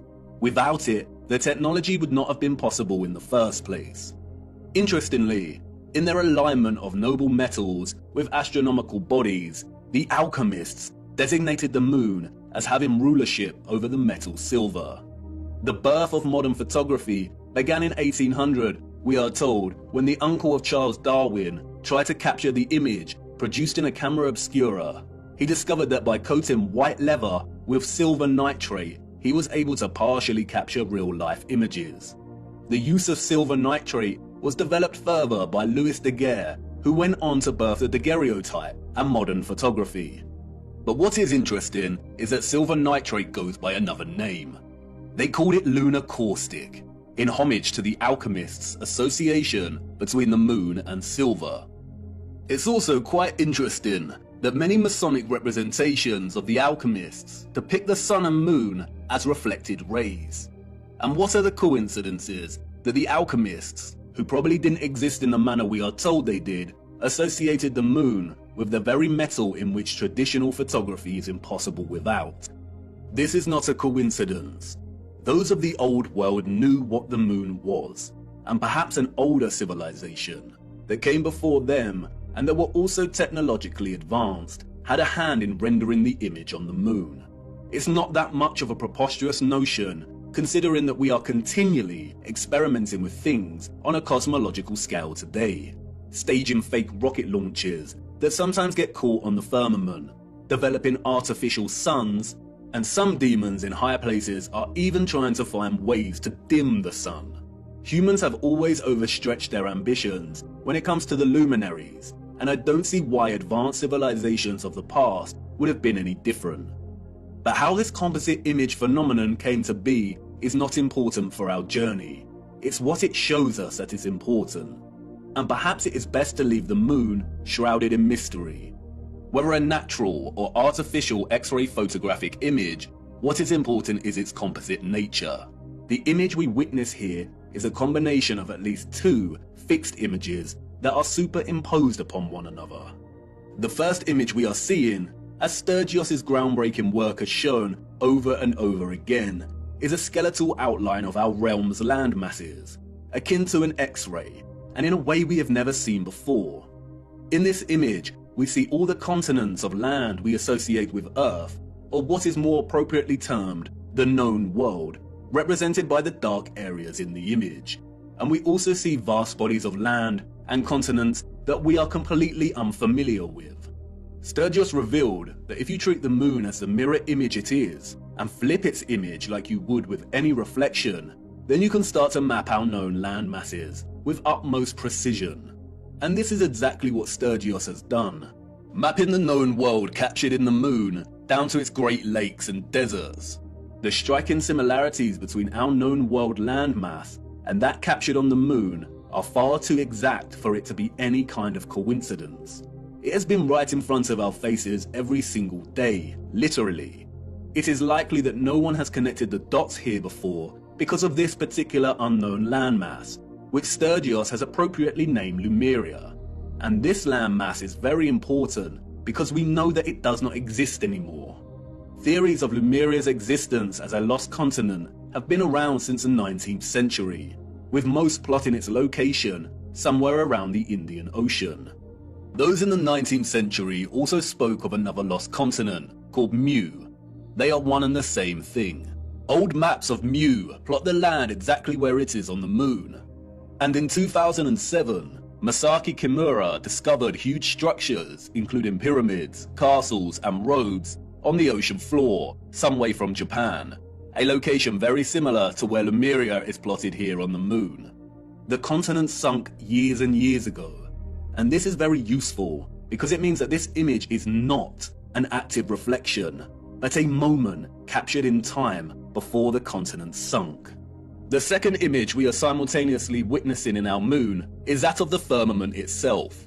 Yes, you heard me right. The moon is the only known official image of our firmament. The face of the moon is a composite image, and we have to separate the images to fully understand what we are seeing. We have the landmass of the greater realm, and this is one image from one angle. And then we have another image from a different angle. I can only illustrate this by showing you. This specific area of the moon is primarily what gives the phenomenon its spherical 3D appearance. The heliocentric liars love this area of the moon, and they have used it as a weapon of deceit against us. It is not a crater with rays, like they tell us. Look closer. Really look. This is not the markings of a spherical object. It is the apex of the domed firmament from within the dome. Watch closely. This is the composite image on the moon, presenting both images simultaneously. And this is an interior of a hemisphere dome. And now, you see, if you align the central apex point of an interior hemisphere dome, then it becomes quite obvious.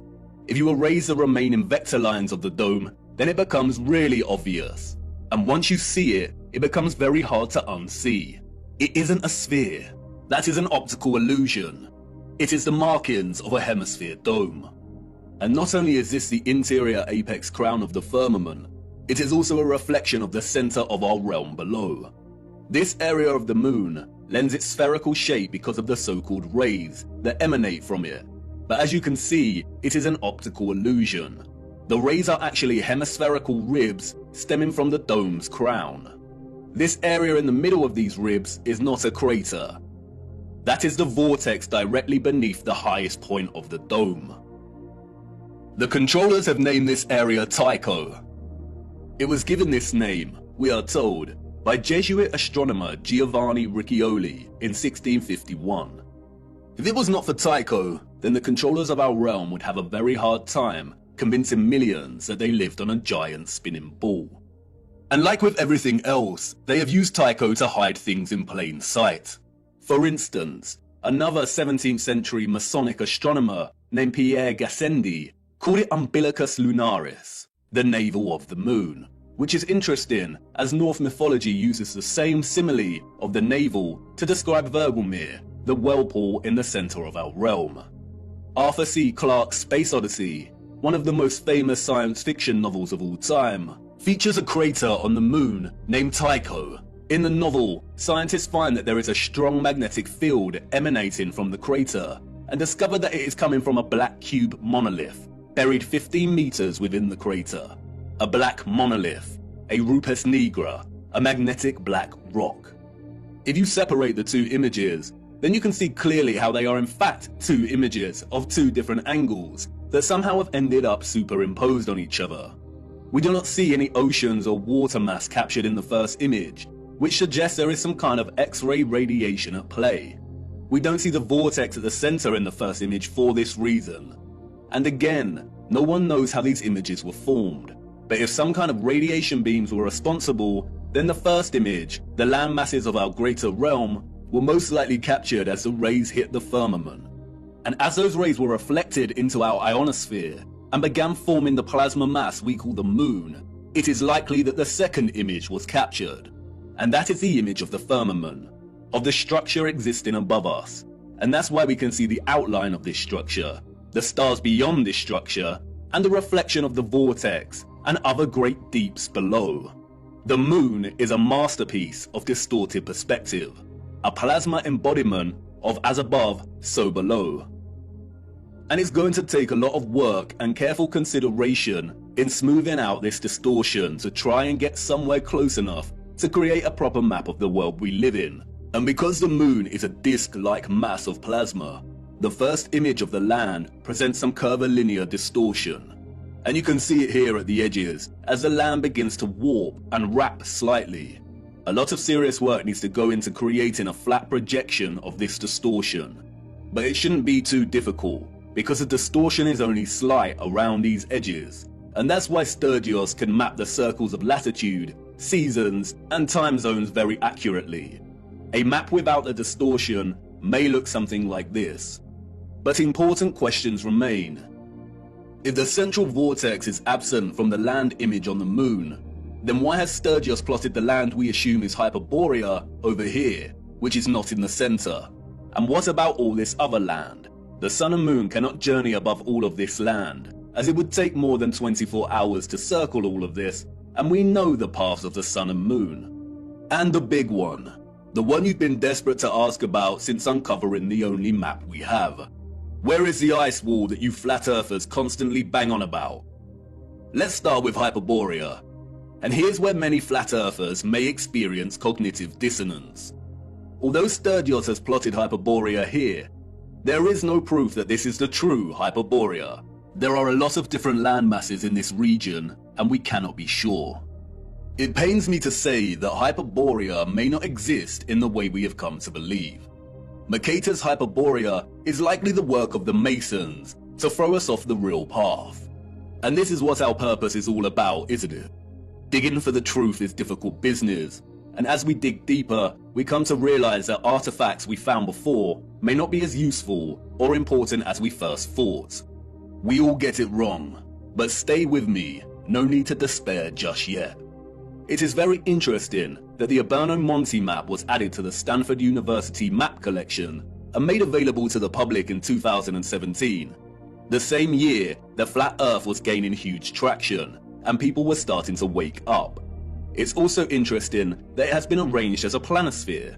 The huge individual sheets of this map were originally arranged as an atlas projection, but David Ramsey purchased the map in 2016, and the team got to work scanning each sheet individually and processing them digitally to wrap around a sphere. Perhaps the release of Monte's marvelous map was an attempt to keep flat earthers thinking Hyperborea was located at the North Pole, and to perhaps bring back any that was sitting on the fence and hadn't truly woken up yet. A very subtle act of manipulation.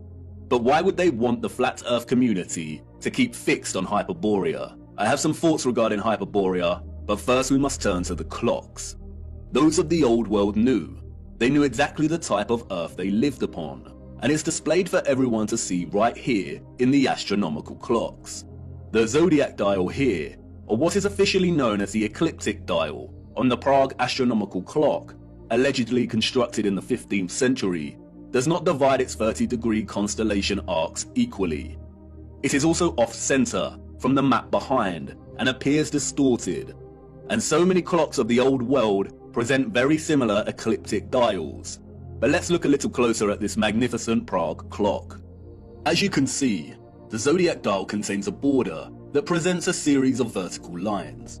These lines represent a chunk of 5 days, and each zodiac section represents a month. Those of the old world use this dial to track the seasons, the phases of the moon, and to present the date. But in a realm of perfect circles, why are 6 of the 30-degree arcs here represented within a smaller space than the other 6? They all contain 5 subsections, so why are they different? As you can see here, the Prague astronomical clock presents the land of Earth in the middle. Why does the ecliptic dial need to be bigger and off-center with the representation of Earth? The official liars of our realm, the satanic controllers, have an answer, of course. They tell us it is because the ecliptic dial is a stereographic projection. Stereographic projection is a mapping function that projects a sphere onto a plane. All maps are stereographic projections. We have no accurate maps. Wikipedia tells us that the ecliptic plane is projected onto the face of the clock, and because of the Earth's tilted angle of rotation relative to its orbital plane, it is displaced from the center and appears to be distorted. The projection point for the stereographic projection is the North Pole. In their fabricated heliocentric model, the Earth has an axial tilt of 23.4 degrees. The controllers needed to invent the axial tilt to justify the entire spherical lie, to justify the seasons, the vastly differing climates, and to justify the absolute fixed position of Polaris over the true geographic north. The reason Polaris does not appear to move, they say, is because Polaris lies nearly in direct line with the Earth's rotational axis above the North Pole, the North Celestial Pole. Polaris stands almost motionless in the sky, and all the stars of the northern sky appear to rotate around it. Remember, everything in their model is moving at incomprehensible speeds. But we can see with our own eyes that Polaris remains fixed. If they did not invent the axial tilt, or what is known as the obliquity of the ecliptic, then they would have no way to justify this in their fairyland model of orbiting planets. Polaris does not move, it remains fixed. If you are in Iceland or America, you can film a star trail of Polaris, and it remains fixed. But it is not fixed directly overhead in these locations. The only place, we are told, to observe Polaris directly overhead at a 90-degree angle is the true geographic North Pole. You know, that place where no one ventures. And that's why they invented the tilt.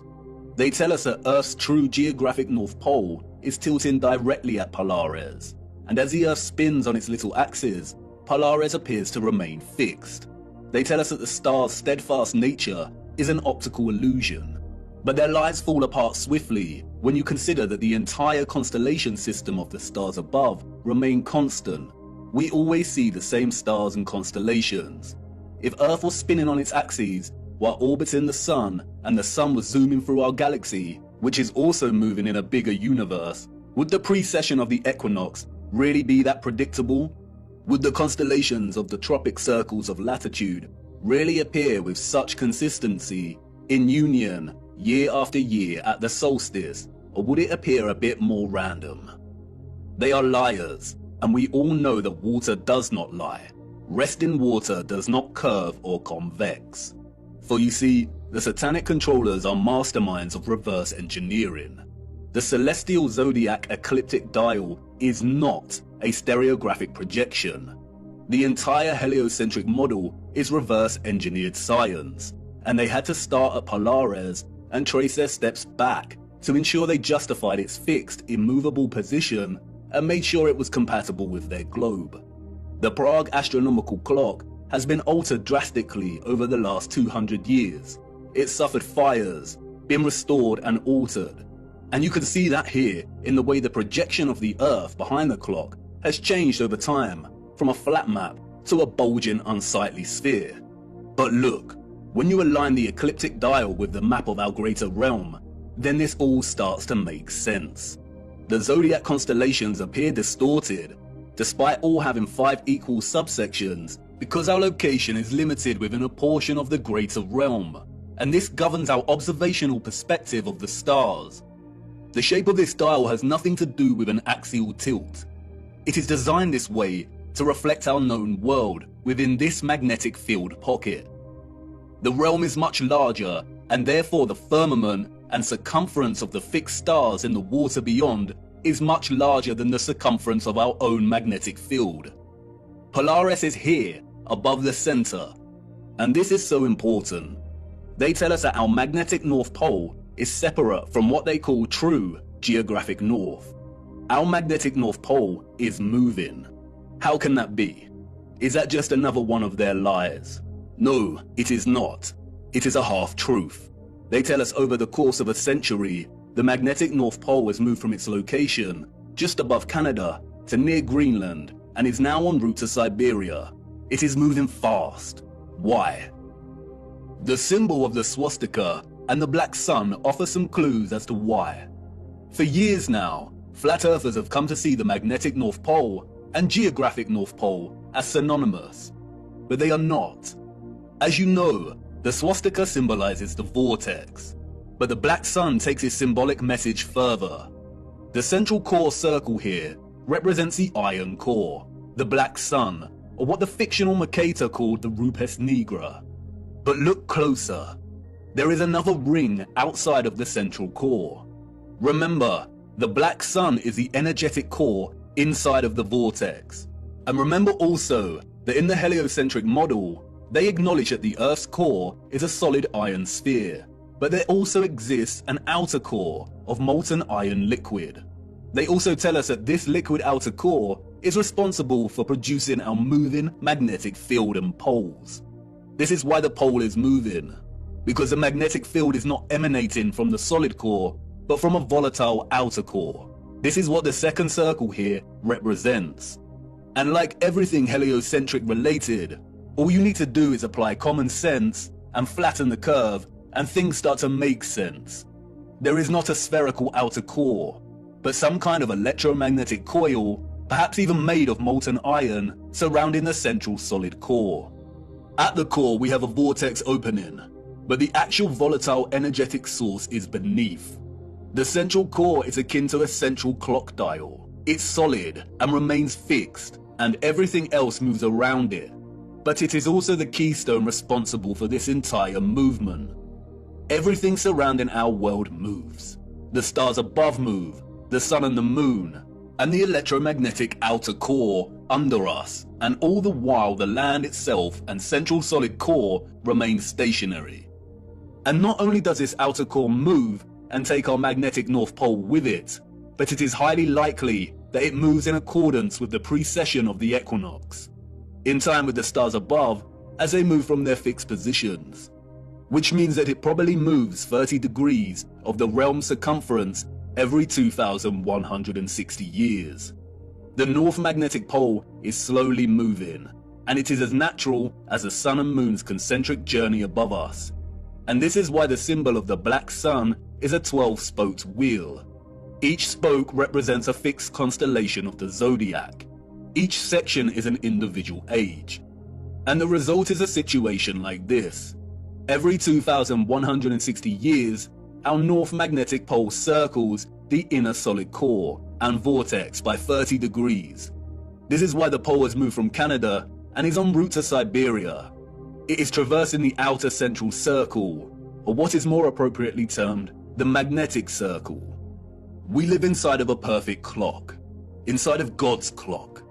The sun and moon circle our magnetic North Pole, which is situated roughly at the center of our known world's landmass. But this magnetic North Pole circles the inner vortex and completes a full revolution every 25,920 years, or what is referred to as a great year. Each great year consists of 12 precessional or astronomical ages of 2,160 years each.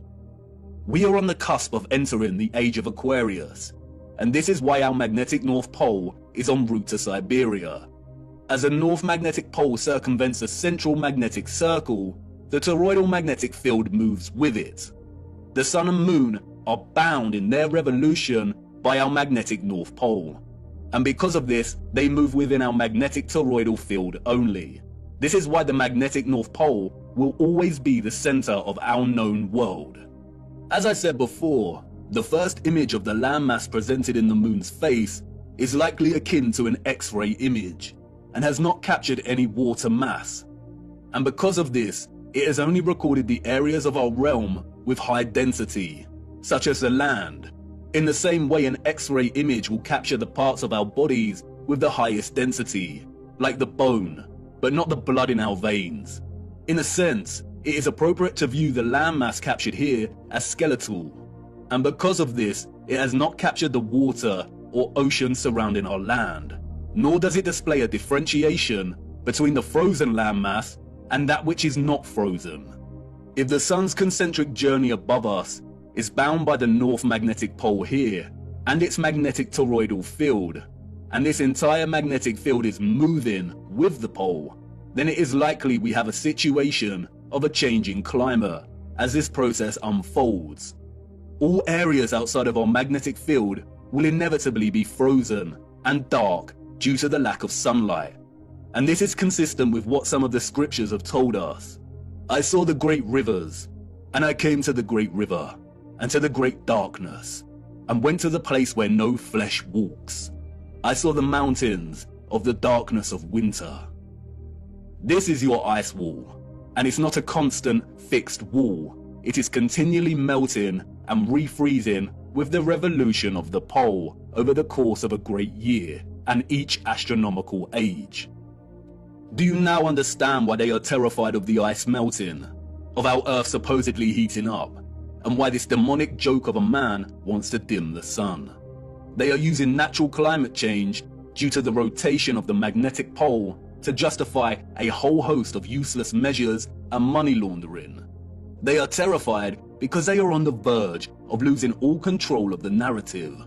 We must save the precious Antarctica from melting, the last unspoiled place on Earth. But as you can see, there is no landmass for us to call Antarctica. It is a complete lie. When they refer to Antarctica, there is only the Antarctic Circle, and a lot of the footage at the so-called Antarctica could have been taken at any location around this circle. As you can also see, the landmasses of South America, New Zealand and Australia all fall within close proximity to the outer edge of the greater world map, and would therefore be within close proximity to the foundations of the firmament itself. This is most likely the reason there is heavy military presence in these regions.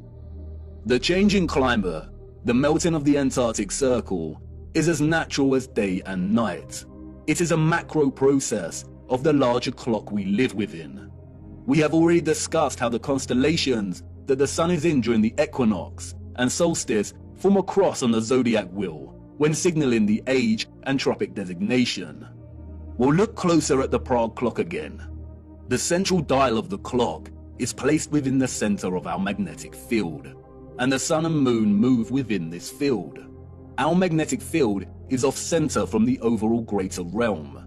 It isn't an even cross, but a true cross, or what is now referred to as a Latin cross or crucifix.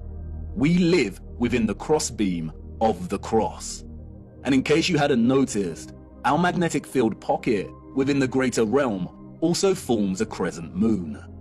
Not the type of crescent moon associated with the alchemical mercury and silver, but this kind of crescent moon.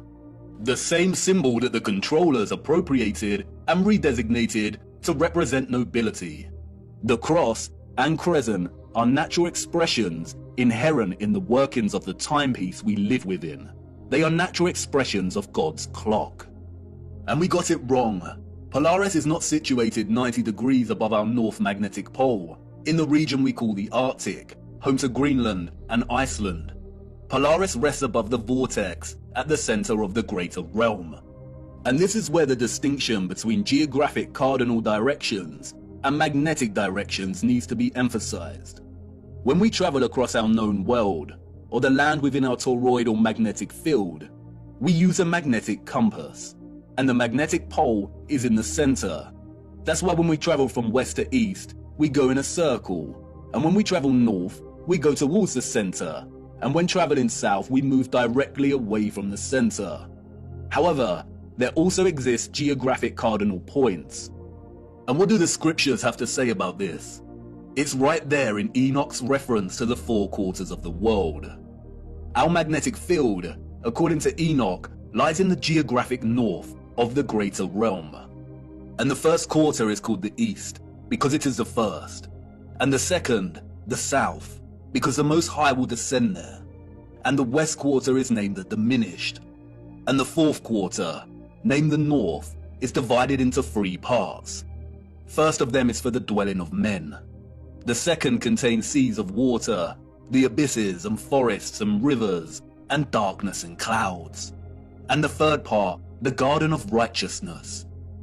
The vortex is in the center of the realm, or what is more appropriately termed true north. The X-ray image of the land on the moon map does not display this vortex, but, as discussed, it is present in the second image of the firmament. At the crown of the firmament, we see it reflected, the navel of the world. It could be that the garden of righteousness that Enoch refers to, and what is also known as Hyperborea, is located right where Sturgios has plotted it. But this land is not the true north or central vortex. That can only exist in the center. And as stated before, there is some curvilinear distortion present in the composite image on the moon's face. I have used my little colourful map here strictly for illustrative purposes. I am not a map maker, but I did attempt to smooth some of this distortion out. Let's hope Sturgios tackles the distortion. And in both my quick attempt and the actual moon map, we do see a body of land right in the center, right here. Perhaps this is the garden of righteousness, surrounding the central vortex. And perhaps Enoch's reference to it being located in our northern quarter is because it can only be accessed from within this quarter. Who knows? It is likely that the controllers deliberately put Hyperborea at the Arctic in the fraudulent maps to throw anyone of a curious and adventurous nature off track. If someone set out to find true north using these maps, they would fail. And because of the distinction between magnetic and geographic direction, finding true north would be a monumental feat, even without their deceptions. If anyone wanted to truly journey to the center of our greater realm, they would have a very hard time, and they would need to forsake the compass altogether. If the geographic south of our magnetic field is down here, with the lands usually associated with south, then the central vortex of the greater realm falls within our geographic north.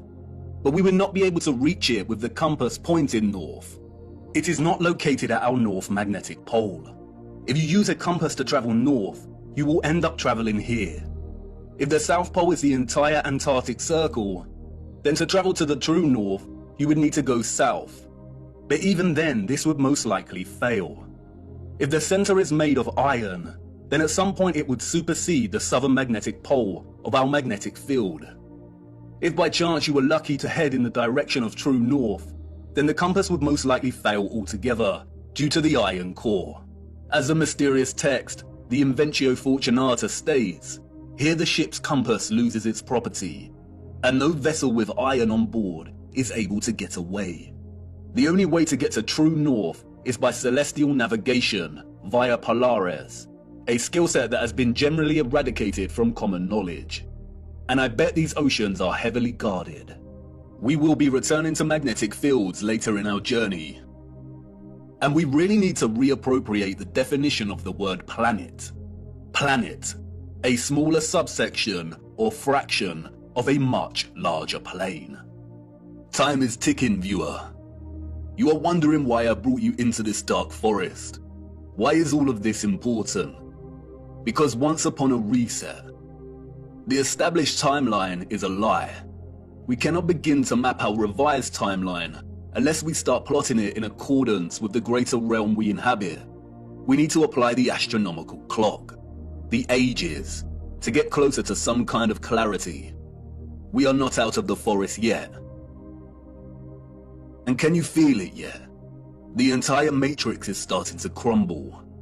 Everything we've ever learned, everything we've ever relied upon to shape our understanding of the realm we temporarily inhabit is now unreliable. And all we are left with is our own eyes.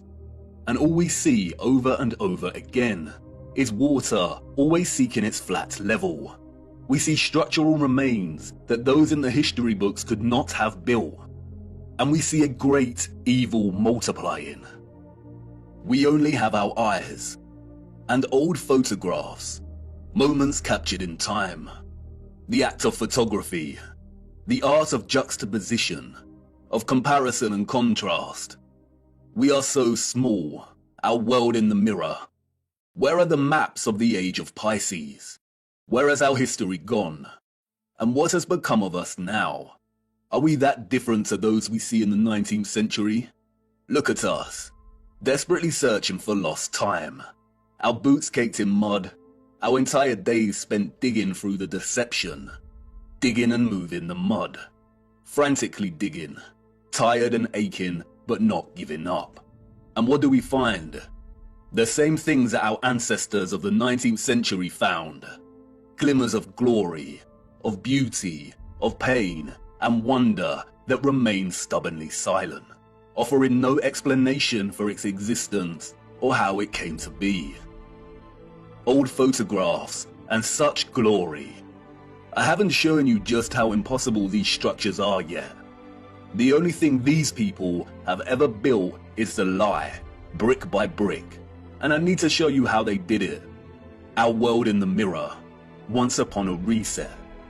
There have been many great resets during our realm's history, all very different in nature. We need to look at all of them. How to reset time, to wind back the clock. The death and dawn of a new age.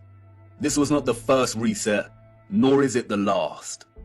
It is happening again right now. Empty cities, such quietness. There is a war going on back home, viewer, and most haven't even realized. A peculiar and irregular type of war.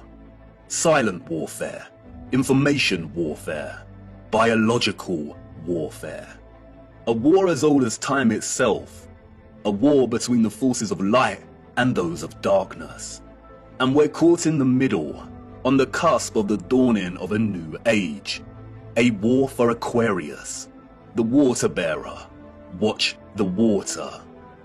And for us who fell in love with the truth, and who have resisted the darkness, we've had the armor of God on now for so long.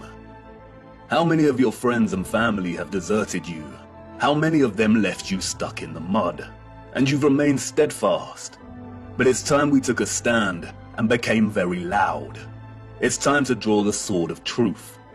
The blind are going to need us because nothing can stop what is coming. The legend of Offerus, bearing Christ, bearing the truth so it can reach the masses. I will try my best to continue our journey, but as things become even darker, the lights will inevitably go out, and our journey may end here. But you have more than you know, more than you need. You've seen enough deception. Do not believe a single thing they say. We have to try and keep moving. The clock is ticking, and we don't have much time. We need to go to Siberia. There is something frozen in the ice that needs examining. Come on, it's time to address the big question. Who were the citizens of the future? And it's not what you think. The timeline is wrong, and the maps are fake. This is not the answer. No.